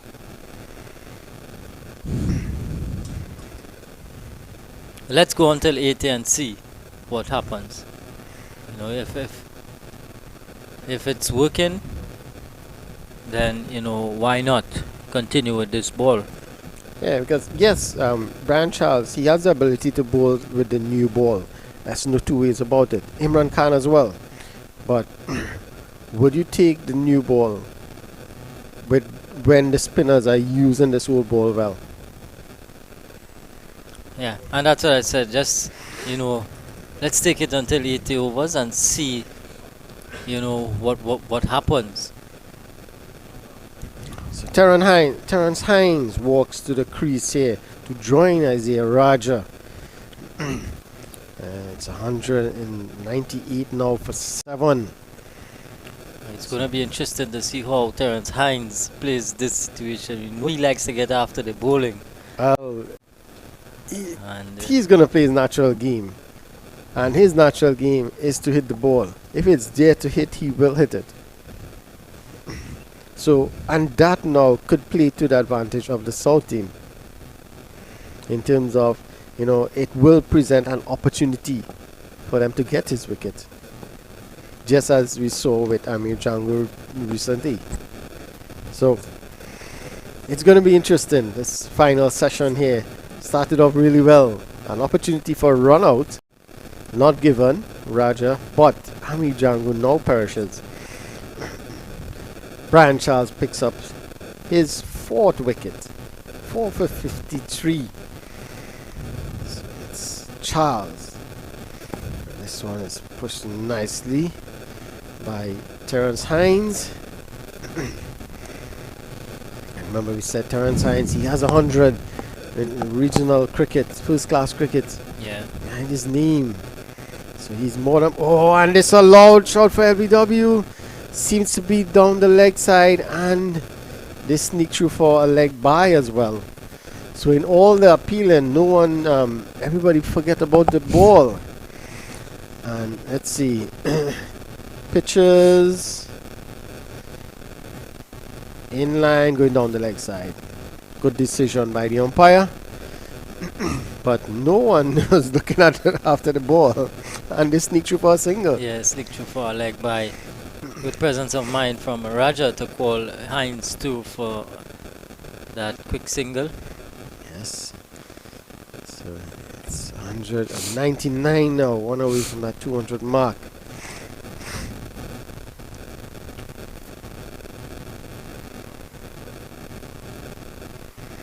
Raja pushes nicely into the covers. Brian Charles. 3 wickets remaining. Could easily get a 5 for here. Yeah, and it would be well deserved if he can get that one more wicket. He's bowled tirelessly into his 28th over now. That's hard work. Definitely is hard work.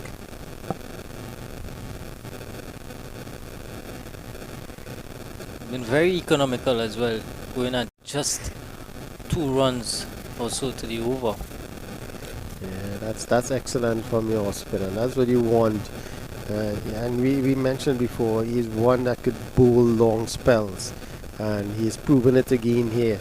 He just got a break for probably about 5 overs, and he came back on, and it immediately brought success. So this is good here from the South team. And let's see who. It looks like Imran Khan. Yes, Imran Khan, he's going to take the ball now. So, for this 80th over. And this might just be a calculated move by Imran Khan, just to probably throw it up and tempt Terrence Hines into a big shot. This might be a plan from the South team, as there is long on back on the boundary as well as deep backward square. And I think that's clearly the plan, because the first delivery is up in the air. Tosses it up really for Terrence Hines. So let's see. This one a bit quicker, wider, cut away. It's gonna get 2 quite easily. Terrence Hines, he's off and running. The 200 is up. Yeah, 200 is up, 201 for 7 North. So psychological advantage over the South team now. Yes.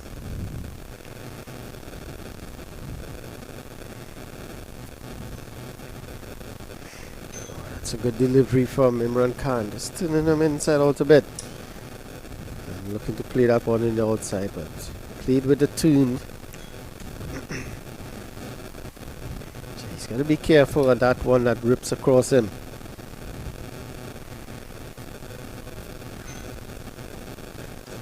Yeah, leading by 59 now, North. That's a healthy lead. Yeah. It's a very healthy lead. Yeah, in the context of the game, it's excellent. And this one is cut away again in the gap, and they'll get 2 more. Ramnath, the substitute fielder. Yes, it's an excellent opportunity for the young man to be out there in this North-South Classic and taking a catch as well. Yeah. You know, helping his team. Try and bowl out this North side. Oh, that's late from Terrence Hines. A late decision to leave that one alone. But the right decision in the end. After 80 overs, it's 203 for 7.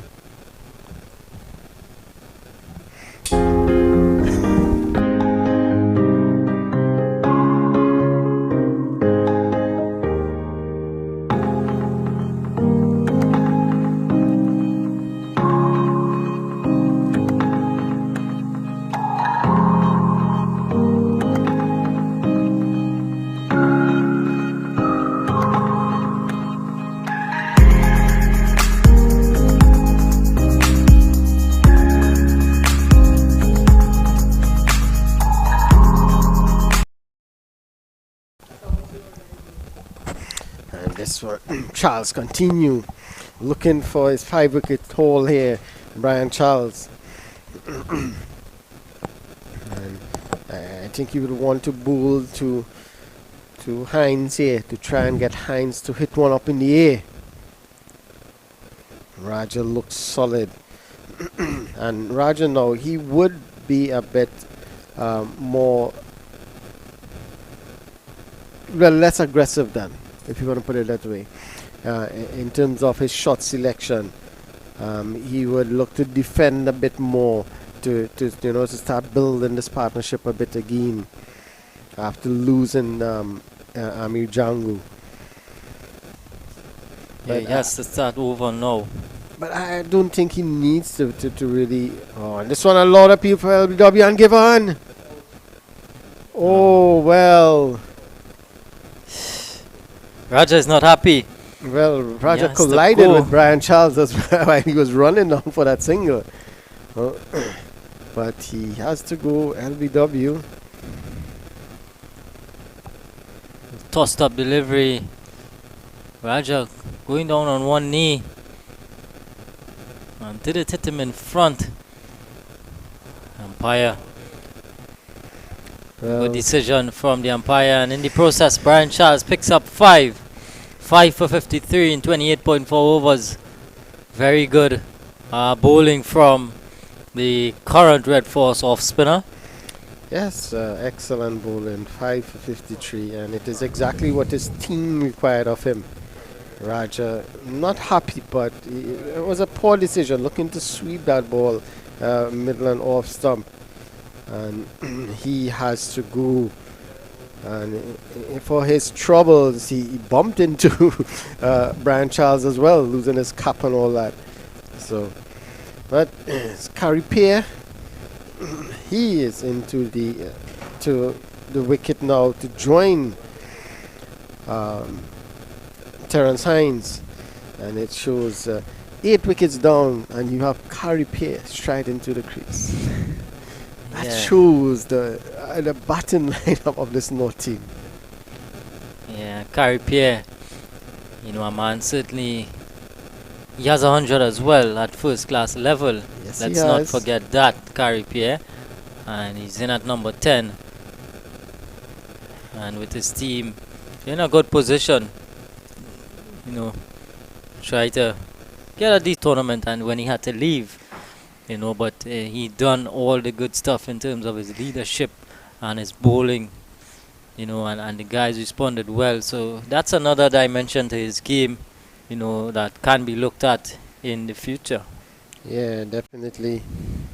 In addition to his batting, as we said before, 37 wickets, a best of 5 for 44. So he is excellent in terms of, he gives you that all-round player, all-round experience as a player. So he would really want, to get a decent score here and, cement a place on that Red Force team.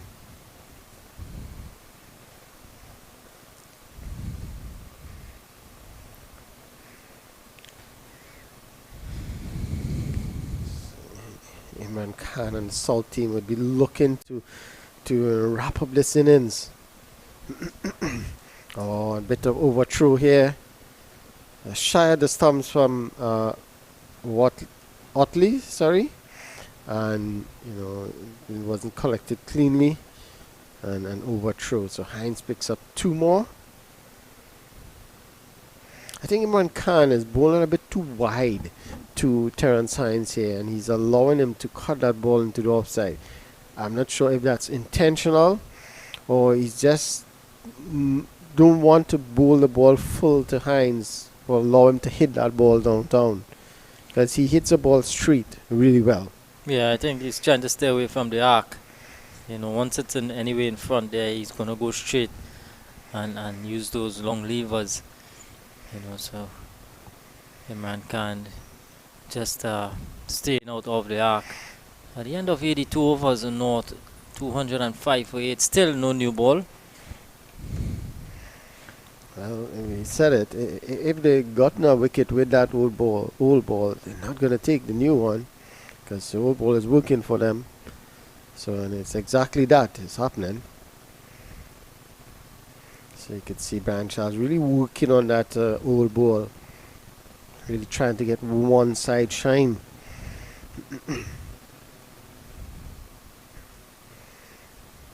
Charles getting some spin. Yeah, he's bowled very controlled today. He was very disciplined in his approach. His figures suggest that as well.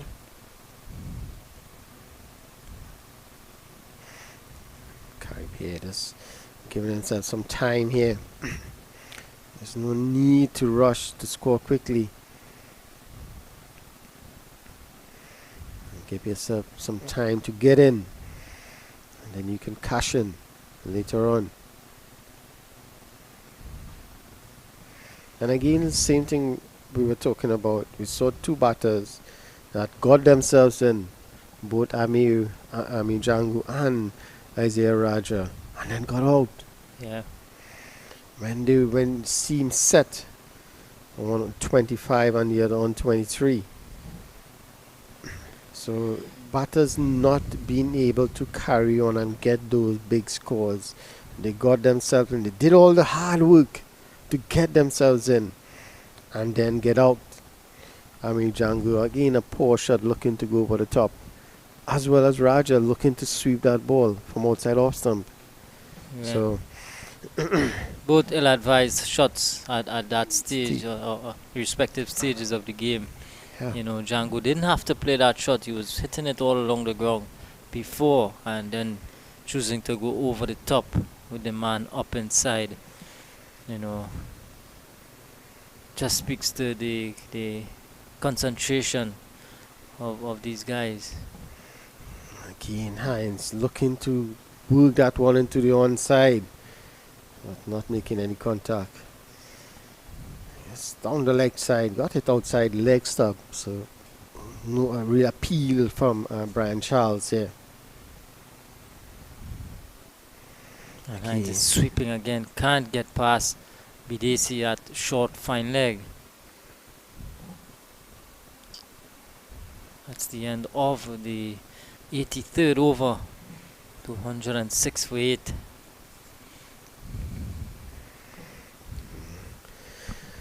So just 2 more wickets again here to to bowl out the North team. And they're ready in arrears. It's 60, is it 63 runs in arrears?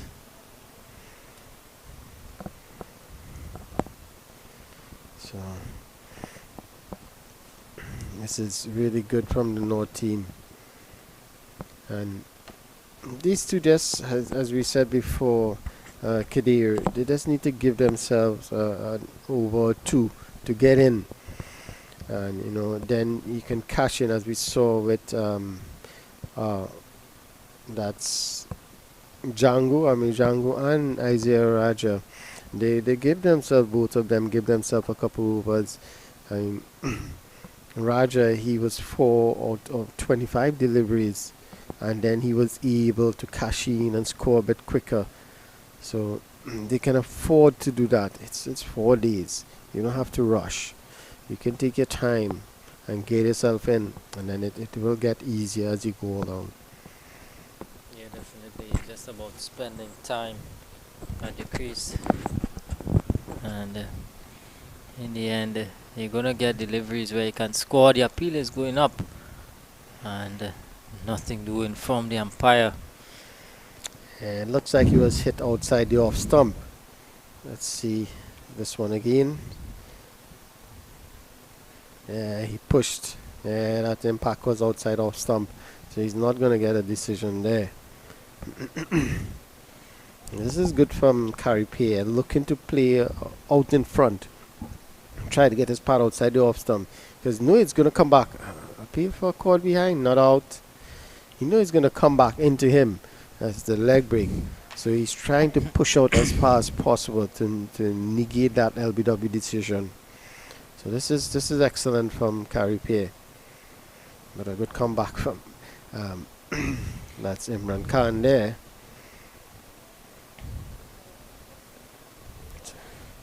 It's a good take by Kisundat. Again, goes past the edge. These previous 2 deliveries just sliding across Pierre. This one seemed to be the leg spin that came back into Pierre, and he played it a bit late. I did not get any bat onto that. He was in front of his thumbs. So this is good ball in here. And the reverse sweep is out, and a lot of appeal for LBW again. Well. Very good over there from Imran Khan. Just asking a lot of questions of Carey Pierre. Carey Pierre just survived.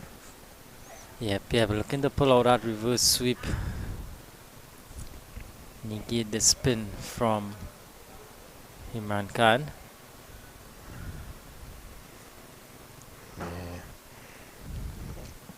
Still a lot of play in the day left. You know, in this game, I think it's way advanced at this stage. You know, just second day, and already, you know, 8 wickets down in the North innings. You feel if South can get these remaining 2 wickets quickly, they might get a chance to bat again before the end of the day. Yeah, definitely. And they would look to, first and foremost, erase that deficit. And then try to get a decent total on the board. Appeal is going up again. Well, he's saying he's bowled him. And he's walked. Well, he has been bowled by Brian Charles. So the keeper, he saw the bails. And the bails fall. And he was appealing. He was appealing to the umpire. Let's see. Yeah, look. He's saying the ball has hit the stump. And the square leg umpire, I guess, raised his hand. Gully and Charles knew nothing about it. They didn't know much about it. Kisundat is the one who went up with the appeal. And it's proven to be successful because that's the end of Terence Hines. He goes for 6, bowled by Brian Charles. And 6 for Charles. Very good performance. But was it a stump or was it a bowl? Let's see. Was it a stumping? Because the square leg gave the decision.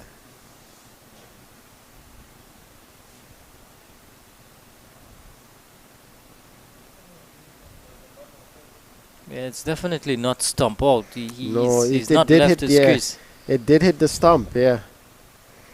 Just clipped the off stump. Yeah, it just clipped the stumps, yeah. And meanwhile, that brings to the crease Uthman Mohammed in that last man for Number 11 position. North. So maybe Uthman Mohammed at number 11 has a license to go after the bowling. Well, we'll see. He is a good hitter of the ball, I can tell you that. He hits the ball really well. He can bat. But let's see how he plays the situation. What's the instructions he got from his coach or captain? Is it to go out there and beat the ball or stay with Caripé? Well, he can bat, Uthman Mohammed. He has a first class half century to his name. Well, So that says something. it says something. Well, let's see how he approaches. Brian Charles picking up 6 wickets. Oh, and that for defensive looks really good. I think the top order would be happy with that Looks really solid, eh? forward defense. Well, Brian Charles picking up 6 for 54 now, and he has really got South back into this match here. Yeah, he's done the bulk of the bowling for South. 30 and a half overs so far. And he's been rewarded with 6 wickets.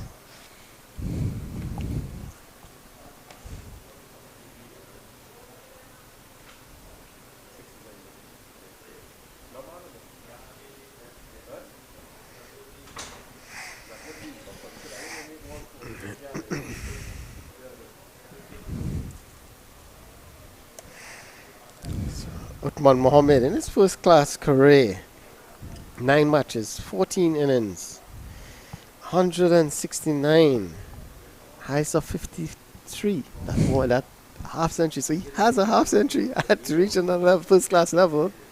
Yeah, against Guyana too. Right. So he averages 13. So you wouldn't expect a huge average from a lower order batter, but he has a half century. Averaging 13 is good for a lower order. Yeah. So he has some capability with the bat. Well, I know he can hit the ball. I know he can use his long levers Yes. and get after the bowling. But I think, Caripé is more, he is, more. He's not a low order tail end batsman by any means. So, it might serve well to just stay with him and see what happens. Yeah. Let him go about trying to score the runs and you just hold up and basically. Yeah, try to eke out as much runs as you could at this stage. Oh, this one looking to sweep. It was wide down the leg side. I think he went a bit early. Imran Khan saw that and looked to push it down the leg side. And it came off the keeper, Karki Sundat. And they get through for a leg by. But Imran Khan wouldn't mind that. He would like to bowl to Uthman Mohammed here, the number 11 batter. Being a right hand as well, he can rip that ball across him. So immediately a slip has come in. That's Brian Charles in that first slip position. Also short leg. But I want to see more attacking. Bringing the point closer. And straight back. And that's the end of the innings. Imran Khan picking up 4 wickets. This one, just throwing it up there. Uthman Mohammed looked to go straight down the ground. And just hitting that one straight back to the captain Imran Khan. He accepts that catch. There you can see. Just tossing it up there. Uthman Mohammed seen it go above his eye line. Looking to go straight down the ground. And an excellent catch taken. And that's the end of the North inning. 207 for 10 of 85.2 overs. So in not taking the new ball worked out well for the South team. Yeah, definitely. Uh, Brian Charles and Imran Khan really did the bulk of the bowling, and Brian Charles duly rewarded with 6 for 53, Yes. and Imran Khan finishing with 4 for 53 as well, bowling out the North team for 207, and the North leading by 65. So a valuable or invaluable 65 they have on the board, and South now would have a period here where they have to come out and really try to get uh, to the end of the day's play, without much loss, looking to the three. But it's very good from Brian Charles. Yeah, excellent bowling from Brian Charles and ably supported by his captain. So the 10 wickets have fallen to Imran Khan and Brian Charles. All 10 wickets.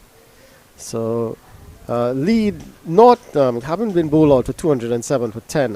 Have a lead of 65, which is an excellent lead. So the first step for the South team here now would be to get over that 65, to score that 65 without losing any wickets if possible, or least amount of wickets. So we'll take a break here as we we'll join you back in about 10 minutes or so to see how the South team cope in their second innings. Haven't been they would be trailing, I should say, by 65 runs. Join us in a few minutes as we'll see the second inning of the South team.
Yes, welcome back here at the National Cricket Centre in Balmain. It's the Soca Kings Ttcb North-South Classic. And so far we're into the second day, into the third session of the second day. And both South and North have already had their turn at the wicket. See how the wicket field. Remember, South batted not won the toss and batting first. They made 142 all out. And North, in their first innings, they were bowled out for 207. So South now about to take strike in their second innings. Otley and Cooper at the crease. Otley taking strike. Terrence Hines taking up the attack from the southern end. Welcome back, Kadir Mohammed. Yeah, good afternoon again, viewers. And yes, North with a lead of 65 to go into the second innings of South. And the Keon Otley and Sifos Cooper have a job on their hands, to get that first target of getting to 65 with not much loss, and hopefully set up target score for North when they have to bat last on this surface. So South is off and running. Otley just working this one into the onside. A bit too straight from Hines. And Otley picks up 2. So that's 2 into the deficit already. So, and you said that, with minimum loss of wickets, but they would really try to see if the two of them could form a good partnership. Otley, he did score some runs in the first innings. I believe it was 12 in the first innings. So Cooper didn't score. He got out with a beauty of a delivery, and from Uthman Mohammed getting the outside edge. So he would really want to, bat and get a good score here in this second innings. So it's all to play for with these two. The last chance for Cooper really to impress the selectors here. Yeah, Sifos Cooper, a young man, just trying to make his way in the first class setup, or the Red Force setup. So, he had some good performances in the under 23 tournament, and previously in the Dream 11 T10 Blast. He had some good scores to the back end of that tournament, playing for the Samp Army team. Cavaliers, yeah. This one is driven nicely. A beautiful looking drive through cover and picking up for Keon Otley. This positive start here from Keon Otley. This one pitched up delivery. A bit of width given, and that's a good looking drive from Otley. It is getting to the pitch of the delivery and finding the gap nicely, picking up 4 runs. A good start here for Otley and the South team.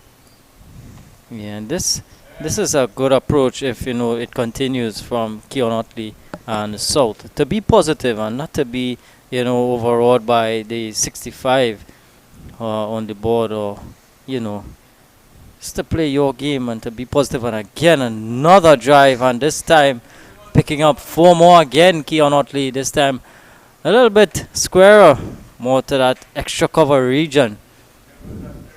Well, the first drive was to the right of Isaiah Raja, and this time it's to the left of him. A bit in the air, but in the gap nonetheless. So that's 2 boundaries, back-to-back boundary from Otley. And Otley comes out here with pure intent, and he's not going to let the bowlers bowl and settle into a rhythm here. He is going to, if it's there to hit full to drive, he's going to drive. And this is wonderful. Driving again, this time straight to that fielder, and that's Webster. Yeah, hands on head from Terrence Hines. That one was a bit uppish. Landed just in front of Webster at cover. That brings to the end the first over. South 10 without loss.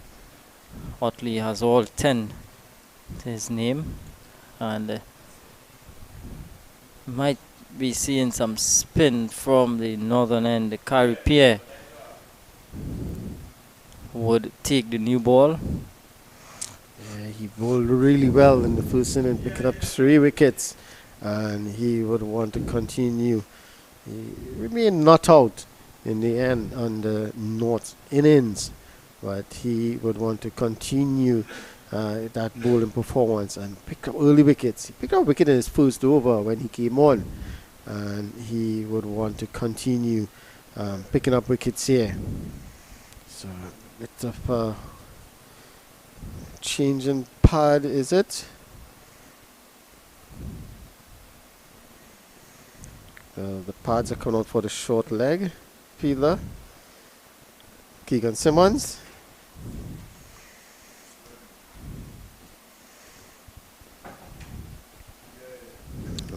Is that a position that you would enjoy feeling in, Ronnie, in close? Definitely not. I have a nice story for you. Playing with Presal, playing with the reserve team this time. That's early on, and we were playing at Central Sports. We were playing in Press Ground, and the short leg fielder, I think we batted first, and our time to field. A leg spinner came on to bowl, and we told them, okay, nothing short, because he had a short leg. First delivery was short. Batsman came back and pulled, and the fielder was down there, and it hit him straight in the foot. He had a helmet on. It went through the helmet and hit him here. Yeah, it's dangerous. Yeah, but he didn't even move. I had to tell you how bad it was. And eventually, they took him to the hospital and all of that. And then the captain looked at me and asked me if I would go there. And I tell him, hell no. I'm not going there.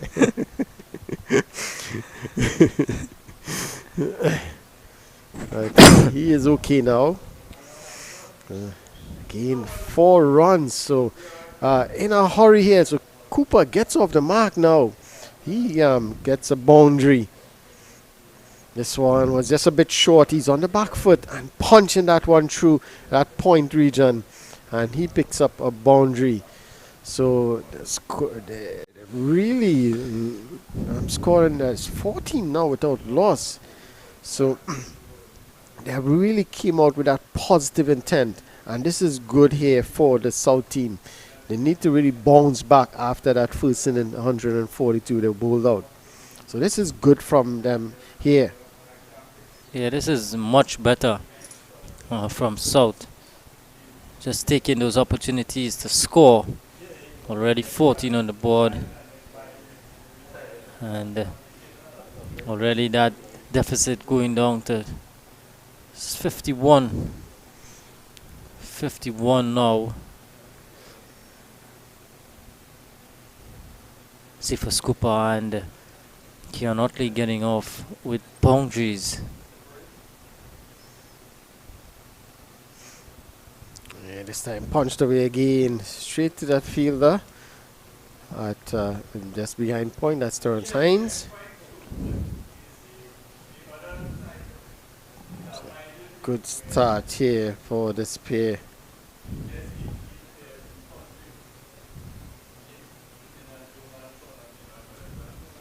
Well forward this time.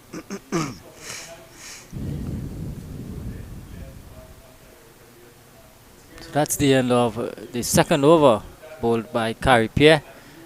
And at the end of it, South 14 without loss. Terrence Hines is going to continue from the southern end. I'm surprised that Uthman Mohammed didn't get the opportunity with the new ball. At least an over or two to see if he can produce something. He did get a wicket in his first over. So I'm surprised that Bravo didn't look to Uthman Mohammed. At least an over or two before you bring on Carrie Pierre. It's going to be Hines to continue on this one. It nipped back in, a loud appeal.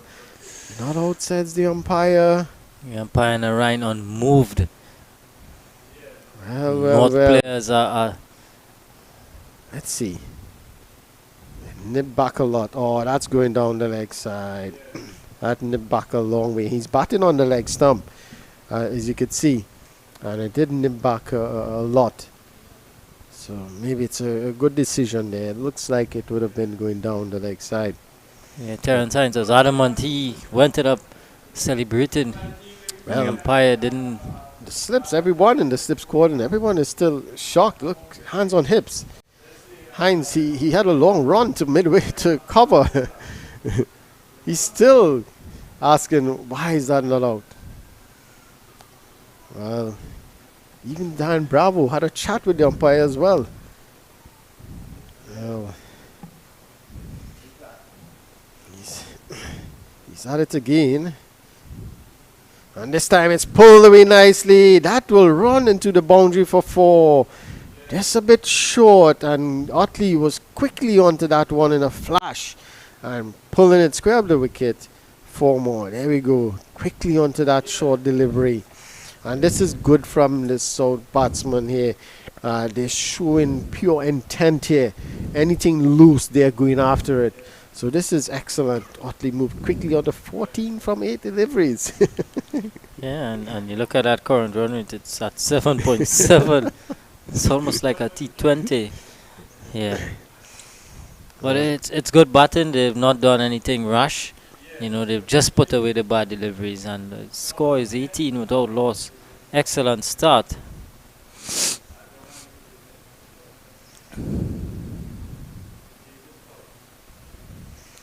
Full-blooded drive. This time Webster in the way.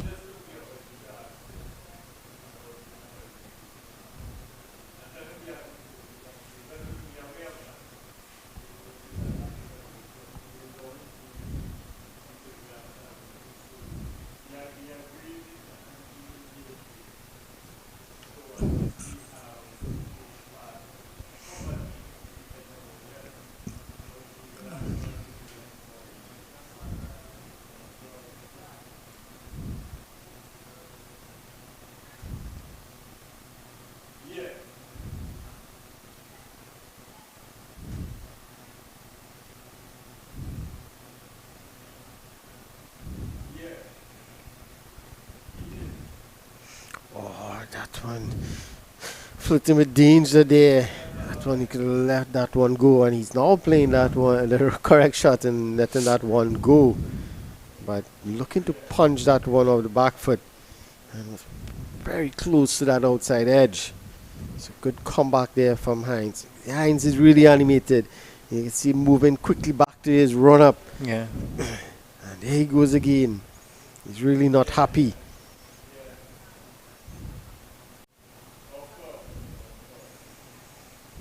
He's really not happy with that decision. Normally he takes his time, you know, goes all the way down to the batter to have a little chat with him. So he's clearly not happy with that decision. But it's not out. Otley is there. He's on 14. But a good comeback here after being hit for that 4. Oh, and he's bowled him this time. What a delivery from Terrence Hines. That one nipping back. And he's saying to the fielders, there's no need for the umpire. He's going to take it on his own. Excellent comeback from Terrence Hines. Yeah, beautiful delivery. Shipped in, back into Otley. And Otley was through the shot. Really went straight through Otley. And clipped the top of middle. Very good comeback from Terrence Hines. So South, they lose their first wicket at 18. The score, Terrence Hines, final delivery of the third over. Picking up the dangerous Keon Otley, he has to go for 14. Yeah, and that's why I think he should have, Bravo should have bowled Uthman Mohammed from that northern end. He's getting some movement with the ball. I could see that ball swung in the air and then it came into the left-hander on pitching. So maybe the Uthman Mohammed, he does swing the ball. And maybe he should have been bowling from that northern end, especially to the right-hander. Yeah. But I really like to see Uthman with the new ball. Correct. I think he should have been given an opportunity with an over or 2. But it's Caripia could continue. Navin Bidesi now. He joins Cooper at the crease. So in their first inning, they got a North. They got picked up an early wicket. And here in the South second inning, North picked up an early wicket again. Otley this time going 14. Quick fire 14 from Otley. 3 fours in that. Yeah, it's like boom, boom, and out Yeah, from Keon Otley. but That's a really a good delivery from Hines. exactly. Take nothing away from Hines. An excellent delivery. And that's what he's capable of with that new ball. And he's fired up with after that one. Yeah. Caripia. And Caripia needs to follow up here with with a good over. He needs to be tight on that middle and off. Not give anything away. Put the pressure back on the fielders. On the batters, sorry. Just short on the back foot. Punching straight to that extra cover. That's the man. Uthman Mohammed there. To spend some time out there. And Terence Hines with another left-hander in Navin Bidesi in his sights. Yeah, and he will want to, bowl a similar delivery. Give Nine Bidesi some trouble in the first innings in pitching that ball just outside the off stump. You see Shannon Gabriel, one of the youngsters. He's part of the under 13 national team. And his dad, they just came back from Guyana with that under 13 tournament. So he had an opportunity there to meet Shannon Gabriel. Yeah.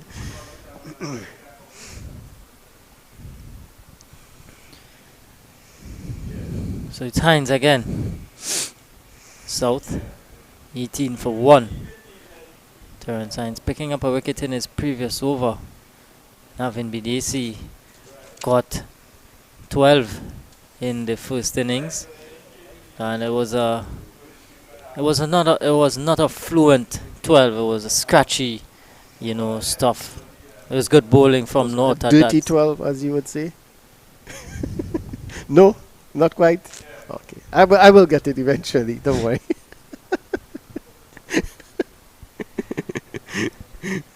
All right, a scratchy 12. We'll go with that. Scratchy 12. Scratchy 12. All right. Yeah, he didn't look the part at all. He looked very uncomfortable at the crease. Got a few edges that went for 4. So and Hines did give him a lot of problem from this southern end as well. Bowling that ball outside the off stump, beating the bat on a number of occasions. So he would have that in the back of his mind. And he would want to, settle himself here to get a good total. And Hines enticing him, Yeah. just as he did in the first inning, throwing that wide one. And that's the real Hines, all the way down, having a chat with the bowler. That's the Hines we know. That he is really fired up after that wicket of Otley. Yeah, he has. 3 slips. They're a bit staggered. First slip slightly wider than regulation first slip. And second slip in. Oh, that one moved away from the left hander. He was looking for it to come in. And it just left him. Hines just having a chat with him to let him know. Now that one just moved away. So that's what you get from Hines. Yeah, they slip Gordon for North. Jeremy Solazano at 1. Yannick Carey at 2. And Keegan Simmons at 3. Wide third slip, more gully. Yeah. And Carey Pierre at point. Carey Pierre at point. It's a short cover catching Tion Webster. And again, Hines is running down his hands in the air. Yeah. I think it's, leg by signal. I thought it was bat involved. But it's leg buys. This excellent stuff from Hines here.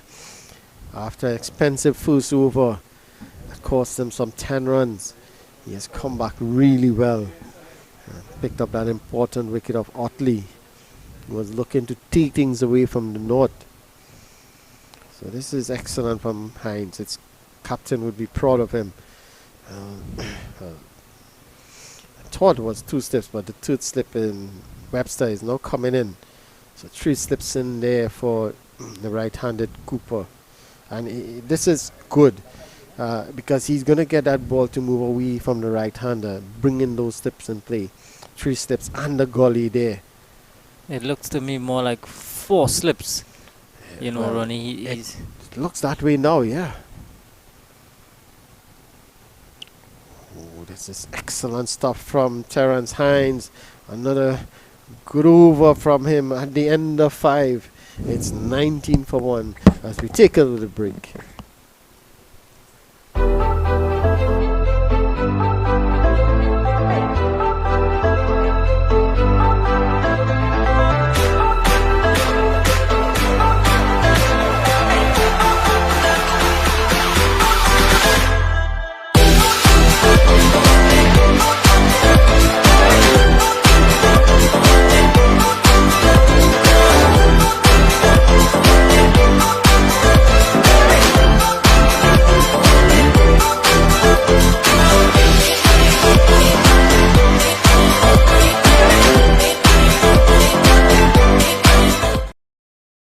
We're back here at the National Cricket Centre. An interesting game at hand.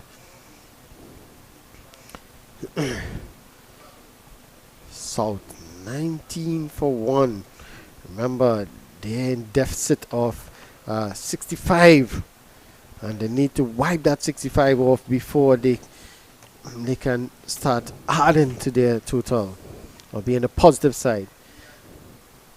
Carripier to Bidesi. Remember, Carripier got Bidesi playing back to a full delivery, and he was on LBW in the first innings. And Bidesi again, that delivery just on the back foot, looking to work into the onside. So he has to be careful, be wary of that one. That delivery has come back into him. yeah, South trailing by 46. And this time Bidesi is going to get his first runs, picking up 2. Might think about 3. They should have been looking for 3 there. They should have gotten 3. It was a long way close to the boundary. They should have been looking for 3. But that's a better shot from Navin Bidesi, a more confident shot from him. Let's see if that will do him some good. Again, nicely driven into that cover point region. They're going to get 1.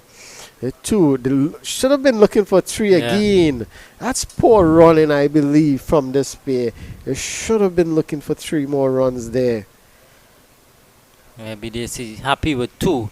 Really went a long way, you know, to the boundary and should have been at least attempting to get a 3rd run. Yeah, if they had run the first one hard, it should have been easy. Back for 3. This time nicely behind it.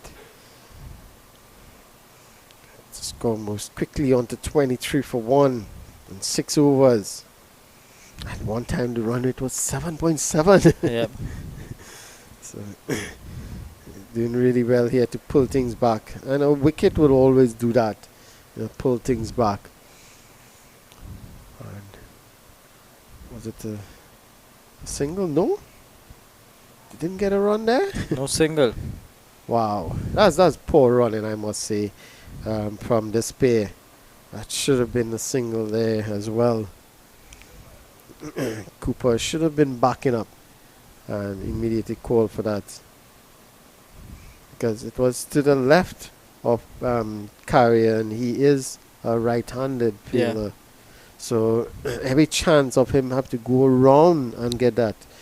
That's poor. You have to know your fielders when you're looking for those singles. You want to see more urgency when it comes to running between the wickets. Yeah. something that we as a cricketing uh, body in the West Indies, I think we really need to look at run between the wickets a lot closer. Special attention must be paid to that aspect of the game. Yeah, definitely. And the thing is the left hand right hand combination. So those singles, those three, would change the make it difficult for the bowler to bowl to the left hand and the right hand. Oh, that's Oh, an this excellent delivery again. That one coming into Cooper. Played all inside that, all around that one. And this is excellent from Heinz here. An excellent spell from him. Yeah, beating Sifas Cooper on the inside this time, getting that ball to shape back in to Cooper. So he's showing us here that it's going both ways at the moment. He brought it back in, in the dismissal of Keon Otley, and he's getting it to come back into the right hand as well. Yeah, definitely. That is excellent from Heinz. And this is what you get with him. He generally will get the ball to go away from the right hand or into the left hander. But he also gets that ball to nip back into the right handers. And that's where he's dangerous, in getting that ball to come back into the right handers or just move away slightly from the left handers. And once he starts to do that, the batsman now tries to think in their mind which way is it going. So he has to keep it on that off stump line. Oh, this one straight in line, worked away. Is it taken? No, it's over the head of Raja and it goes into the boundary for 4. So strain on line there and whipped away by Cooper just over the head of Raja, and it's 4. Heinz is on his hinds there. He hands on his legs, and he's trying to figure out why didn't Raja take that. But if we had the replay from our director, we would have been able to see how far it was. But thanks, Mr. Rapport. I think it just flew past Raja, who's at square leg.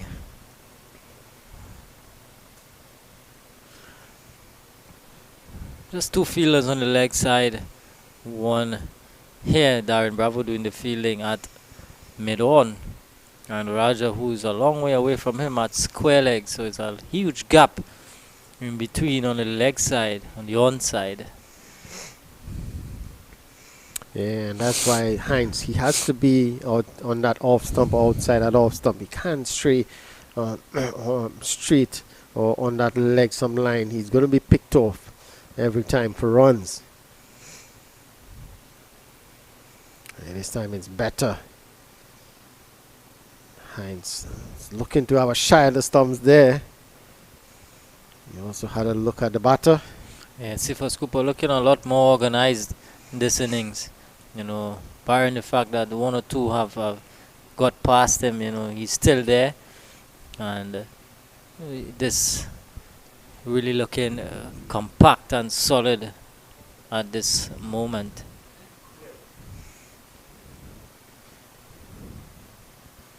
And he's leaving alone this one just outside off stump.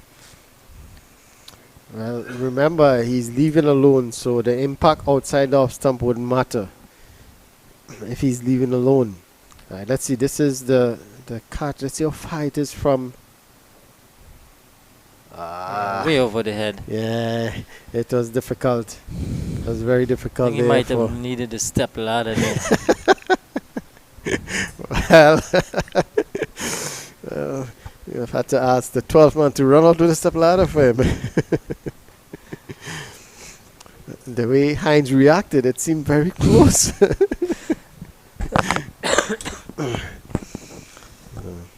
Bowlers can be very harsh on fielders. It's a wicket involved. Yeah. Definitely. They tend to feel everything should go to hand. Yeah.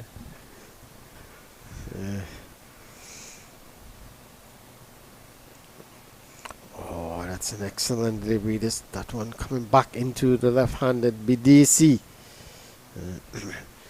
BDC You know, even though that ball is spinning back into BDC, I would just like to see a man right in front. And this one just goes past Webster at leg slip. Getting a leg by.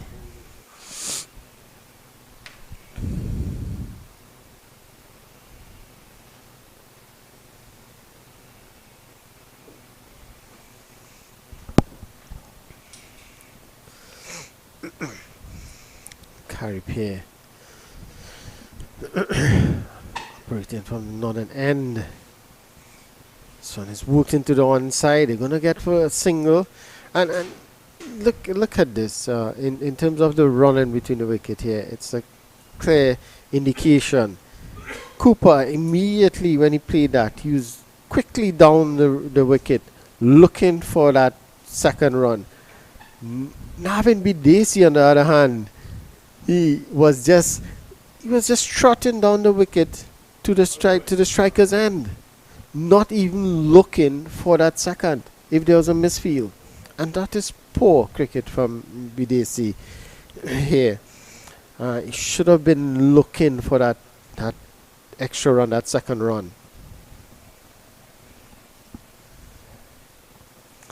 And this time it's touched pass, carrier at slip.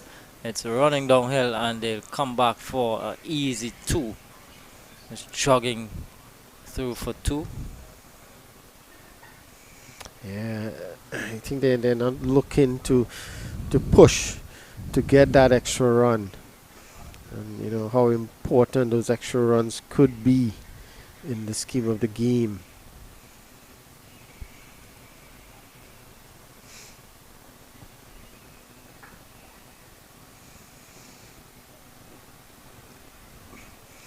BDC again has to go a very soft dismissal.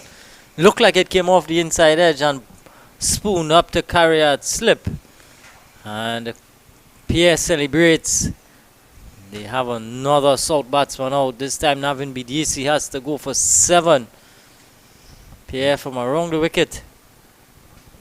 Yeah, just inside edge onto the pad and up in the air. Carrier does the rest. And the BDC has to go. So South tottering a bit here. 31 for 2. Yeah. Still trail by 34. Pierre has his man again. He has Bidesi.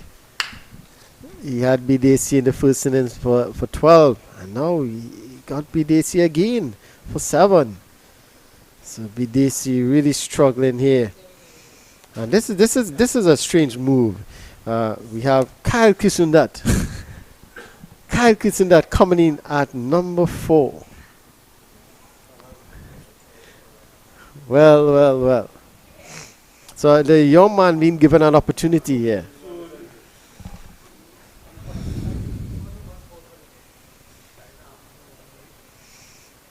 Yeah, this is a bit strange.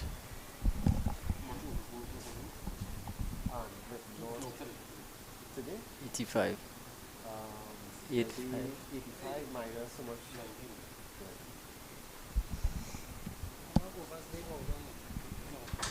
85. 66 overs bowled. 66 how much bowled? 8. No, the way behind.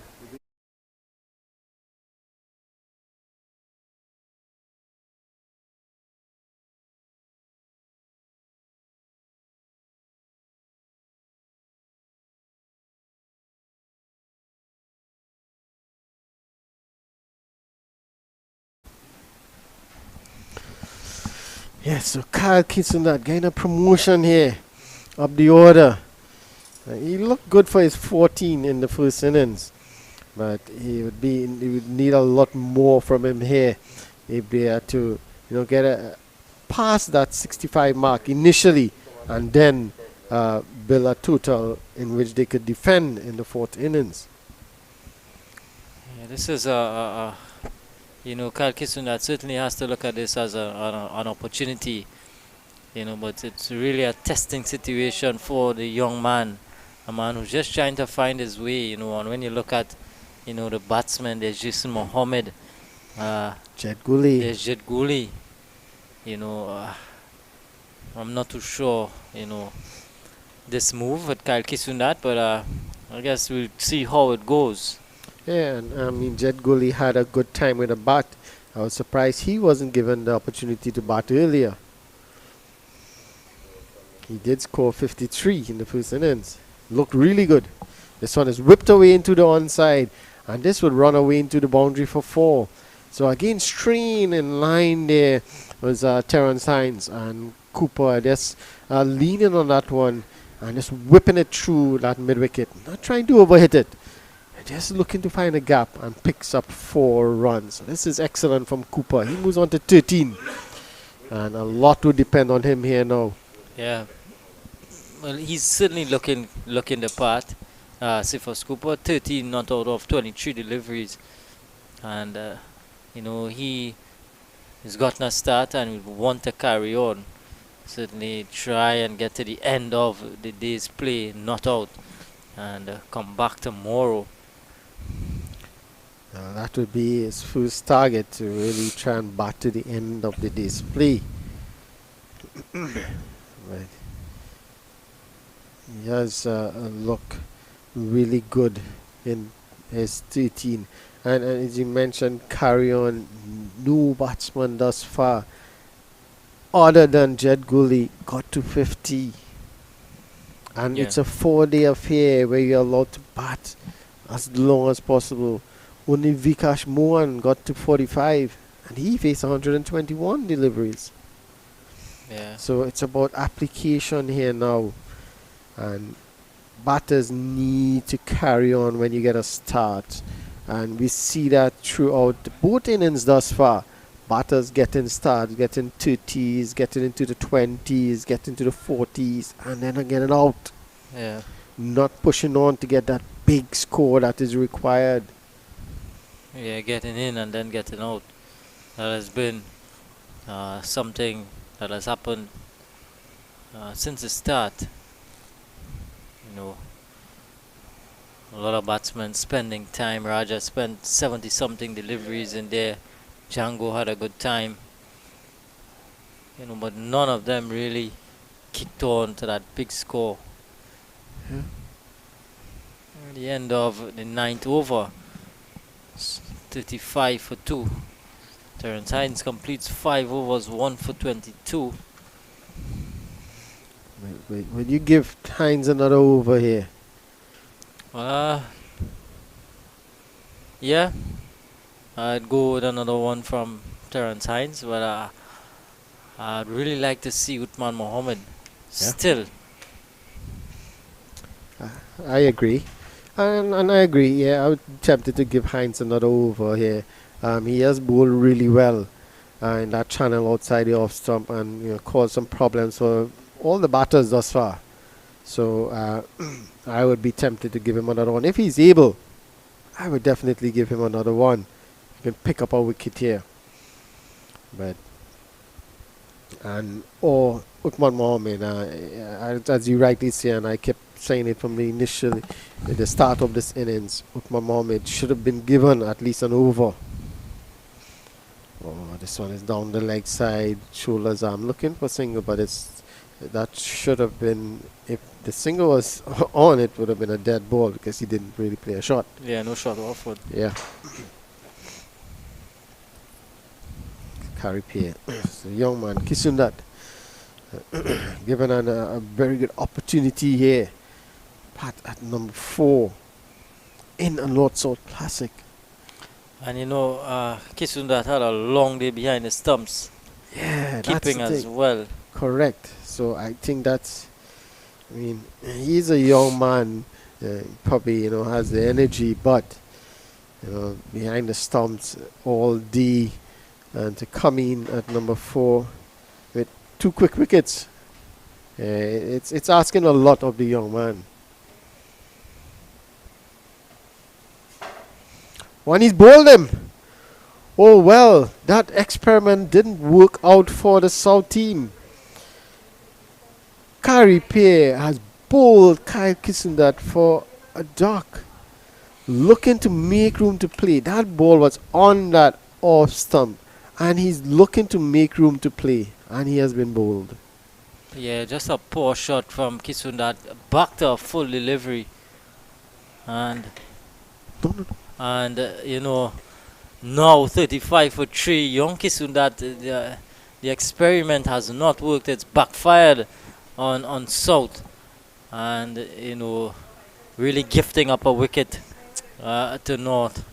Young Kisun that would be disappointed with that. Well, it's Justin Manick is gonna go. So they're sending out the night watchman. You know, I was about to tell you that, Ronnie, when I saw Kyle Kisun that come out to bat. I'm not sure if Imran Khan and the coaching staff, you know, are really thinking about just getting through the day's play and having that's the reason why they sent out Kyle Kisun that. You know, I was about to tell you that, but now I'm seeing Justin Manick and it's almost as though that's what they are saying. Yeah, but why would you send Kyle Kisundat if he's one of your top batsmen? Why would you send him out as a Well- night watchman? I would have sent Justin Manick. It's more of a gamble, I would say, with the young man. You know, we know he can bat, and we know, you know, it's if he gets through the third day, if he gets through to the end of the day, you'd say, well played, youngster. But it didn't work out, Oh. and it's backfired on them. Yeah, I think it was giving him an opportunity, really, to see if he can do something, right? But if it is you're sending Justin Manick now, you have probably over half an hour to play, and you're sending Justin Manick here as the night watchman. I think this is poor. With Kyrie Pierre bowling like that, you want one of your senior players to go out there. This is amazing. The thinking behind. Well, I'm sure you're gonna get the answers for this. You always do. Well, to be honest, I really don't want to ask those questions. But I will ask. You know, what is the thinking behind, you know, sending these guys? I don't think it's a bad idea. I mean, in sending Kyle, giving him an opportunity, fine. But the thing is, he was behind the stumps for almost the entire day. And it's a lot of people. Oh, well. Kyrie Pierre, he's Darren Bravo was jumping over the wicket in the pitch. Appealing. Look at it. This one. Oh. Well. What? We're just gonna leave it there. No comments. Well, Darren Bravo was jumping all over the place. He was sure that it was out. Yeah, now. What's Darren Bravo? Look at him go.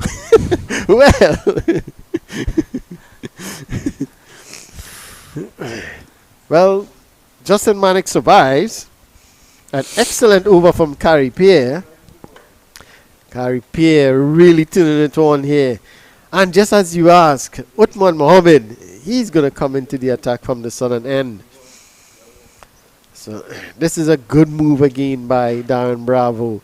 He's really thinking. So the plan in bowling Kyrie Pierre initially, starting at the northern end, pays dividends for him eventually. Right. Kyrie Pierre, excellent from him. Picking up 2 wickets thus far. To back up his 3 wickets in the first innings. Yeah. Very good bowling from Pierre. And now Mohammed in the 10th over. Yes, and it's worked into the onside. He's going to get at least 2. Well, it goes into the boundary 4 now. So Cooper continues along his merry way. Just pouncing on anything that is offline. And this is good from him. Anything that's slightly offline, he's really taking advantage of. That's a couple 4s now. He has worked away into the onside. So Cooper moves on to 17. 39 for 3 at one point in time. They were 30 odd for 1. Looking good. And now it's 39 for 3 after 10. Uthman Mohammed. That's a good delivery. Worked into the onside. And oh, there's a chance for a run out. Justin Manik was slow to react from that call. And What is happening with South, Ronnie? What is happening? It's all going a bit pear-shaped with frenetic stuff. Just lost a wicket. And why would you take such a risky single so late in the day? well, I don't think it was that risky. I think Justin Manik wasn't expecting it. He was on his back foot. He wasn't backing up as he should have been. Because remember, Cooper was on his back foot playing that ball into the onside. So he was on the back foot looking to go forward to get a single. And he was home before Justin Manik reached the other end. So these guys have to be on their toes. They cannot lapse at this point in time. You have to have your head on. Any slight lapse in concentration now, it's going to cost you. So they have to be aware of what is going on. And you can see a big back and across from Justin Manning getting outside the off stump. He has to be careful of that. If Uthman Mohammed could get one to nip back, he could expose that leg stump and bowl him wrong his legs. Yeah, I think it's more of a trigger movement just to get in line. Yeah. You know, pick up the line of the delivery. And he didn't have to play, just shouldered arms through. Excellent stuff here. This is wonderful cricket from North. They have put the pressure on and they have not released. The initial couple of overs was good from the South, where we saw Otley attacking. But since the wicket of Otley, it has all been the North. Yeah. They have really, all through the bowling of Hines. Hines had really brought them back when he got that wicket off Otley, and it just keep tighten things up. Carey Pear continued that his good spell of bowling on the northern end, picking up 2 wickets as well. Yeah. So North really putting some pressure on South here. And this one inside edge, and Justin Manik, he's going to get off the mark now with an inside edge. Uthman Mohammed is asking his captain for a change in field. He's asking for the mid on to go, the mid off, sorry, to go to long off. But Darren Bravo wants to keep the mid off inside the circle. And that is good. Keep the pressure on, not allow them to get easy runs. So excellent stuff here from the North team. The North bowlers have really stuck to their task. We saw that in the first innings, and we seen it here now in the third innings, where they have picked up 3 early wickets. 41 for 3 after 11. Cooper, he looks good on the 18, but that's just about it. Yeah. Yeah, he's looked the path this innings. Certainly tightened up from the first innings, and I really want to see him go on and get a decent score, Sifas Cooper, and hopefully he can survive the day and come out fresh in the morning. But it's tough now out there. Justin Manik has to face up to Carey Pear, who already has 2 wickets. Oh, this one, a little bounce and turn there for Carey Pear. Dropping just short of that first slip. So 2 slip in play. Plus the short leg. Short cover. Bravo himself is there. Yeah, very short cover. So Manik way out in front, pushing at that delivery. So a lot for this young man here, Justin Manik. He is more than capable, but it's a lot for him to do.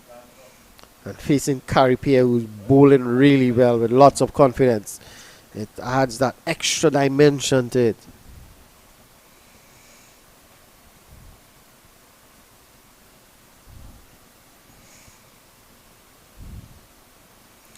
41 for 3. Still trailing by, is it, my calculations, I believe it's 14. Huh? Still trailing by, no, it's 24. 24, Still trailing by yeah. 24. Oh, and a lot of people LBW, even for well, they were appealing for LBW and they didn't bother about the ball. Yeah, Uthman Mohammed just was caught up in the appeal. And you could see Carrier there just keep looking back. Where's the ball? Where's the ball? And appealing as well. Just have a look at it. So, well, the ball did pass Carrier. Look at Carrier. He keeps going back and forth. He wants to appeal and he wants to go for the ball as well. It shows how they're into this game. Oh, that's very good. That's very good cricket.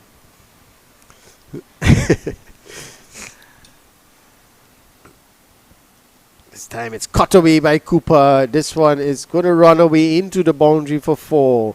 So Cooper continues to really look good here. Fighting a lone battle at the moment. He moves on to 22. Just cutting that one. It's just a bit short and wide. A bit of room given. And he cut that one away nicely. As you can see. That's a lovely shot from Cooper. He's really looking good. 22 from 30 now. At the end of 12 overs, it's 46 for 3. You see Imran Khan having a chat with someone there in the stands. Probably getting some advice how to go about setting the field, or probably when he goes out there to bat, how to approach his innings. You never know. Yeah, it's good to get advice, to ask questions, especially when your team is under pressure. Justin Manik just let that one go outside the off stump. So Uthman Mohammed, he has to back up the good work that Terence Himes did from the southern end. Yeah. He has to keep things tight. He has to make the batters play, threaten that outside edge, threaten that stumps. Can't afford to let things go or release that pressure. He needs to be tight, Mohammed. And that's better. Justin Manik nicely behind this one.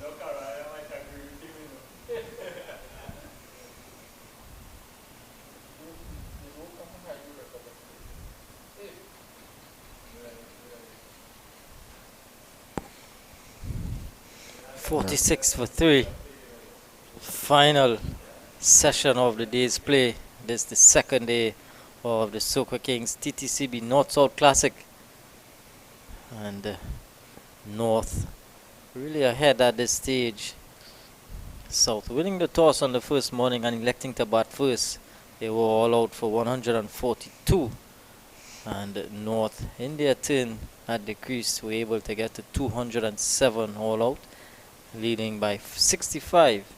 And the South, in reply to that, they are 46 for 3.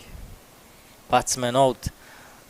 Keon Otley was the first to go, bowled by Terence Himes for 14. Then Navin Bidesi, he went, caught Carrier of the bowling of Pierre. And then Kisundat went bowled for Pierre for no score. Yeah. Carrie Pierre really bowling well. An excellent spell thus far from him. And he will be looking to pick up a few more wickets here. Uthman Mohammed needs to continue the good work. Good over thus far. Oh, and this one just keeping a tad low. Luckily for Manik, it was outside off stump. Had it been on the stump, I definitely think Manik would have been a goner. Yeah, that one kept really low outside the off stump. You see, lucky for him, the ball was outside the off stump. And this might be a hint for Uthman Mohamed to keep it a bit straighter on that off stump line. So in case it's it kept a bit low, he brings the LBW into play. Oh, that's a good delivery from Uthman Mohamed. Yeah, a good over from Mohamed, a maiden from him, keeping up the pressure after 13 South, 46 for 3. Yeah, and this is what you want your bowlers to do. Back up the good work that was done previously. And Uthman Mohamed was a bit expensive in his first over, but he came back well in that last over, bowling a maiden and just keeping things outside the off stump. So this is excellent from the North team here. And South really back against the wall here. Needs something special. But so far, Cooper has really looked good. Yeah. 22 from 30. I say didn't score in the first inning, but he's really making up for it here. And he has to really bat long, get a big score. There's still some batting to come. Jais Mohammed, Jed Gully, Imran Khan, all these guys. But thing about it is you're already 3 wickets down and you haven't wiped off that deficit as yet. Yeah.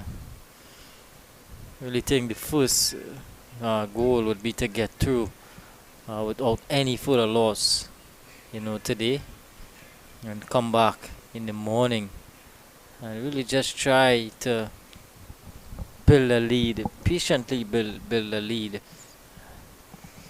Well, a single taken there, and Caripe and Darren Bravo wouldn't mind that at all. Yeah. Now, Caripe has 5 deliveries to bowl to Justin Manik. And he's well forward and playing this one back to the bowler. Well, to the fielder at short cover. Well, very short cover in Darren Bravo. Yeah. 2 slips in place as well. Oh, the outside edge, but falling well short of that second slip fielder in Tion Webster. Yeah, testing stuff for young Justin Manik. He has to get through the day's play. He really needs to get through. This one is wide, looking to cut. Yeah, There's no need for him to play those shots. Good work from the keeper, Django, there in collecting that one. Well, you can see Carrier doing some warm-ups there. Maybe he's not too far from bowling. Again, Pierre is at the batsman. Pierre is really going through a good spell here. Carry Pierre. 2 wickets for 18 runs. Yep. Just choosing to go back over the wicket for this final delivery. Yeah, just to prove something different. They see Bravo having a shy at the young Malik, trying to get into his head there, put some pressure on the youngster. But he does the right thing and just walking away and let Bravo be. You can see it again.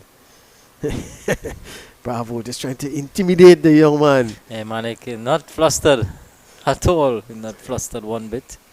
Yeah, one of the South coaches, the North coaches, sorry, he would be happy with proceedings thus far.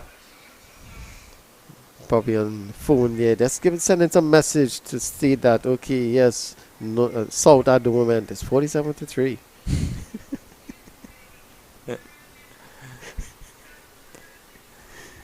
So Muhammad to continue. Previous over, made in the previous over. Yes, he needs to back that up. It's a good over here. It's driven nicely, but good work here. Good feeling. Is that Simmons? Yes, it's Simmons. Keegan Simmons there. Is it Simmons or Solazano? Solazano, yeah. Yes, Simmons is at gully. Keegan Simmons. Yeah, it's Solazano there at short cover.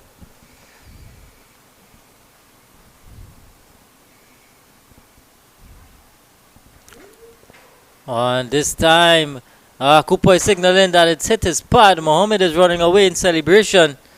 And umpire Avinash Narayan unmoved. I think Sifas Cooper was really saying that it hit his pad on the way through. Well, immediately, Django. yeah, immediately it did not. But Amir Django didn't really appeal to. Look at it.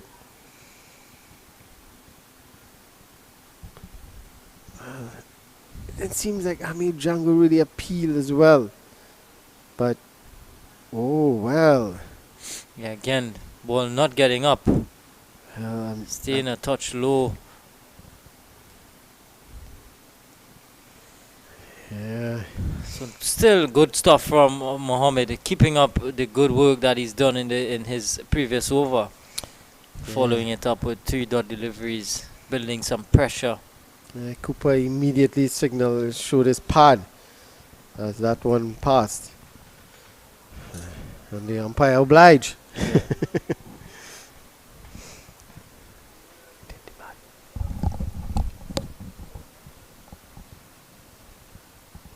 Another good lead from Cooper outside off stump. Doesn't have to play.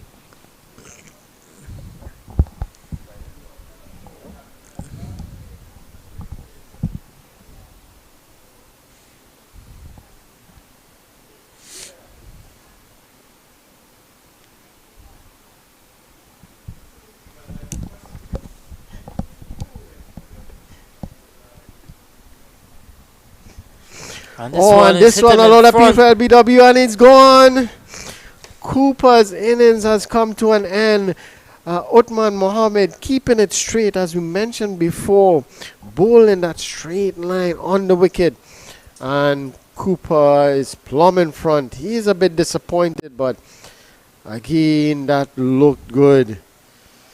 And Cooper, he didn't hesitate. He walked off immediately because he knew he was in front. And you could see the leg stump there, so hit him back. Yeah, that's a good decision. There's no two ways about it. Cooper, so his resilience come to an end. He goes for 23. 47 for 4 now. 47 for 4, and let's see who's coming out for South. If they're going to send out another Night watchman? Lord, a batsman. Well, Sifas Cooper is definitely disappointed. He looked good for his 23. yeah. Well, it seems like no one is potted up.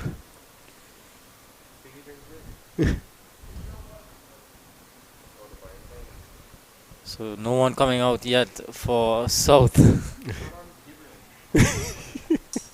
Well, our director is saying Shannon Gabriel. It's Jason Mohammed. Well, he would be disappointed. But it's Jason Mohammed. And this is, I mean, Jason Mohammed should have been out there from the very beginning, the fall of that first wicket. Well, the should have been there at number 4 then. And I'm sure it would have been a different ball game with his experience. And as we want in this sort of situation, you want your experienced players to really put their hands up, not protect them, but they should be the one going out there and taking the bull by the horn, as they would say, Yeah. and showing what they are capable of. He has the experience. I'm sure he has been in this situation a number of occasions. So he should have been the one going out there to steady the ship. And that's what he brings, that calm head. And that's what should have done initially. But he's now out there with the score 47 for 4. Yeah, still trailing by 18 runs South. And it's up to Justin Manik and Jason Mohammed now.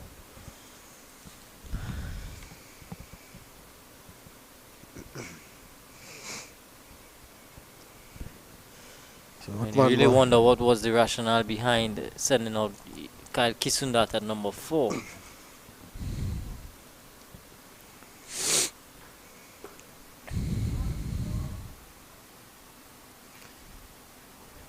This one is driven nicely by Jason Mohammed through the covers. A chase here, one for Carrier, and he's gonna pull it inside. and well, not carrier, that is. That's Vikash Mohan, Yeah. and he pulled that one inside, and they get Jason Mohan picks up 2 runs. So he's off and running, and look at that. And at the end of 15 overs, it's 49 for 4. We take a little break and we're back in a few.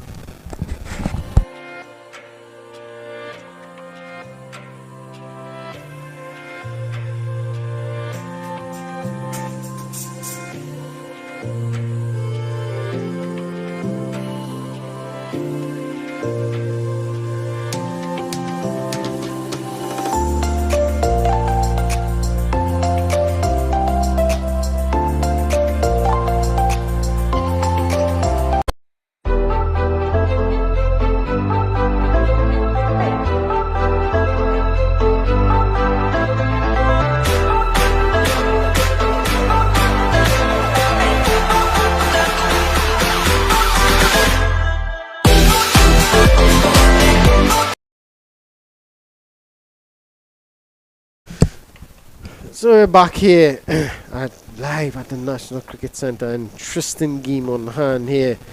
Not really turning the screws on the South batting lineup. Carrier continues.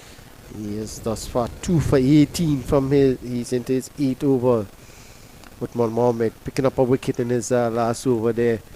And really putting South under a lot of pressure. They are really under the pump here now. Yeah, just about survival for these two. Yeah, and Close just about 10 minutes or so away, 5:30 or close off time. yeah. And there you could see Bravo putting some pressure on the youngster, and this is good from Jason Mohamed, and that's why he should have gone in at earlier. He just pulled the youngster one side. Justin Manik had a chat with him, telling him, "Don't worry about Bravo. That's his antics to get under your skin as such, and just calm him down a bit, and then let him bat." So this is excellent from Jason Mohamed, and he also had a chat with Bravo, telling Bravo, "Leave the youngster alone." Yeah. So this is what he should have done. Jason Mohamed should have been out there a long time utilizing his experience. This time it's cut away nicely by Justin Manik. You're going to get 1. They're going to come back for 2. That's 2 easy runs for him. So he's off and running here. That's 2 nice runs for him. So Bravo trying to put some pressure on the youngster. But he's really... slip and play, leg slip, short leg. Bravo in that silly pointy region. So there's really a lot of pressure on the youngster here.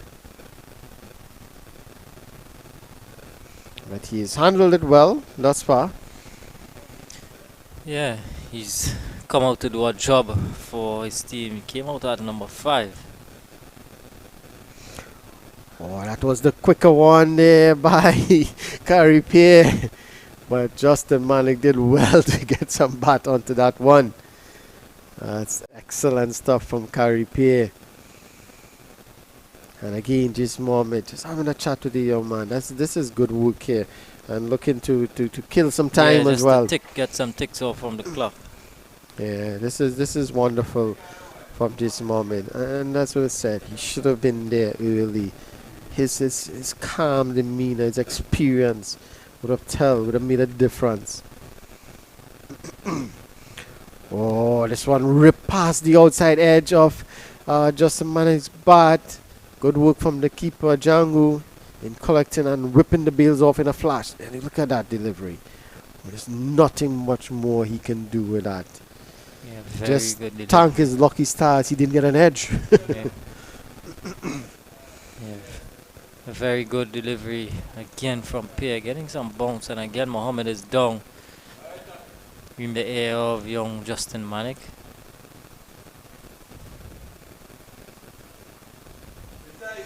Well, 2 slip in play now. So added pressure here for the young man. And he's behind this one very well. Pushing it into that short leg position. At the end of another good over from Caripay, it's 51. The 50 is up. Oh, and all that drama. The 50 is up for South. 50 for 4 in 16 overs. Yeah, still trailing by 14 now. Yeah, 14 runs behind. 4 wickets down. Yeah, Mohammed running in, picking up a wicket in his last over. Yeah, he'll be bowling to the experienced Jason Mohammed. So he has to really, keep that tidy line and length. Anything slightly off, Jason Mohammed will take full advantage. See, Jason Mohammed looked well for his 20th in the first innings. A full delivery, not able to take advantage there, Jason Mohammed. Looking to play that one straight down the ground, but it went straight to the captain, Dan Bravo. Bravo is doing everything right thus far for his team. And the good thing about it is he's keeping the field, catchers in position, giving the bowlers every opportunity to pick wickets here. Yeah. Just that one slip, sort of second slip. Oh, that's a lot of people would have been not out. It's a bit high, I would say. Yeah. Hit him on the tie pad. Let's see. Yeah. Hit him on the tie pad, a bit high. I was looking at the pad that Jason Mohammed has on, and the top part of the pad seems to be a bit shorter than regular. You take a look at it and tell me. I'm not sure if he has done that. Look at Justin Mannix on, it's right up where it's supposed to be. And Jason Mohammed on is just slightly shorter. It looks that way, actually. You could be right. Could it be one of those keeping pads? I think it's a batting pad, but I'm not sure how, the fluff, the top part, the Yeah. fluff sort of thing it's shorter. But Chase Mohammed is not a tall guy, so maybe he has adjust the pads to suit him. It's not the two-strap pads as you see the likes of Dhoni and Tendulkar using. Yeah. It is the normal three-strap pads, but you're right in the sense that the top of it's a bit shorter. And the experience again from Jason Mohammed, just to get some few seconds off, take the sting out of the game. Just tying his laces. Yeah, and that's as I've said before, he should have been in a lot earlier. But that's the way it goes. You try something, and sometimes it works for you, sometimes it don't.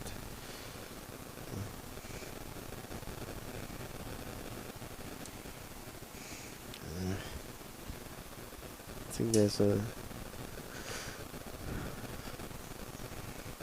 You're gonna at least have another over after this one. Yeah. Oh, that's an excellent delivery from Uthman Mohammed. A short delivery. He wasn't expecting that at all. He really wasn't expecting that one. Yeah, it's really shorter. Look at it, Ronnie. Yeah. Yeah, he looked like he had some adjustment done to it. Right.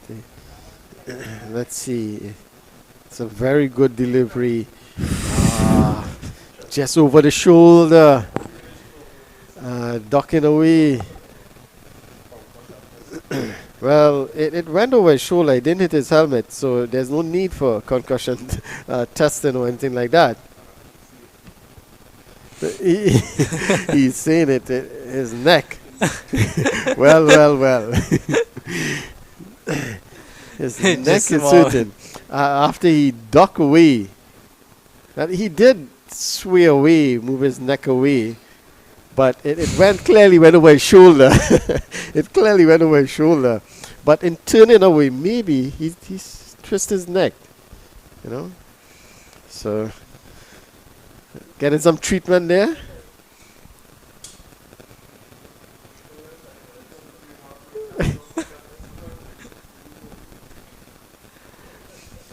experienced Jason Mohammed is telling is showing up here.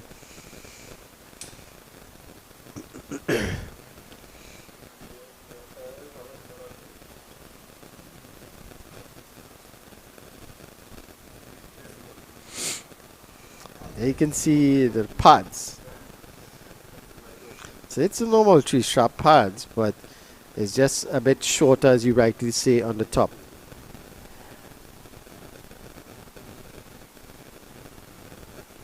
Yeah, he certainly customized it, for his fit. I've never seen that before. You'll have to check the brand, see what brand it is. I think then it's you know. Hong. Oh. Hong is the brand. But he looks as though he did something to the top part. Well, remember, most batters, they don't like the tie pad and the normal pad coming over. The normal pad would generally come over the tie pad for the shorter batters. So he actually, if you look at it, it's cut in such a way that the tie pad is just under the tie pad.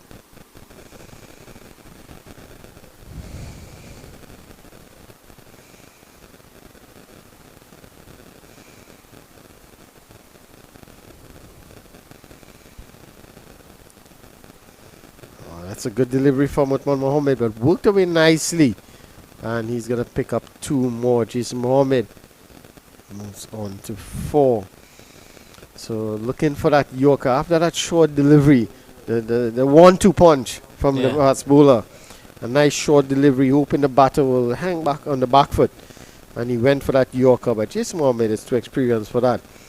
He played that one nice. He was waiting for that full delivery. And he played it nicely for 2. Okay, Jason Mohammed experience showing here. Yeah, it looks as though Jason Mohammed is trying to make this the final over of the day's play. And it's not going to be. Still have 5 minutes or so to go. So definitely he's going to get another over.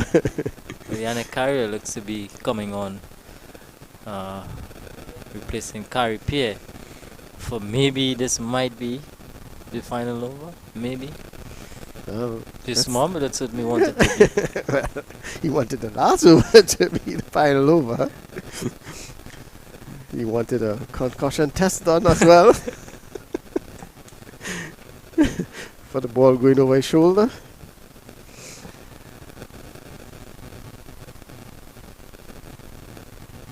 I think that might be the first real short ball or real aggression delivery we've seen all game. Yeah, I agree with you on that. We've not seen the aggression from the fast bowler Shannon Gabriel. Yeah, exactly. I would have expected a lot more of not really short over the head stuff, but nice body line deliveries from Gabriel because of his piece. Carrier. He takes up the attack from the northern end. Picked up the couple wickets as well.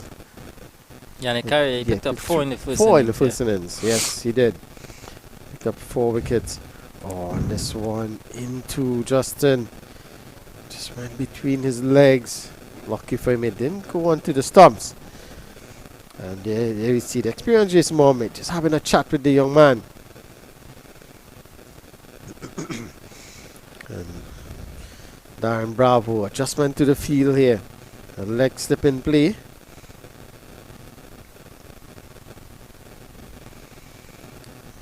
So Salazano comes into that leg slip. Yeah, Pierre is going in short. Gary Pierre is putting on the helmet. He's going in at bat pad.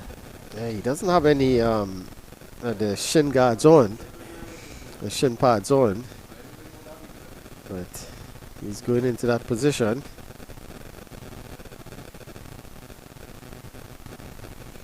Justin Manick just tying his lace a bit to ensure it's nice and tight. Yeah. Get ready for these last 4 deliveries.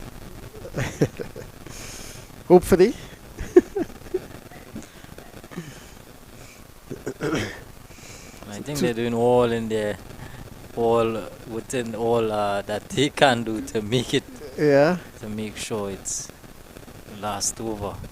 2 steps forward, short leg. That's silly point. Let's see. 4 men around the bat. Justin Manick nicely forward behind that one. Let's see, forward pushing that one back to the bowler. You know, Justin Manick, I think he scored 4 from 30 odd deliveries in the first innings. And he's at a similar stage, you know, but it's a different ball game now. He just wants to get through the day.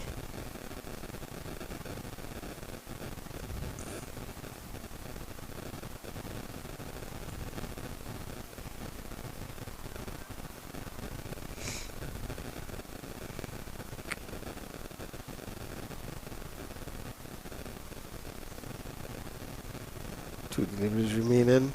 Tossing this one up outside the off stump. Trying to entice Justin Manick into a shot there. But he resists the urge to go down the ground. This is going to be the last delivery of the day's play.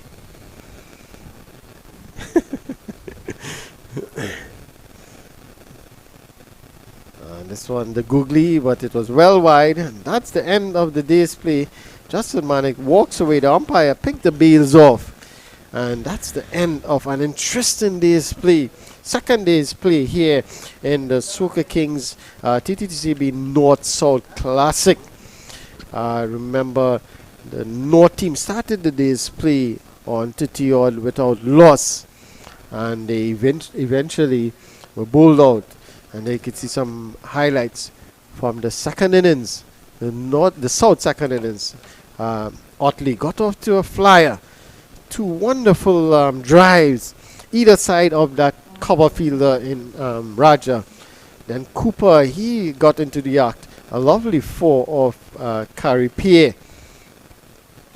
But then another wonderful pull shot from that's Otley, and then he was bowled. An excellent delivery from Terrence Hines, getting that one to sneak through the defense. Then Navin Bidesi, Pierre again, just getting that one to get the outside edge, taking that slip. Cooper was continued to look good. Then Kyle Kisundat, a surprise man at number 4, and he was bowled by Carrie Pierre. Cooper continued along his merry way. He looked good, and then he was LBW Uthman Mohammed. He went for 23, and then Jason Mohammed came in, batted to the end with Justin Manick, and at the end of the day's play, the South 53 for 4 after 18. Kadir, some thoughts from you?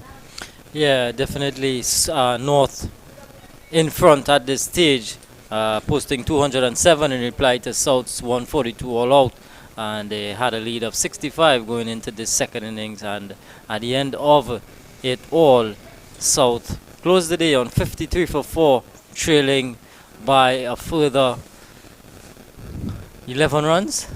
Yeah. A further 12 runs. 12 runs, sorry. Yeah. And it was a good day's play. 14 wickets fell on the second day for just over 200 or so runs. So it was a day in which the bowlers had a feast. And Carrie Pierre picking up 2 wickets, Mohammed with 1 and Terrence Hines with the other. And 53 for 4 is where we're at the end of the second day's play. And we look forward to another day of interesting cricket tomorrow, Ronnie. Yes, interesting day tomorrow. So do join us for the third day of this Soca Kings Ttcb North-South Classic. Join us here tomorrow at 10:30 in the morning at the National... 10 o'clock. 10 o'clock, sorry. My apologies. 10 o'clock from the National Cricket Centre, where we bring you live coverage of the third day. And an interesting day it would be. See you all. Everyone have a good evening. And on behalf of the team here, thank you for joining us. And we'll see you guys tomorrow morning.